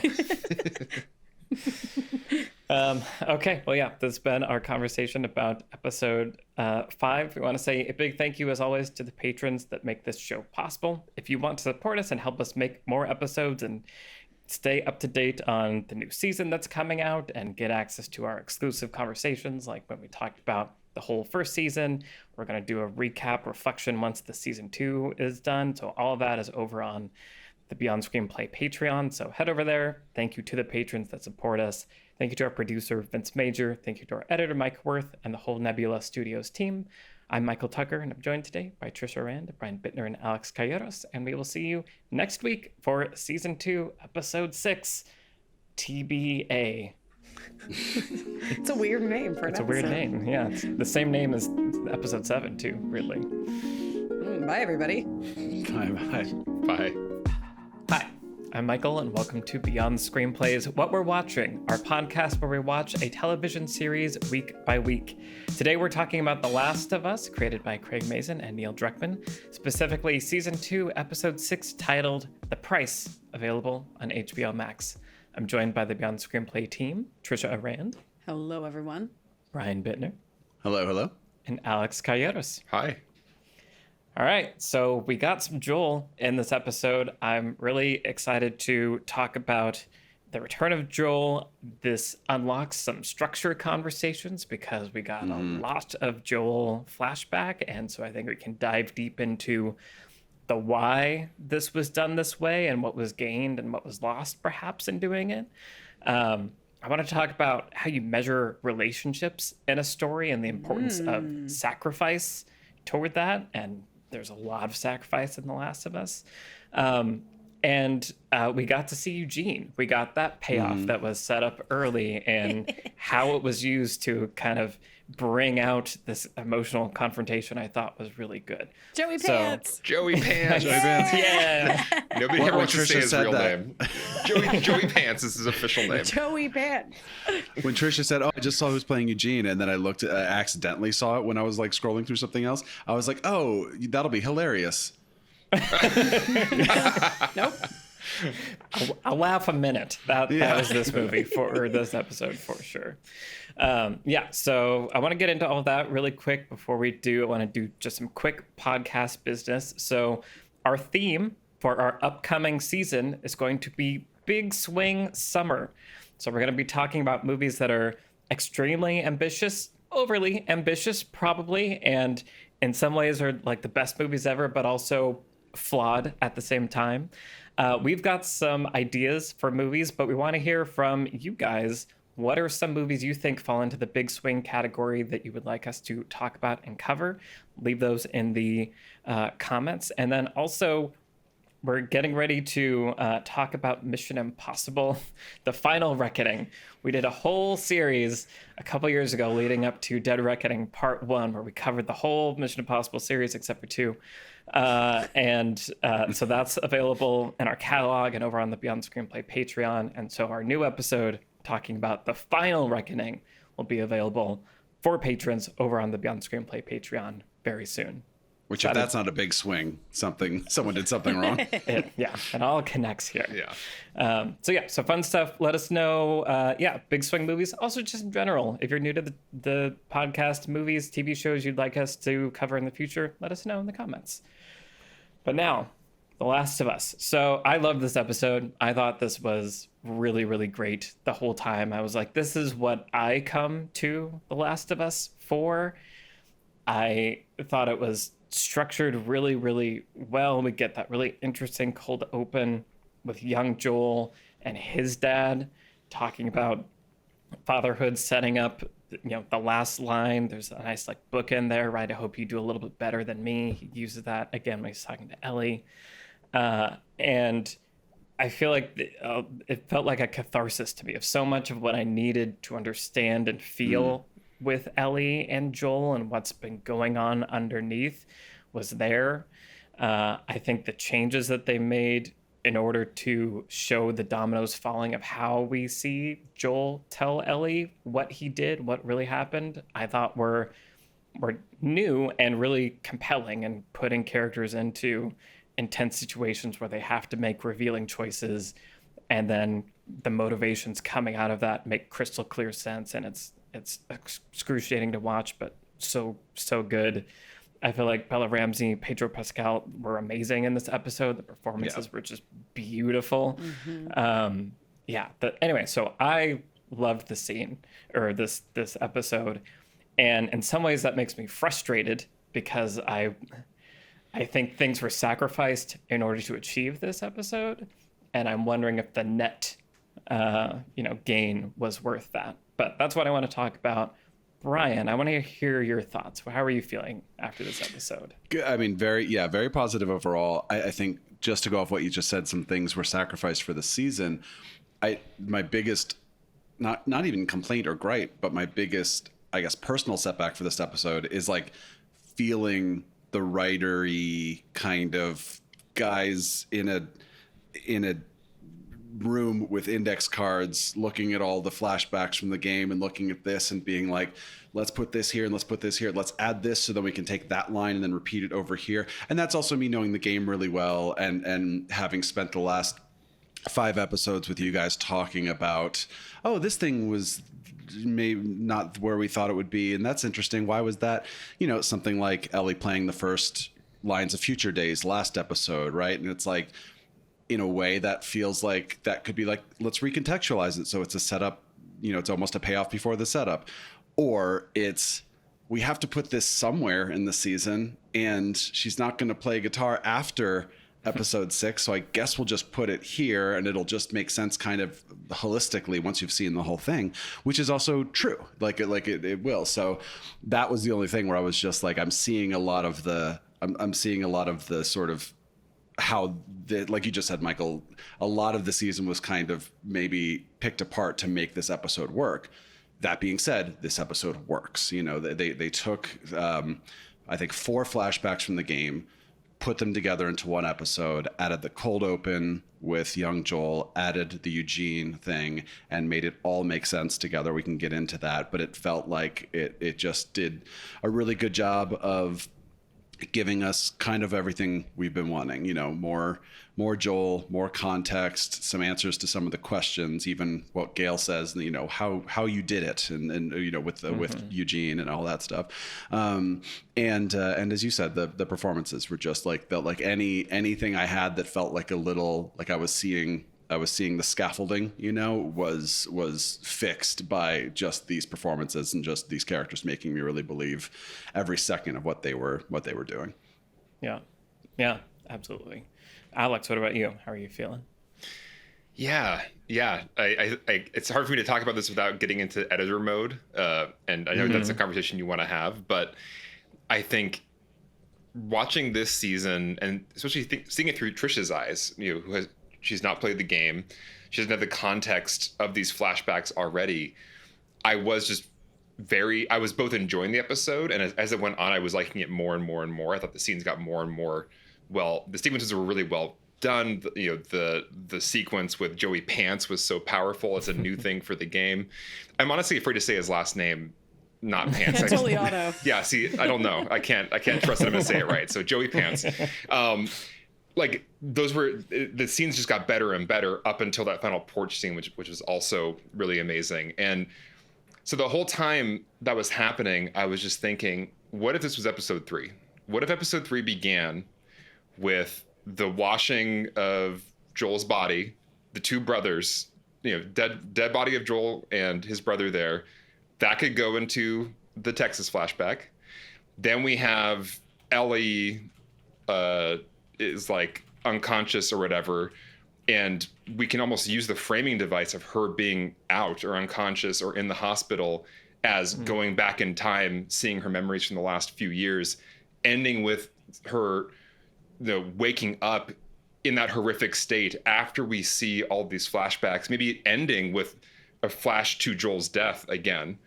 And so we get all this context, how they were just about to mend their relationship, and then it's all cut short with this horrific, brutal thing that she doesn't understand, and then wakes up screaming. And that sets the stage for the rest of the season, which is, here's what Ellie has lost. Here's how it was cut short at just the worst possible moment. And this is, now we're in her headspace, and now we can understand moving forward what's going on. And so I don't understand, honestly, even in the game to some degree, I don't fully understand the purpose of withholding these things, until like the very end, because the sequence on the porch is like almost the very last thing you see in the game, right? I mean, so it's like the game withholds information almost all the way until the very end, and even as a game player, I'm not sure about that choice. I think I'd rather just be with the characters.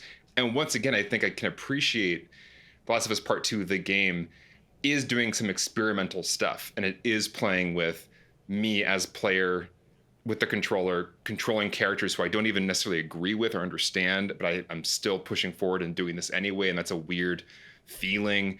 So there's a lot of experimental cool stuff, once again, in that game experience. If you're doing a week-by-week TV show where we have to wait a week between each episode, there's only so long I'm willing to wait for these answers. And I just really think this episode would have been so good following Joel's death and setting the stage for the rest of the season. And I'm just really frustrated because I think it would have recontextualized a lot of things in a good way. And I don't know how saving it or making it like a reveal. Like I felt like when we cut to Ellie at the end of this episode back in Seattle, it wasn't like, ooh, perfect. It was just more of like, okay, like we did it now instead of earlier. And now we're back to the stream we were in.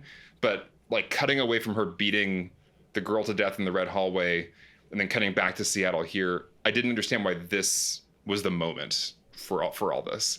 And so basically I agree. It was all very good. I wish it had come earlier, and I wonder how that would have changed how everything else has felt since.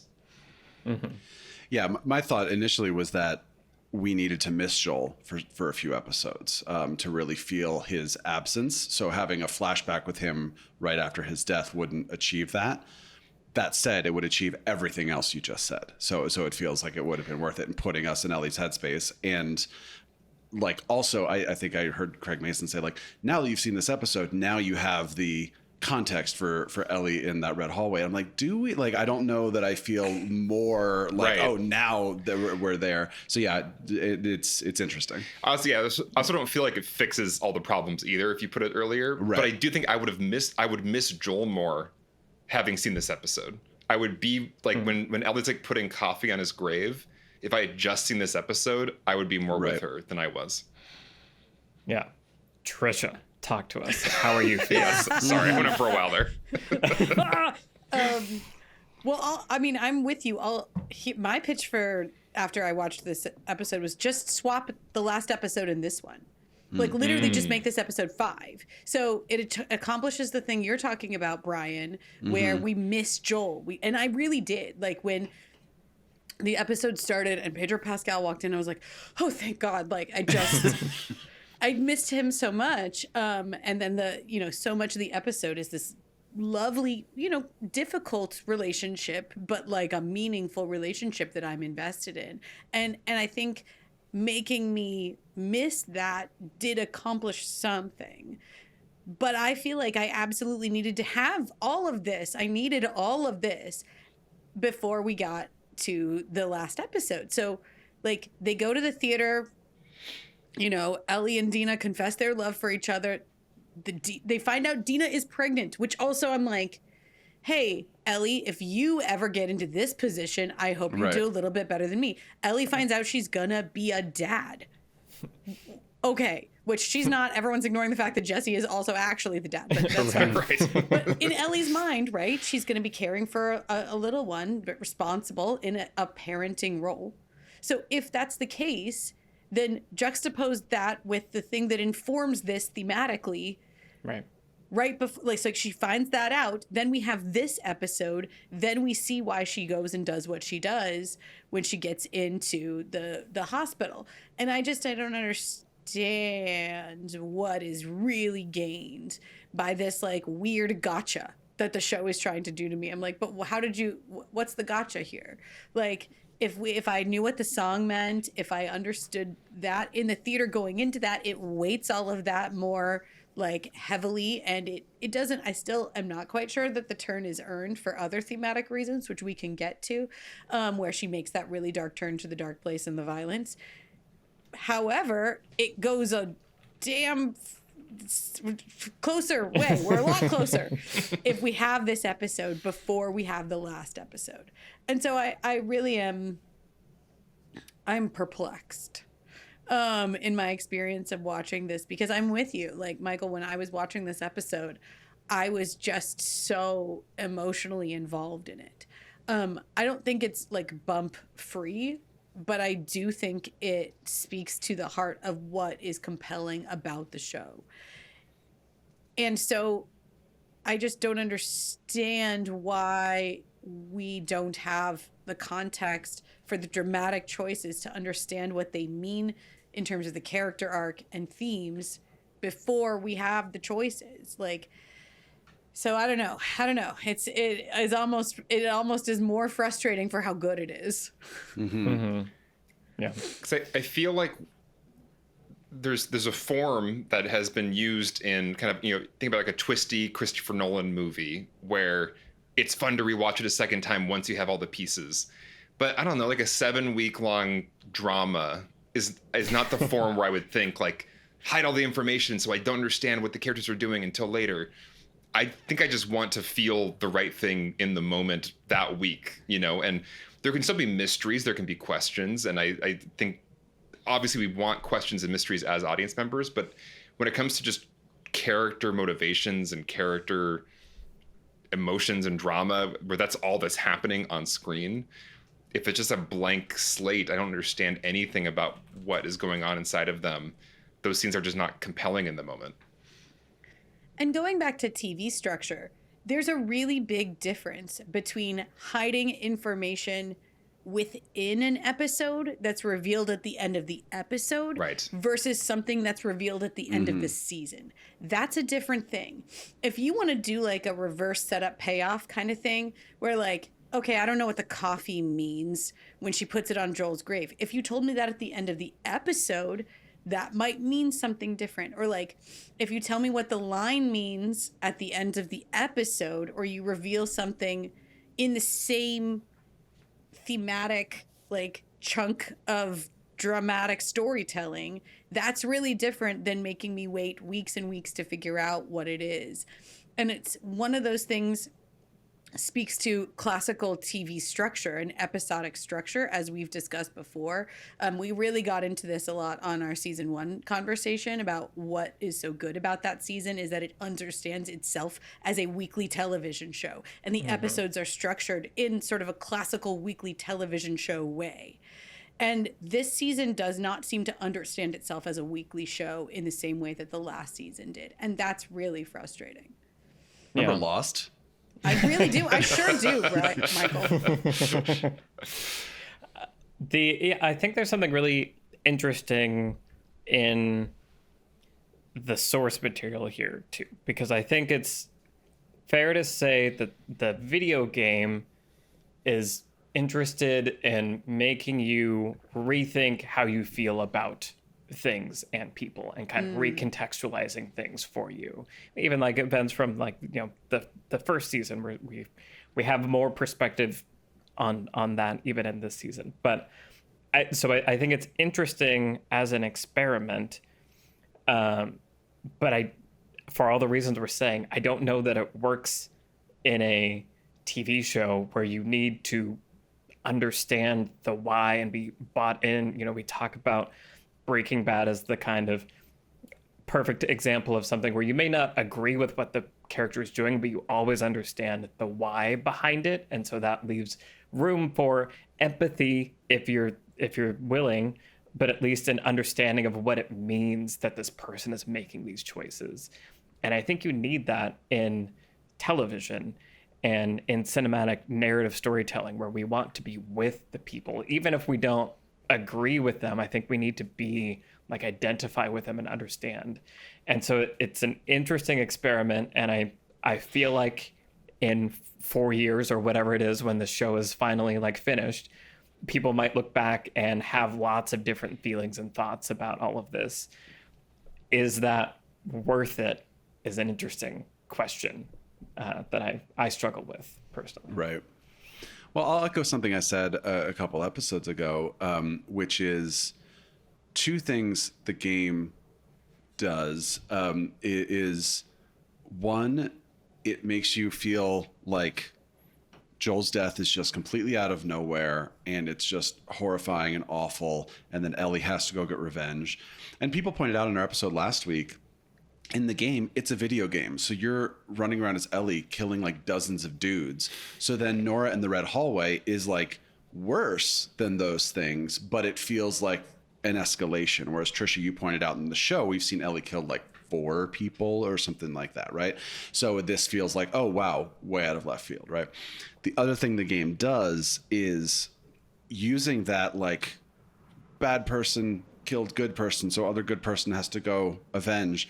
Then it starts kind of peeling apart Ellie a little bit and being like, maybe her motivations weren't as noble or pure as we thought. And I think her finding out the truth, us finding out that she already knew the truth about what Joel did late in the game gives us even more doubt about our sort of support of Ellie's revenge story. And throughout the course of that, we're also learning a little bit about Abby's backstory too. So it's sort of doing this thing where it's kind of making us question how we feel about things. Here, because things were done in a different way, as we're talking about, the motivations don't feel as clear. So as I think you were saying, Alex, hiding some of these things and revealing them later doesn't do the same thing. And you could even argue in the game it's messy, but here it feels like it's like, ooh, she knew all along. It's like, okay, but so what? What does that make me feel, right? That doesn't give me that like aha moment that I think you were hoping it would give me. Yeah. I want to say one other thing, but Michael, did you want to? Mm-hmm. No, keep going. Okay. What I do want to praise is the opposite of what we're talking about, which is this episode took things that were disparate in the game and put them into a single piece of art, essentially. So for context, in the game, there are multiple flashbacks that happen throughout the game. So Joel playing Future Days for Ellie is one. The whole dinosaur natural history museum space thing is another, which is like iconic and beautiful. And they basically just copied it straight out of the game because it's perfect. Ellie actually goes to Salt Lake City, which is weirdly where I am right now, and to find out the truth and find some evidence about what Joel did. Joel shows up and then she confronts him about it. She finds out. Then later we have the porch scene where she says, I don't know if I can forgive you, but I'd like to try. So Craig Mazin, Neil Druckmann, Hallie Gross took all of that and constructed this episode out of all of that, where we're kind of coming back in this series of birthdays. And then we get the cold open with Joel, where then we're going to take a line from there and put it at the end. And then we're going to insert Eugene here to have a more dramatic way for Ellie to realize, you promised, you broke your promise. Remember that last time you said, I swear? And she says, you swore, not you promised. And, even though he says, I promise.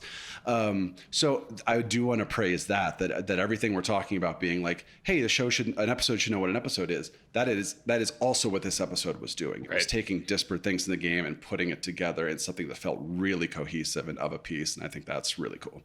Yes. Yeah, 100%. I feel like this episode was masterful. Like seeing all those pieces come together, like you're saying, having them be thematically connected and coherent and take you on an emotional ride.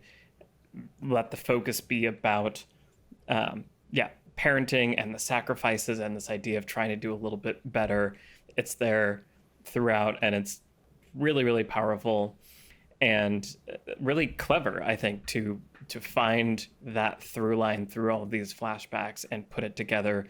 And then it is interesting, the introduction of Eugene, which feels thematically separate from the idea of, the sort of the parent-child relationship. But that's not really a knock. Like one tiny thing not being perfectly in thematic unison is there. And it is still about a really intense emotional relationship and family and all this stuff. And so I think it was really cool to see this information get pulled out in this dramatic way and see the dominoes fall and put Joel into another situation where he has to lie in the exact same way, and then see Ellie make a the choice that she makes and call him out and like explode the whole thing, like characters taking action, revealing character reversal, like it's just really, really good. And I think earns all the emotional buildup that you need for that porch scene. So yeah, just from a construction level, as you were saying, Brent, I think this is amazing. Yeah. Yes to all of that. It's very well done. I was desperate to know like what the source material was as I was watching it, because I was getting the really strong feeling that some of it was lifted straight out of the game. And then I also knew that the Eugene plotline couldn't be, because I know that character is new, and Gale too.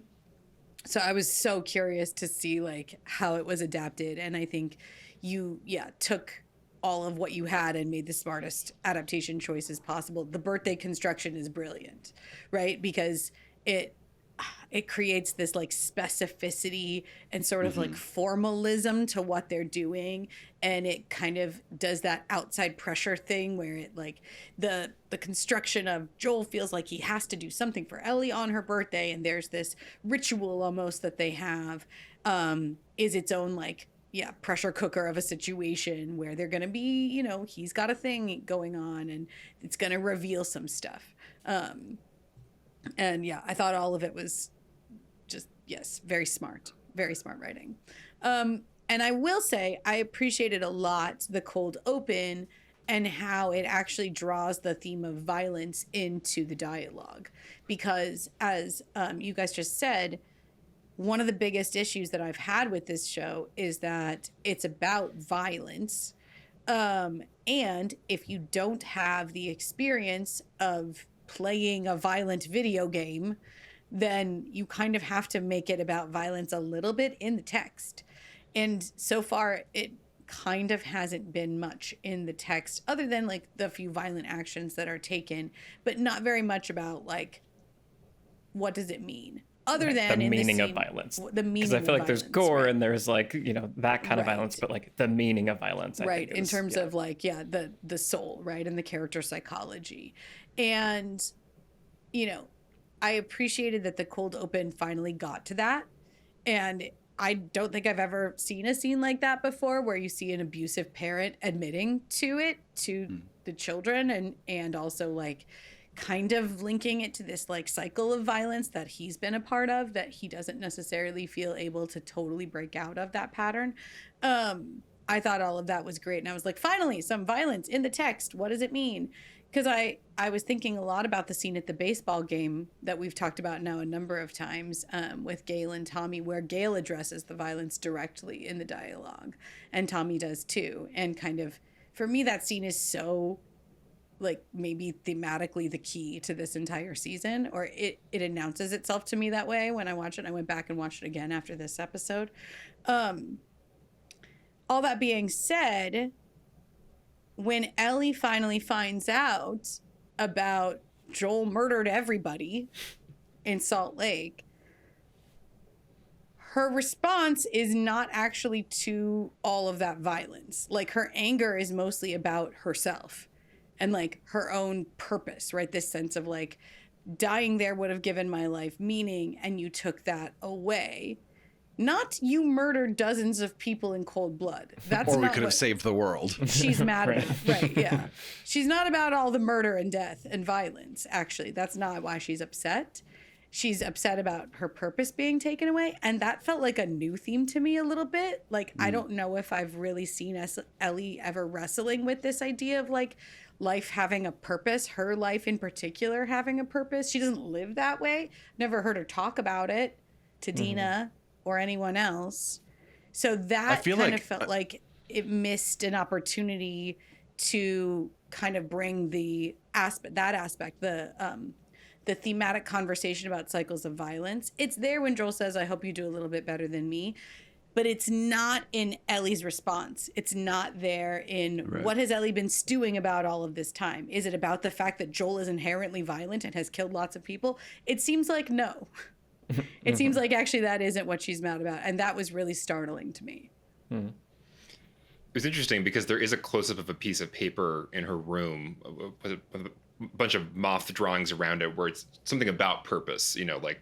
And so I think there's something interesting there. Once again, I wish it was, like you're saying, Trisha, more in the text, or more context has been given for who Ellie is moving forward in this story after Joel's death. But it does feel to me that there's something potentially interesting there.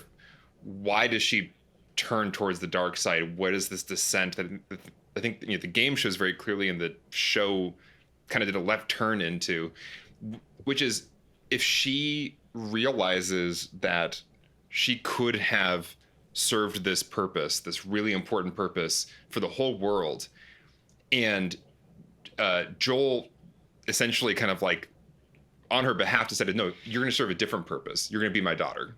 Like, I will die. I will not be able to survive, me, Joel, if you die. I can't do that again. I lost a daughter once. I can't go through it again. So I'm going to save you to save me. And then if Joel is then killed in this seemingly senseless, horrible way, it's like my initial purpose was taken away. And then my like second purpose that maybe almost made the horrific thing that Joel did. Like, at least we have each other. We have this beautiful father-daughter relationship. I've provided this for you, Joel, this thing that you need. And then that's gone too. Then it's like 2 times purpose has been robbed through violence, and what else is left but just more violence? And so there's pieces here that maybe I could assemble in such a way to get me more on board with this revenge story, if they were more in the text and more, I don't know, I was walked on this journey, versus, once again, it feels like Ellie, I haven't been with her the last couple episodes, and I was so with her in this episode. I was so with her the whole time.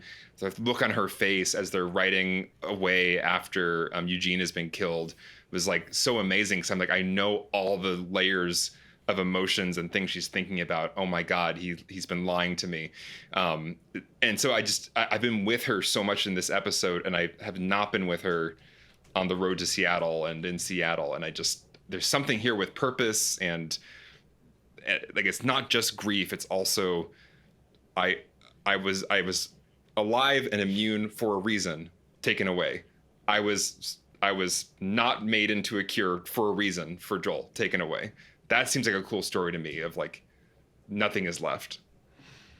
Yeah. I wish it were in the text the way that you're describing.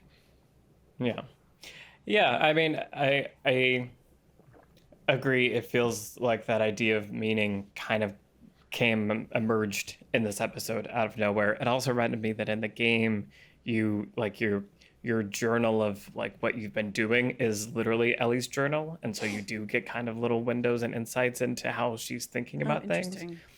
But to kind of bring it back to some of the more writery, like lessony things, I think, Trisha, you talk a lot about how when we're in private with characters, we need to see them being their real selves. I think we got some really good examples of that in this episode, where we see Ellie rehearsing what she's going to say to Joel, like, and we get to see how she's struggling with it, how she feels about it. Like, this is clearly something she really wants to know because she's practicing, like, using that scenario to give us a window into the headspace of the character is really effective, and is exactly the kind of thing, as we've called out, that they haven't done on the kind of trip through Seattle.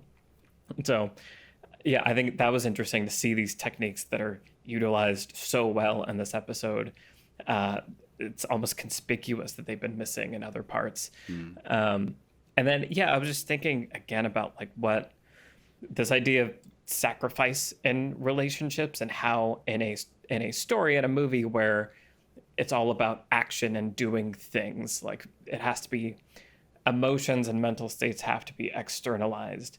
I think one of the best ways to externalize like the power of a relationship, how much one character cares about another, is what they're willing to sacrifice for them, and getting to see them choose the other person over their own personal interests. Just watched the season 2 finale of Hacks. That had a great example of that too. Just like the character growth and all that can be shown by seeing a character choose something that's worse for them but better for somebody else.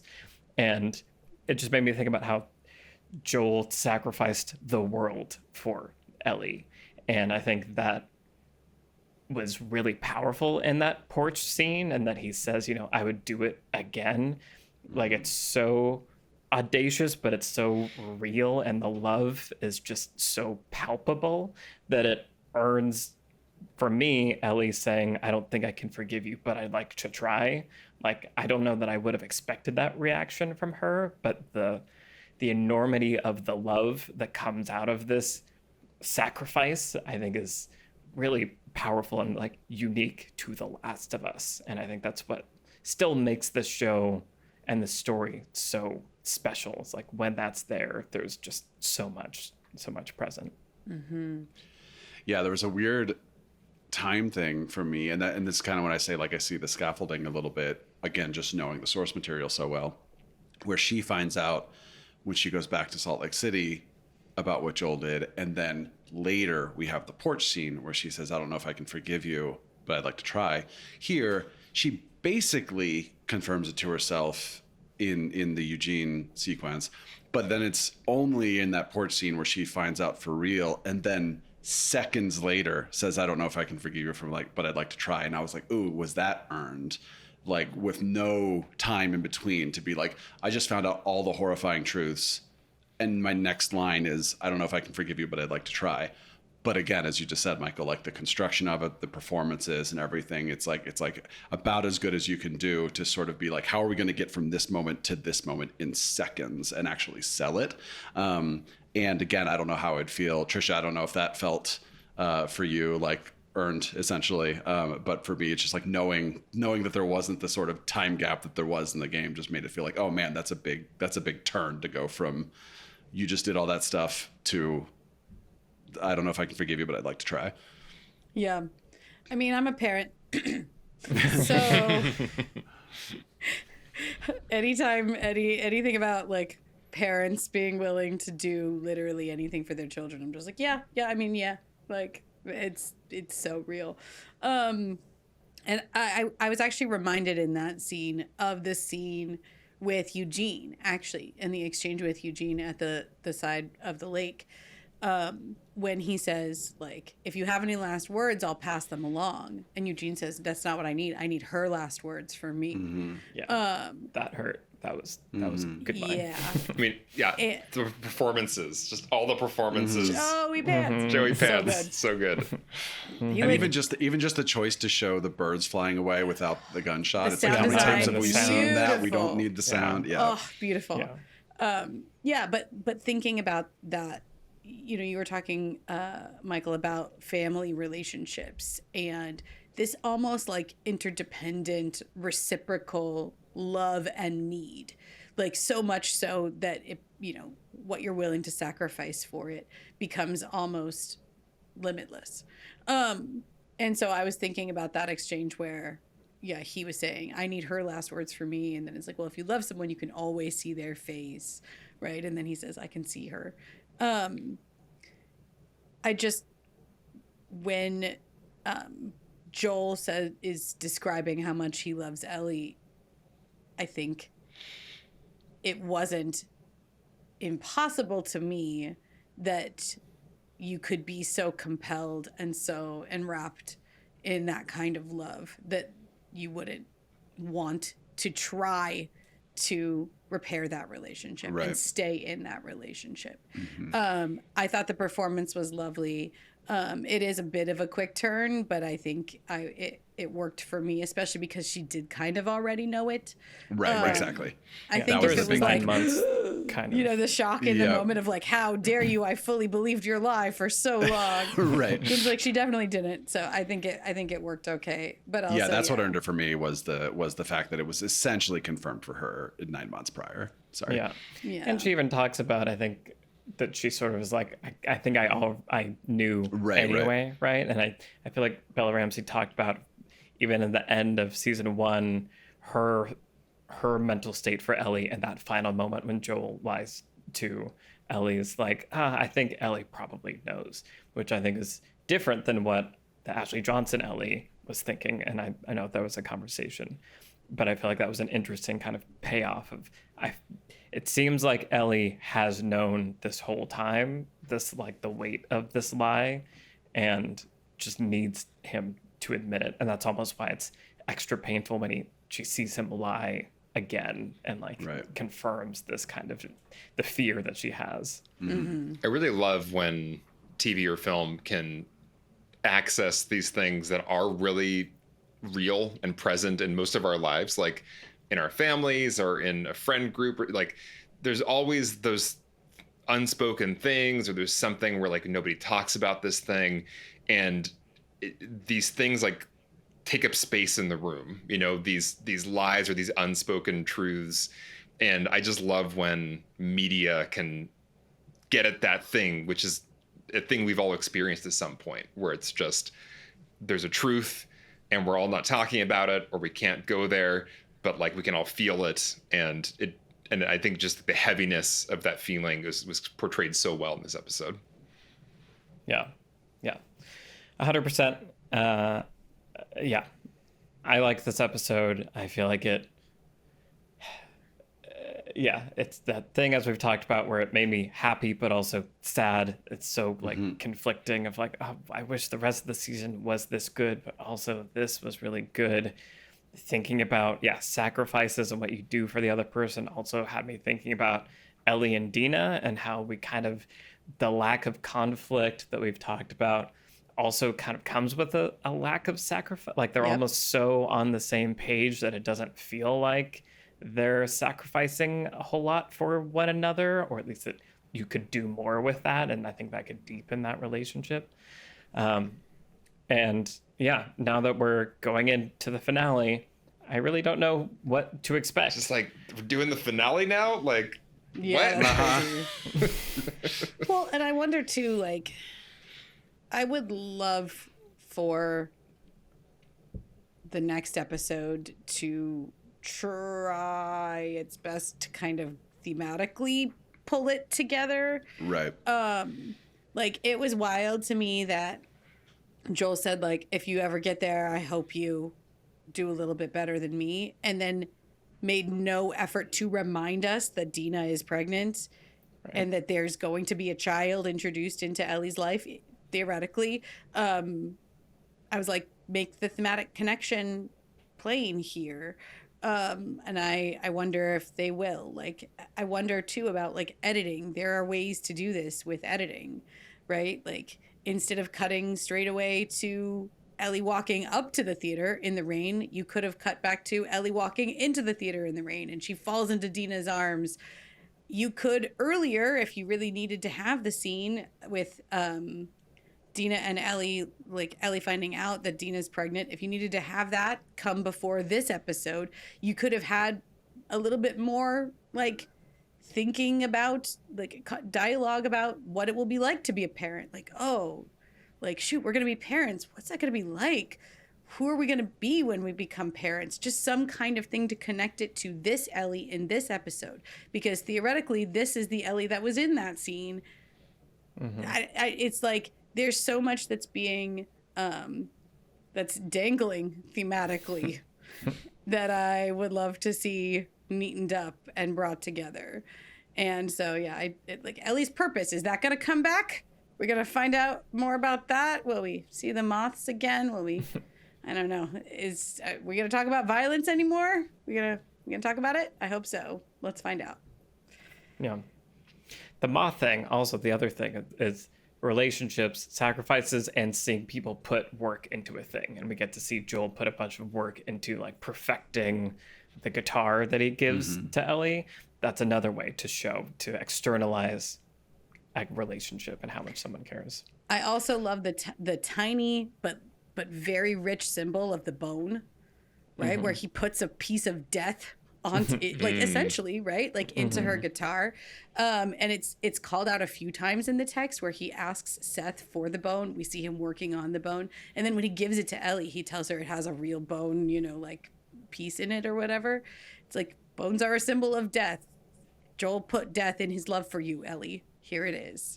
It's really nice. It's so literary. Very literary. Yeah. All right. Well, we'll see. Will Jeffrey Wright come back? Was he just there for that one scene? Like, I Please. don't know. Let's find I out. need Like, it. yeah. But the last two episodes, right? This episode and the next one are directed by Neil Druckmann, if I'm not mistaken.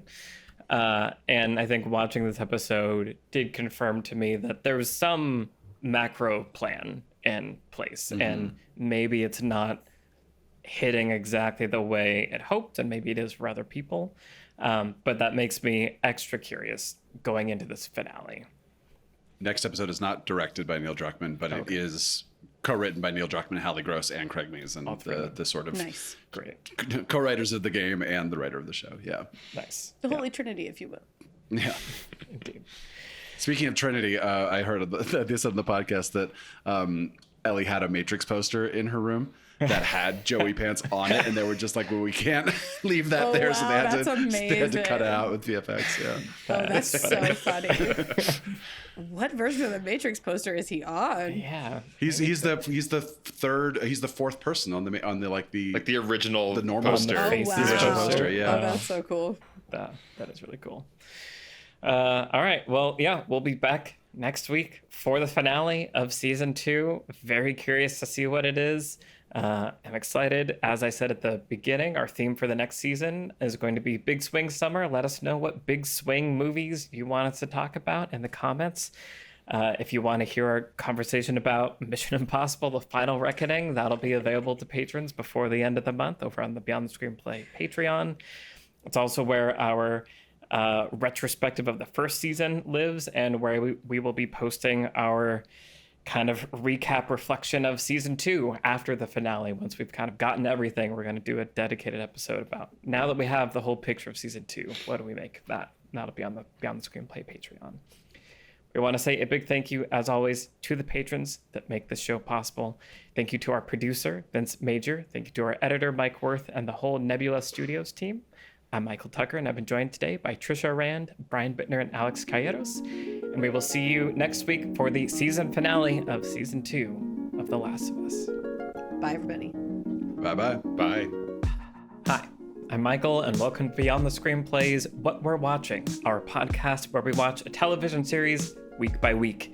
Today we're talking about The Last of Us, created by Craig Mazin and Neil Druckmann, specifically the season 2 finale, episode 7, titled Convergence, available on HBO Max. I'm joined by the Beyond the Screenplay team, Trisha Rand, Hello, everyone. Brian Bittner, Hello. and Alex Calleros. Hi. All right, we're here. We made it to the end of the season. They did it. So some things happened in this episode that I really want to get into. We get to spend some more time with Jesse until he's gone very abruptly at the end. We meet with Tommy. Like, there's just all kinds of stuff happens, and it all boils down to this crazy explosive ending. This kind of cliffhanger moment where Jesse's dead, Ellie's there, Abby's there, what's going to happen? And then there is obviously this kind of little epilogue that is suggesting things for the next season. So we're going to talk about it, and Trish is going to tell me what she thinks any of this means, because as a game player, it's just fascinating to think about all of this. So before we dive in, a couple pieces of podcast business to do. So our season 2 recap and reflection episode for Beyond the Screenplay patrons is going to be available next week. So tonight we're talking about this episode, and then we're going to take a little bit to gather our thoughts and reflect on the whole season now that it's all together, and how it reflects on the first season, all that stuff. So that'll be exclusive to our Patreon members coming out next week. If you want to support us on Patreon, there's a lot of exclusive things that we put on our Patreon, including our Mission Impossible: The Final Reckoning episode. That will be coming out this Friday, so keep an eye out for that. You get all of our episodes ad-free. You get access to our Discord community that's really great and sweet, and there's a lot of civil discourse, including like talking about Andor. I know a lot of people want to be talking about Andor. There's a lot of conversation happening over there. And it's a great way to just support us also. If you like our podcast, we try to bring some elevated, constructive critique to discussing film and television. And so we'd love to have you as part of our community. So head over to the Beyond Screenplay Patreon to support us and get access to those things. And another quick announcement, we have figured out our summer schedule. So our big swing summer schedule kicks off very soon and includes Interstellar, the 2014 Christopher Nolan film, La La Land, the 2016 Damien Chazelle film, AI, Artificial Intelligence, the 2001 Spielberg-ish film, Cloud Atlas, the Wachowskis' 2012 film, Romeo plus Juliet, Baz Luhrmann's crazy 1996 film, The Fountain, the 2006 Darren Aronofsky film, and Pulp Fiction, a little movie by Tarantino from 1994 that somehow we have not talked about. So that is going to be our summer schedule. All of those episodes will be coming soon. So make sure that you are following us on YouTube, subscribe, like to make sure that it tells you when these new episodes are out, or follow us on your favorite podcast platform. Yeah. Okay. Now we're going to talk about The Last of Us. Trisha, what do you make of this episode? What was your experience here? So we're gonna play as Abby now, yeah? Sounds reasonable. Interesting. I mean, it Interesting seems thought. what's going on. You guys have hinted enough to me that there's this thing that is true of the first game and this one, where there's a perspective shift where you can play as different characters, or you are forced to play as different characters. And so as the season was going along, and Abby had vanished completely from the season. No cuts over to her, what's happening, where she is. Nothing. Truly not even the barest hint of it. More specifically, Caitlin Deaver had vanished, which, in Right. TV is a different thing where it's like, this person is here, or are they? Right. So, yeah, it made me increasingly suspicious that there was going to be some kind of deliberate perspective shift. And I kind of thought it would arrive earlier than this. You told me early on that there was a very marked midpoint shift in the game, and so I was kind of braced for it. And so then when they killed off Joel in the second episode, I was like, well, wasn't that? And then they did the red hallway. I was like, well, I guess it wasn't that either. So it must be this other thing that I suspect they're planning. And I like that as a choice. I'm really fascinated. What a wild video game experience you all have had. Yep. Yeah. But I'm not sure if my dream of the whole season being tied together thematically is being fulfilled in this finale. I think shifting perspectives here is doing something thematically, and I'm really curious about that and excited to talk to you guys about it more. I don't think that this particular episode makes a lot of effort to be a finale in some ways. With finales, we are usually seeing, of seasons of TV, we are usually seeing almost a curtain call of here's all the characters you care about. And yeah, Jesse's back and Tommy's back. But then here's also this thematic point and this thematic point and this choice that suggests this thing and this idea being introduced that could possibly tie it together. There's some thematic work done here, but I think it really feels like The Last of Us 2 Part 1. And which I guess I should have expected, but not knowing what the midpoint was going to be, I just am kind of okay.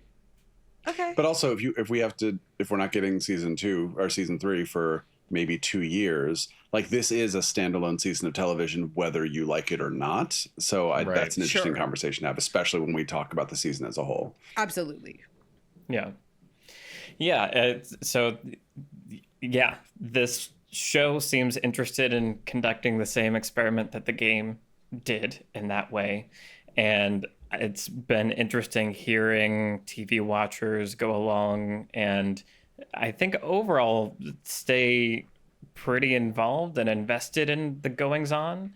And yeah, it's weird as a game player knowing that there's stuff to come and elements of Abby that are, I think it's clear now that we're going to get more of in the next season. Seeing that absent from this season was a choice, and like we said, we'll talk about this more in this kind of season 2 recap of like the kind of structural decision that they made and whether or not, the pluses and minuses to that. But like for this episode unto itself, it is interesting that, like you were saying, Trisha, there aren't a whole lot of those big season finale markers. I think there are things that we've been talking about that they did hit on, where Ellie kind of speaks to her violence nature of, coming out of the red hallway where she killed Nora. She comes back, she talks to Dina. She's like, I thought it would be harder to make her talk. It wasn't. I just kept hurting her. Yeah. So that was the first time we've kind of heard Ellie talk about that and say that out loud to someone else. And also in that scene, she reveals to Dina who these people are, that they're Fireflies, tells the story about, they were going to make a cure for me. Joel killed them all. And that seems to sour the relationship with Ellie and Dina to some degree, right? Like after that, Dina just kind of turns over and is like, we need to go home. Before Ellie departs, there isn't like a hug or a kiss between them. So there are now kind of rifts and conflict forming between the two of them. That's interesting. And I want to talk about the withholding of information and that a little bit more. So yeah, it's interesting that there is some of that happening in this episode, but not a ton. Brian, I'm curious to hear from you. What were you thinking as this episode was happening?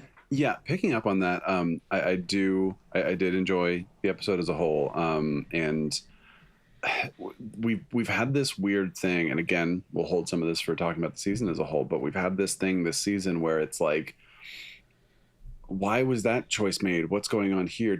And then like the next episode or 2 episodes later, like someone will deliver a monologue, or we'll get the flashback or something that's like, oh, okay, I guess that's kind of what was going on there.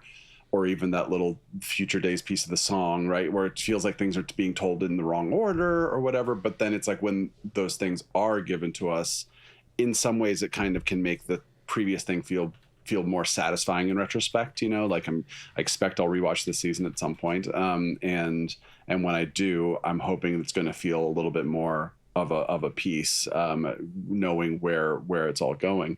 But I think that scene with Ellie and Dina is a really good example of this, maybe the best example all season. For context, in the game, the red hallway scene feels earned in a way that feels gross, but feels like, this kind of feels like what we've been building up to. But then Ellie comes back to the theater. She is completely in shock. She has blood like on her face, not just like scratches on her back, and just can barely move, can barely do anything. Dina helps her, take off her shirt and is just sort of caring for her. And Ellie, unprompted, just says, I made her talk. And like that's there's like a couple lines after that, but that's the entire scene. And it's really powerful, I think, just for Ellie to be like really shaken by what she's done. But then that's kind of all we need to hear her say. The show is doing this totally different thing where it's like when we get the red hallway scene, we're like, that was abrupt and that didn't necessarily feel like what we were building up to, right? Then we get the whole flashback episode. But then even then, it's like Ellie comes back and she doesn't necessarily seem phased by what happened. She's more focused on Dina. Dina has to ask her, hey, you going to tell me what happened, right? But then once she does, then Ellie says, I made her talk. I thought it would be harder to do, but it wasn't. It was easy. And then that prompts her to tell Dina the truth about what happened with Joel. And I thought that was a really interesting change where in some ways it makes that scene feel big and important and motivated. In other ways, did we need to sacrifice our sort of orientation for a couple episodes leading up to that point, right? So I think that this season, and again, this is probably going to be a 2-season thing now, where it's like now the 3rd season is like, oh, okay, that's why you made us a little confused or a little disoriented in the 2nd season, so that you could save this thing that's really important for this moment or that moment or whatever. I don't necessarily think that's a good thing, but I at least appreciate feeling like there's a plan, right? I appreciate being like, whether or not you think whether or not it was good that we did this thing, we did it for a reason, and here is the sort of the payoff of that reason. So this episode felt like it did a decent job to me of make the season feel like a cohesive thing. But as you were saying, Trisha, I kind of knew, I was like, they're either going to do this season like the first half of the game, or they're not. And if they do, this season is always going to feel like a piece of something bigger, right? Yeah. And we'll have to wait quite a while to talk about that in the bigger picture. Yeah. It is a grand experiment that they're doing, and I honestly didn't think that they were going to do it like this. Right. And so I'm surprised, and I guess I'm impressed by, I think this is a brave choice to tell the story this way. Alex, what are you thinking right now? At this very moment, I'm remembering the scene you were describing, Brian, where Ellie comes back in the game, more covered in blood, more in like a state of shock. Mm-hmm. And there's so many moments and scenes in this season that they recreate, like, frame by frame, shot by shot, exactly how the game was. And that was a really impactful moment in the game for me. That felt like I was angry at the game for making me hit that X button or whatever in the hallway, but that as the kind of result of it, of Ellie kind of something has shattered in her, in that kind of like words can't explain it way, just that one sentence says it all. That feels so good. And like, so why I think you were kind of using this scene as an example of something that kind of worked for you or kind of helped to like make the season work. But for me, there's something I'm not tracking here, or there's a different journey Ellie seems to be on. And we've kind of pointed it out earlier in the season as well, where it's like, it's almost like Ellie is trying to be something. She's trying to be more like Joel. She's like, she's not actually maybe naturally like this super violent person, but is like trying it out and like putting it on. And it's almost like the hallway scene is now reading to me in the context of this discussion as like, I tried it on and it was way easier than I thought. And that's kind of freaky. So it seems like there's an interesting like difference in meaning of this arc that she's on, for me at least, where it's like that other Ellie in the game, had descended into this really dark place, did a really dark thing, and then is really shaken by what she's done. Ellie in the series seems to also be shaken by what she's done, but it's coming from this different angle of like, I tried a thing out and I'm kind of surprised at how easy it was. And in some ways I'm actually not as shaken as I should be. And so I don't know, I'm a little just like disoriented a bit with that arc for Ellie. What did work for me though, because this almost played how the game version of the kind of bloody I Made Her Talk played, when she went to the aquarium, and that whole scene, I thought it was really well done. Yeah. And I do think that Ellie in that scene, that was finally giving me that thematic kind of the thing that we all know is coming in a revenge story in a drama like this, which is you think you have this fantasy of what it's going to feel like to get revenge. It's going to feel like you're going to finally put your pain at bay, and then the messiness of reality gets in the way, and oh my God, innocent people are now being hurt, and this doesn't feel good anymore. So that part really worked for me. But yeah, when she came back and was talking with Dina, that still feels like muddy to me. And I don't know. I'm a little disoriented this season in general with Ellie's arc, but I do feel like where we ended with that aquarium scene, that's where I needed to be. And that scene I thought was really powerful. Yeah. Yeah. Yeah, the scene was really, good and is similar but a little different from the game. But I think, as you're saying, it's orchestrated exactly right to give that really visceral, man, I screwed, like, this is not what I wanted to happen, right? So there's the reveal that this woman is pregnant, which is in the game, but then also they tacked on a very stressful like, you know, now this woman is like begging Ellie to like help get this baby out, and it's like horrific. And I was having House of Dragons flashbacks. House of the Dragon. But I feel like that added little bit shows that like Ellie isn't a monster. Like Ellie didn't want this and is like potentially willing to do this insane thing to try to save this person. And then it slips through her fingers and like she can't do it. Like that was intense and very uncomfortable, but I think added the three-dimensionality to that moment and provided the kind of like mind shaking that I feel like we needed Ellie to have, of like dizzying with this complexity of what have I done? Am I going to be able to go home after this and let it go? And maybe after this, like I buy that she's like, yeah, no, we're going, like Dina's hurt. Yeah. This, like all this time to go home. And then of course, Abby shows up. Yeah. Yeah. This is kind of what I was talking about with the themes that are present in this episode, which I really appreciated. So I actually think that there are some plottable, trackable points on Ellie's arc here, where she is talking to Jesse about like continuing to go on, and they're kind of having this debate about like revenge and selfishness and the community, and it's kind of getting at all of that. It's a little bit muddy what it all like essentially means.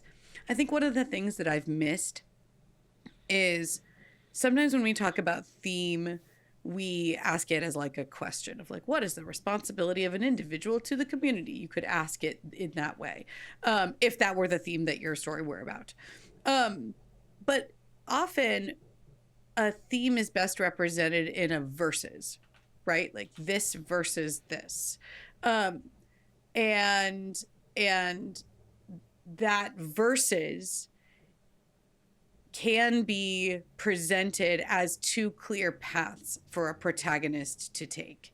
And so at each step on the journey, we see the versus this versus that being represented. And when they make a choice, we understand what it is that they go further towards this thing. That conversation with Jessie, where she is asserting that Joel was her community and he was beaten to death in front of her. And he's, you know, kind of saying, you know, it wasn't right for us. I live for other people. He says that in the bookstore, right? I was raised to believe, to put others before myself. That makes it seem like the thematic debate all along has been living for your own selfish reasons or living for other people. But the way that revenge ties into that, I think, is a little bit muddy. Like, I don't think that the show does a very good job of saying, and revenge is selfish, or how does violence fit in with this? Are people redeemable or not? Is inner violence inescapable? Can people choose it? If they do choose it, is that selfish? I think that the relationship of those themes with each other is kind of messy. Another theme here that the ending of the movie, the ending of the show is exploring is about like basically are we all the same? If we all could walk in each other's shoes, would we understand each other's stories? And would that rob us of our desire for violence? That's kind of something else entirely. It's related to this idea of community or like living unselfishly. But again, not explicitly clear how it's tied to it. And so I think that what's here in terms of thematic content is really fascinating. And it's clear to me that the writers are very smart. There are a lot of, these are not like surface level easy themes that you would see in like, you know, a much more like for a younger age group. This is not that, right? This is essentially complex thematic writing, and I think that's what makes it rich and interesting to discuss. But at the same time, I'm not sure how the different pieces of Ellie's arc, the show's structure with this flip in the middle where we're going to be playing as Abby now, combined with Jesse, who gives his life for her, who's a part of the community. But I'm kind of not sure how they're all interrelated. And then meanwhile, we have the B plot with the wolves and the scars, and the show is almost doing like well, they're kind of the same in some ways as each other, right? Like she sees one of the scars get dragged off by the wolves and she wants to save them, and then the scars almost kill her. So that seems to be kind of doing that like mirroring, like maybe we're all the same and we just need to understand each other better. But it is kind of not super clear in the text how all of that relates to this with Joel and everything. Mm-hmm. Yeah. It's interesting.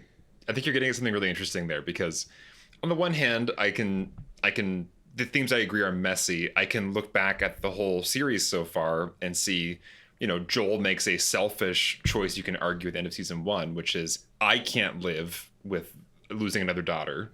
So screw community, screw the entire global world community potentially. I need to save this person for myself. You know, ultimately you can read his actions that way. So I think that theme, as messy as it is kind of throughout the show. But then, yeah, Last of Us Part 2, the game, and season 2 is starting to enter this new territory of switching perspectives, walking in other people's shoes. You know, once you've seen every perspective, how can you really say anybody's the villain here? And that feels like something, when this season ends, it's doing this kind of like what it feels like it feels like it thinks it's doing a mic drop, where it's like Seattle day 1, like cut to black. And I think that would be it would have hit harder for me if we had done more perspective switching during this season even, or there was kind of a rhythm established of, okay, this season's about stepping into surprising perspectives. Maybe we would have gone back to like Isaac more often, or a Seraphite character, and just kind of like, oh, interesting, we're getting different perspectives, and then boom, oh crap, we're gonna get Abby's perspective. Like, that's the twist at the end. This thing that we've established we do in this show, the person you never thought you would step into, we're gonna step into that character's shoes, come back next season. And so I think there's a missed opportunity there, where I think that ending could have been like a whoa moment. Maybe it just wasn't that way for me because I knew it was coming. But even putting myself in the perspective of just a person watching the show for the first time, never playing the game, it feels like a weird twist ending or mic drop moment in a lot of ways. It feels, if it's going to be a season finale, it feels strange. If we were just in the middle of the season, it'd be great, because come back next week. Mm-hmm. Well, and again, I'm almost more confused because I'm super with you, Alex, about how interesting I think that theme is of the, like, you know, imagine yourself in someone else's situation. If you knew their whole story, right, you wouldn't judge them. I love that as a theme. It makes Ellie's arc even more confusing about, like, am I inherently violent and can I choose a different path? That seems almost more confusing to me. And the fact that she's doing more soul searching towards that theme in this episode, where she's like, I thought it would be harder to hurt her, but it was actually really easy. That doesn't necessarily seem to be about this other theme. I do want to bring this up because I think it'll help us if we're trying to do a thematic read. When she and Jesse are in the bookstore, the book she picks up, The Monster at the End of the Book, is one I'm very familiar with. We actually have 2 copies in my house. And, you know, it's a classic. I'm sure most of you guys have read it, even if you don't remember.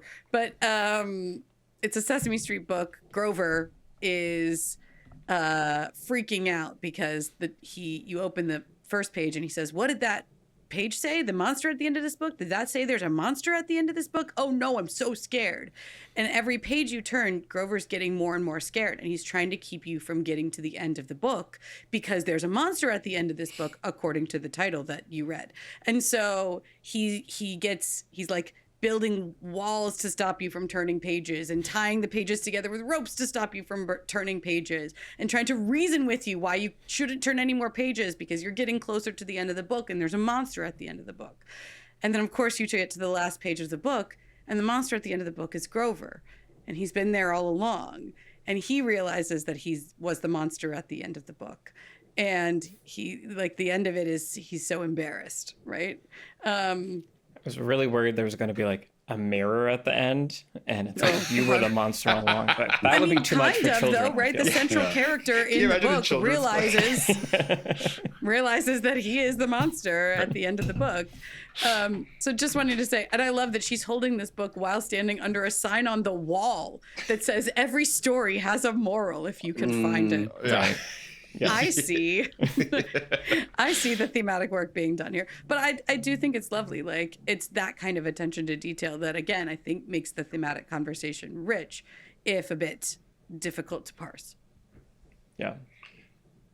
Yeah, I'll add to that and say I think, a word that both Craig Mazin and Neil Druckmann have talked about this season is addiction. And Ellie's arc feeling like it is just... I have to go do this. I want to stop, but I have to do it. And that's how she feels after the red hallway. And that's how she feels after the scene with Owen and Mel, although it's feels like finally she's like, okay, this is too far. And then that's when Abby shows up and then we go from there. And as I mentioned before, the way that the game is structured is we don't really know much about Abby. We just know Ellie needs revenge, and we're like with her, and then we're kind of with her, and then we're not really with her, but we understand like she just can't get rid of this thing, and that scene with Jesse where he's like, oh, we got to go get Tommy, and she's like, no, I got to go get Abby, and he's like, all right, fine, I hope you make it. Like, see, like that's your choice if that's what you're going to do, right? But I think that the two things we've been missing this season are, one, we don't get that driving force that this is all Ellie wants, and she just needs to tell us, like she needs to tell herself, she needs to tell Dina, she needs to tell Jesse, this is what I need, this is what's happening, this is what we're doing. We kind of dip in and out of that a little bit, and it gets a little funky. And then the other thing is, as we mentioned before, Abby is sort of this ghost villain in the game that we're just like, that's the bad guy over there, we have to go get them. In the show, we've gotten more of Abby's perspective and backstory early on. So switching to her, as you were saying, Alex, doesn't necessarily feel like the mic drop it should, because the gut punch in the game for me is like, oh my gosh, Abby's here, like what's going to happen? Flashback, you're playing as Abby now, and just like, I just had like overwhelmed with this feeling of like, oh my God, no, I can't believe you're going to do this. And also, yes, that's genius. I hate you. Oh my God. Like just all of the feelings at once, and knowing at least thematically what the function of that is, right? Not knowing what it's going to be or any of that, but just knowing like, oh, I totally see what you're doing and I hate you, but I love you. Like, genius. Great. Go for it. You mad bastards.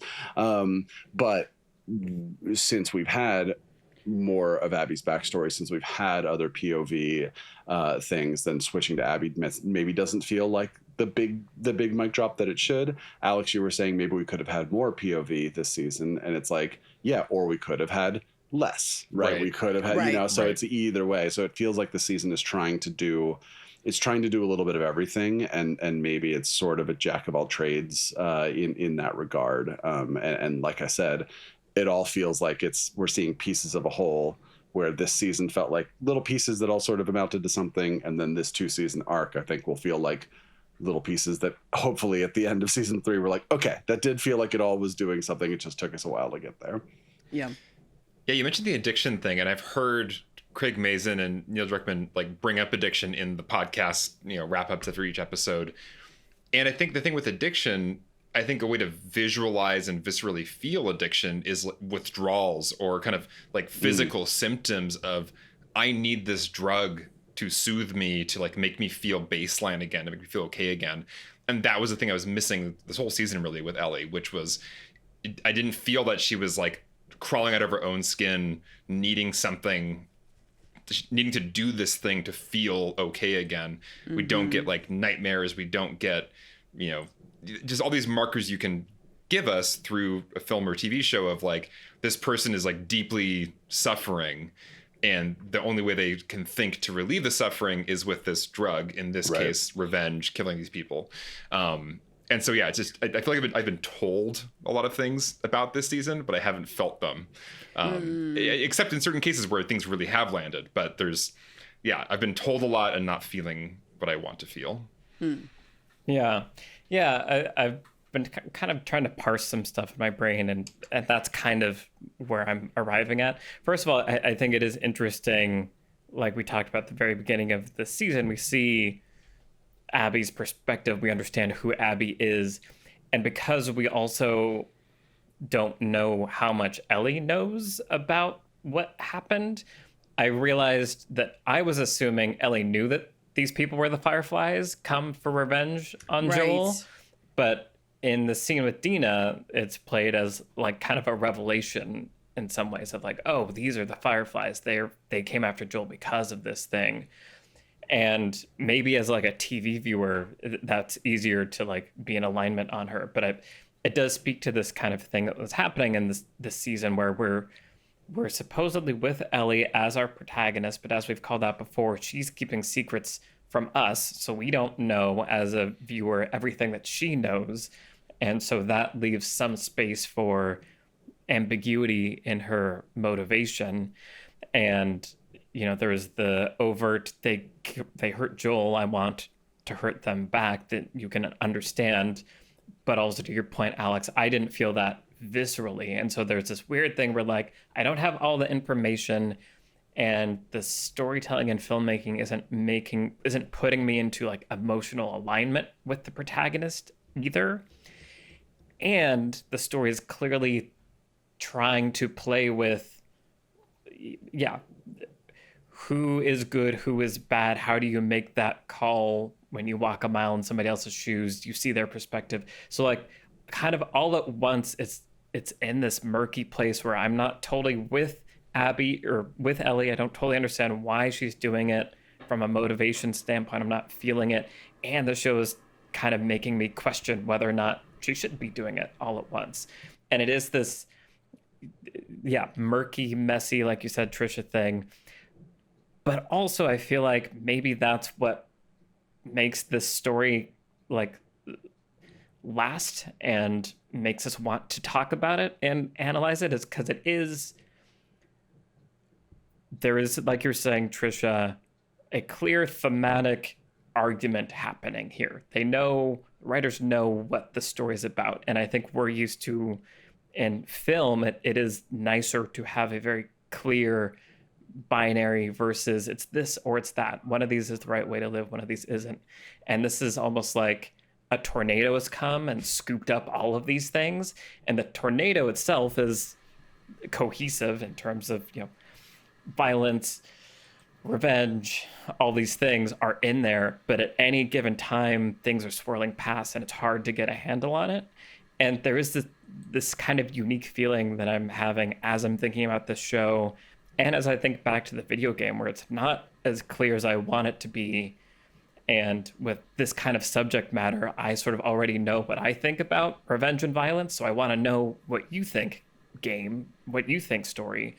And it's sort of refusing to tell us, and that's like frustrating, but it is bringing up all these things and certainly spawning conversations, and is really working for some people and really not working for some other people.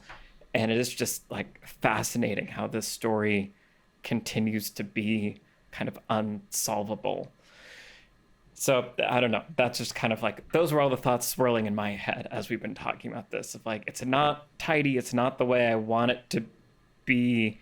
And I think it could be stronger if certain things were tidier and clearer, but there is also some ephemeral other thing that is being generated by this story and its storytelling. I do think in kind of a meta way, it would be wrong for the creators to kind of signal really clearly, this is right, this is wrong, this is the right way to live, this is the wrong way to live, because so much of what the game is about, Last of Us Part 2, is just about, there's like, once you see all the angles, it's impossible to land in a clear space of right and wrong, right way to live, wrong way to live. It's just like, it's too complex and there's too many valid sides to every conflict. Yeah. Yeah. And the little line that helped me with that was after, when they get back to the theater, after Tommy, returns, Jesse and Ellie kind of have their final conversation and revisit this sort of subject of community theme and stuff. And Jesse says, like, I also understand that, like, if I were in trouble, you would burn the world down to, like, come and find me, which is an addition from the game, but I feel like added, like, the third dimension to this thematic discussion, that even Jesse is like, I don't agree with you, but I also see that, like, where you're coming from is a place of love too. And to me, that signaled as a viewer that, like, yeah, I don't think this story has a position. It's really trying to, like, just make you consider all the positions. And that wasn't clear for me before that. Also, in general, I feel like Jesse is, like, really beautifully used. Like, love Jesse. I feel like 30% of the dialogue we get from Jesse in the season is actually in the game, but everything feels like it is an extension of who we know from the game, and it feels like it's being used for conflict or for theme, and just to make us be like, I'm watching these scenes with him during this episode being like, God damn it. So you're making good. me love this guy right now. Okay, great. Thanks a lot. Wish we had more time with him. Yeah. Yeah. And to be clear, I was not in any way suggesting that, like, the show needs to draw some kind of definitive morality around anything. Oh, sure. What I was saying is that stories signal the different sides of the thematic debate by making the paths of the protagonist as clear as possible. Like, here's what this choice means. It's going towards this way of living or towards this way of living. And I think that's one thing I've been missing here is, like, I mentioned it earlier on, but if I knew where Dina stood, like, if Dina had a take on the theme, on any of the themes, then I would know what it means if Ellie's more aligned or less aligned with Dina, right? Like, if I knew that Dina has this moral code of, like, I want to go kill all of the Fireflies or all the people who killed Joel, but let's not torture or murder them, or, like, let's only kill Abby, right? Like, if Dina had given her kind of, like, we're going to go kill Abby and that's all we're going to do because that's justice. If she's had some kind of really clear, like, here's where I draw my own personal lines around this. And so when she pulls away from Ellie in that scene, I know what it means that Ellie has crossed a line that Dina doesn't think is right anymore, right? So again, there's just a lack of clarity around some of the choices that Ellie is making and what they mean. When she accidentally kills that pregnant woman, it's horrifying, in the scene in the aquarium, and then she's crying over the body and realizes that she couldn't save the kid either, the baby either.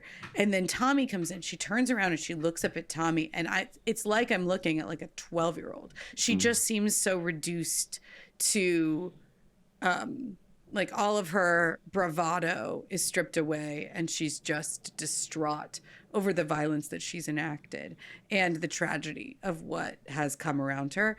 And so, yeah, I buy that she's then, like, willing to turn around and go home. But I kind of haven't been clear as to, like,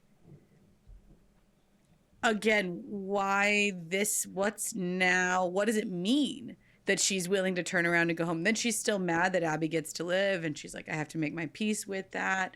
I thought you were willing. You just beat Nora to death in a hallway.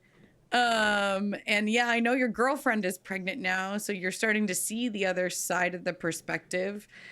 But it feels like if the scene in the aquarium had gone even slightly differently, she wouldn't remotely be sad at all. Or she might have willingly shot that person, whether she knew they were pregnant or not. I just, like, I don't know. It feels like the choices for the protagonist, I haven't understood what they mean as well as I want to, which goes to your point, Alex, about motivations, and what you just said about the murkiness of the POV here. Like, we haven't actually been playing as Ellie in as much as the show is insisting that we have been. And that in itself makes me feeling a little bit hollow about I wanted to be crying at the end of this episode, and I wasn't, because I was like, I just don't have the connection that I wanted to have and really understand what it all means when I'm standing here at the end. And now I'm not even getting, like, I've been playing as Ellie, and now I won't even do that. I don't know, the whole next season I just won't see Ellie, I guess. I just won't see Ellie, I guess, until the season finale of season 3, a bunch of years from now. It's wild. That's the other problem too, is how long it takes to make these shows. It's going to be like 2 years. So yeah. You pointed out something really interesting, Trisha, which is Dina's role in all this, because I do feel like there was a missed opportunity in that moment. They gave Dina this new monologue that was not in the game about her family, what happened to her family, and as kind of essentially her just like backing Ellie up unconditionally, with a story about how her mother and sister died at the hands of a raider and how she killed the raider. And I do wish that Dina had not the exact same like backstory as Ellie, essentially, which is like, my family was murdered and I got revenge immediately, but was something more of like, I was caught in violence as well, but it was complicated, or like innocents were the victims. Actually, the people who perpetrated didn't really get punished. Only innocent people died as a result of this. Whatever. Something where it's like she has an experience that provides a lens on their mission, which is like, I support your mission, like you said, Trisha, but we're not going to violate these rules, because in my experience, this is what happens when you start to stop caring about innocence or whatever. And I think that would have been really great, because then, as you're pointing out, when we have this horrific scene in the aquarium, Dina maybe has, teed this up for Ellie of like, you have now done the thing that Dina has pointed out, like, we will not do this if we're going to remain like the good guys here. You are the bad guy. So clearly, in the person you love, in her eyes, you are now the villain. That could have been really cool. And so I do wish that Dina was utilized as that counterpoint, as opposed to the unconditional backup, who's just kind of like on board. Yeah. Yeah. Yeah. And, I think a lot of people don't need this. I think we are a group that like wants. We're not normal people. We're not normal That's people. super clear. Yes, obviously. But I think that, with the eye toward like writing and creating characters, Trisha, you posted something on the Slack a little while ago that I loved, which is like, characters are not people. Characters are ideas inhabiting human bodies. And I think that's absolutely true in how you need to think about your characters as you're writing them. And a character is what do they want? Why do they want it? And what are they willing to do to get it? And like, those kind of help you understand what this character means.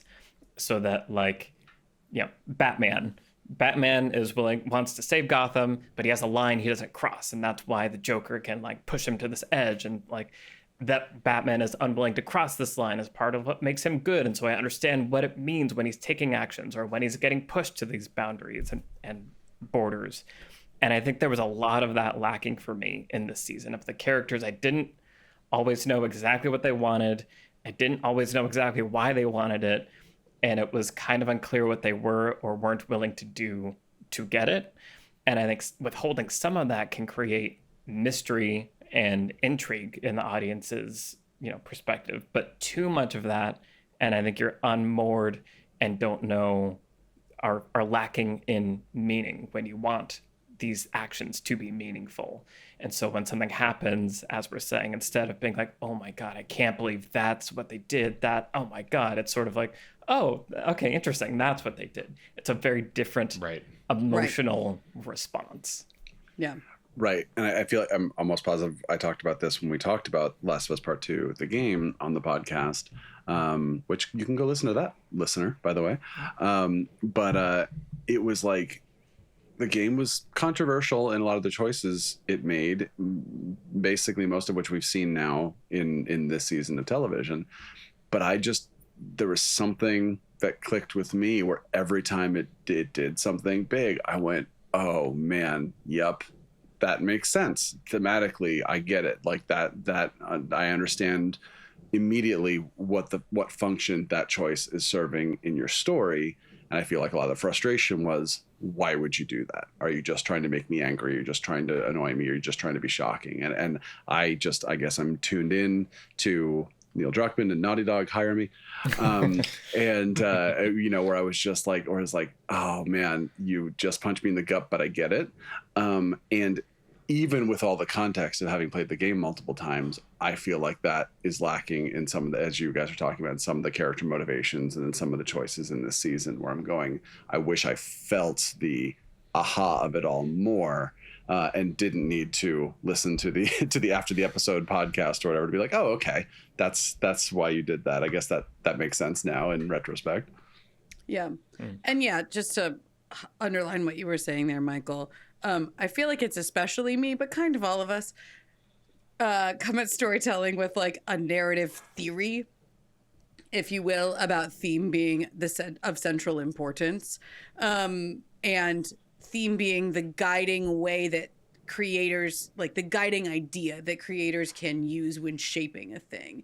And if you sort of subscribe to theme being at the center of your story, then you as a writer can use it to shape structure, genre, tone, character choices, all the way down to costume design, production design. Like it can be in every cell of your storytelling if that's what you care about most. However, that's not a universally subscribed to narrative theory by any stretch. I just want to say that.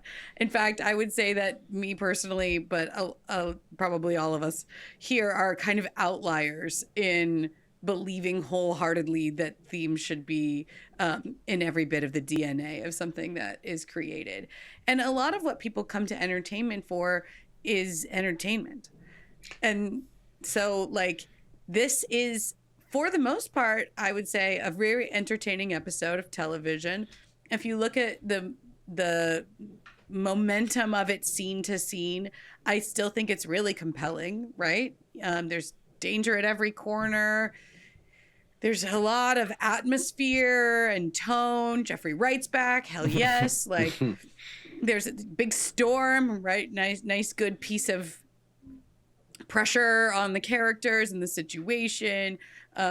It's all really interesting. And then there's a couple of really slam dunk reveals, some great dialogue scenes where ideas are debated. And then you have this really shocking end. And I don't want to fault anybody for really enjoying this because I also really enjoy this. I just want to say that. That's good to say out loud. Yeah. Extremely compelling television, really well done. I mean, the visual effects and the production design, really impressive, so far and above and beyond the average TV show in so many ways. Right, exactly. Yes. So we critique because we care. Yes. This is we're here because we like this already. We like it. Right. And that's a much bigger conversation to have another day, you know, when we do our inevitable What Are Movies episode. We're qualified for that. Right. Yeah. But I just mean, like, what is the function? What is the function of a piece of art, right? You know, and I feel like what is the function of a roller coaster? It's like, we want your money and we want to give you an experience that is worth you giving us your money, right? Like, and that's not being like derogatory towards roller coasters. I'm just saying, like, that is the sort of like short and sweet of it, right? It's like we made a thing that hopefully you will enjoy, and hopefully you agree that the exchange of you give us money and you enjoy the thing, you had a good time, we get the thing back that we put into it. The end, right? If you attend a philosophical lecture, well, maybe then you're hoping to like rethink your life, and by the time it's over, you're going to like completely reconsider everything, right? Art can be anywhere on that spectrum, and many other things, right? And I always am curious when you're sitting and you're watching a show or you're watching a movie, like, why are you there? Right? Why is the thing that you were watching there, and why are you there? Because you guys made me. most of the time. Very good. Sometimes there's a very but clear I feel answer. like for me, I'm always sort of hoping I'm going to get an emotional experience that is unlike anything I've had recently, and I'm going to get a some sort of thematic something that makes me consider, my life. Great. Of course, that doesn't happen 95% of the time, especially once you've seen 2,000 movies, right? But I think that there is a sort of hope that anyone making a piece of art is doing it for a reason other than just simply, here is a thing we are giving you in exchange for money in that sort of roller coaster way. So again, much bigger conversation to have, but I feel like something like this or The White Lotus or Foundation or True Detective or any other shows you can listen to us watch, I feel like we go into those hoping that there is a sort of thematic exchange happening there. Like I'm going to give you my time and you're going to give me something meaningful and not just something entertaining. Sure. Yeah, not just to pass time, but to Right. like that was worthwhile time that has changed me in some small It meant way. something, yeah. And in small defense of our obsession with thematic coherence in things, I do think it's, as a creator, it does feel really important because you can make infinite decisions. There's so many choices to make from the inception to the production to the post-production of a project, and you need some sort of guiding light. And I think having a strong vision of like the thematic conversation, the thematic debate that you're engaging in this project can allow you to like hone those decisions so that when things are shocking or twisty or revealing, they hit in the way that you want them to hit because you know what this thing is about. And I think that's what I was trying to get at earlier with what is the mic drop of Abby Day One Seattle at the end here. I think because there's been a lot of thematic stuff and it's kind of messy and all over the place this season. Ending there isn't like the inevitable aha moment because of that messiness. And I think that's what, as a creator, I want when I do a thing like that, I want it to hit. I want it to be like, the majority of people are feeling something intentional there because we've been building towards it the whole time with all of our choices. And I think people have probably felt a lot of things, whether they played the game or not, at the end of this episode. And maybe it did hit for them in that really satisfying way. It didn't quite for me. And I think just that's where thematic coherence can really help, is like more of a maybe guaranteed hit for more people. Well, it helps create meaning, and you want things to be meaningful, whether it's a really deep, emotional, dramatic moment where someone blinks and you understand that that's the key to, the meaning of life and your indie drama, or like the car explodes and you're like, oh man, I know what that means because the bad guy just that's great. Like, right. Emotion comes from meaning, and you want that kind of in whatever genre you're working in, and theme is a really great way to create meaning. Is somehow where this conversation has ended up about this finale episode of The Last If you of want Us. more of this kind of highfalutin conversation, join us for our reflections on the entire season. Well, yeah, I'm actually part of me is suspicious that like we'll go to record that and I'll have more specific thoughts about this episode unto itself because I'll have had more time to like think about it and kind of process it. Well, the ending is like the ending, which this is, for lack of a better ending, like if the ending is where the meaning is created, right? Like for mostly, like where it all ends up is what the theme is, kind of, or at least what it is so far.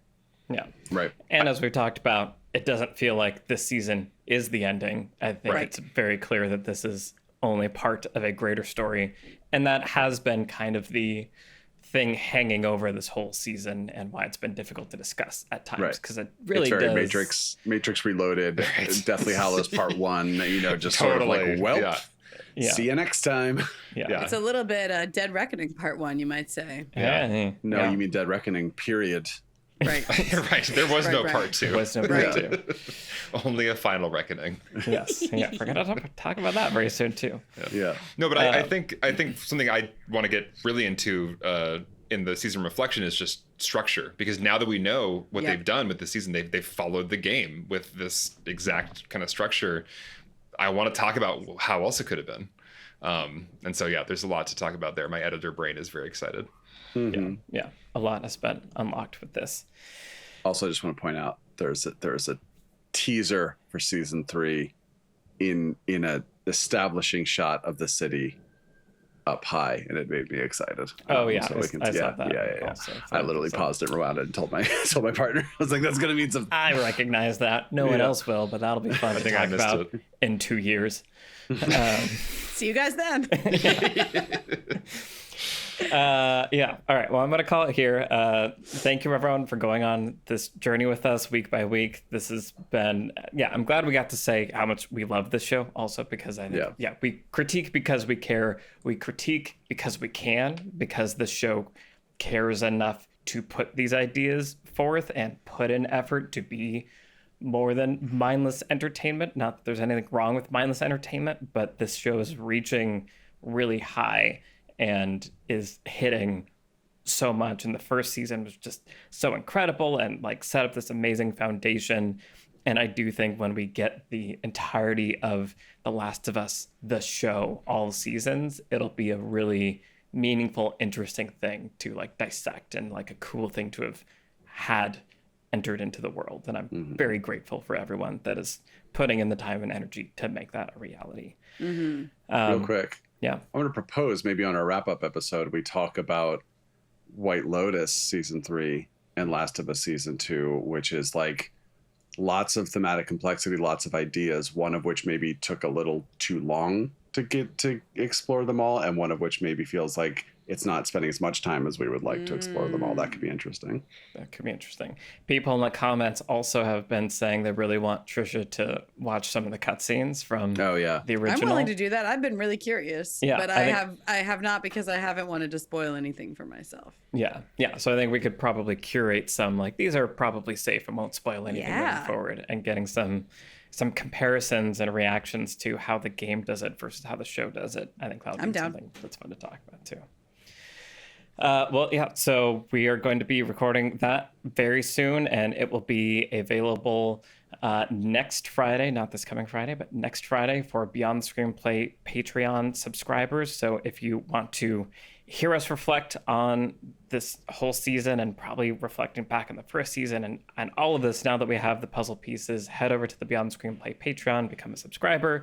You also get awesome things like ad-free episodes. You'll get our Mission Impossible Final Reckoning conversation that will be coming this Friday, and access to our Discord, where these kinds of conversations are happening with a bunch of like-minded movie and TV lovers all the time. So that's on the Beyond Screenplay Patreon. Thank you to the patrons for supporting the show, for making it possible. Thank you to all of you for coming on this journey with us. Thank you to our producer, Vince Major. Thank you to our editor, Mike Worth, and the whole Nebula Studios team. I'm Michael Tucker, and I've been joined today by Trisha Rand, Brian Bittner, and Alex Calleros. And we will see some of you anyway for our Mission Impossible Final Reckoning this week, and Last of Us 2 recap reflection the following Friday. Bye, everybody. Bye-bye. Bye.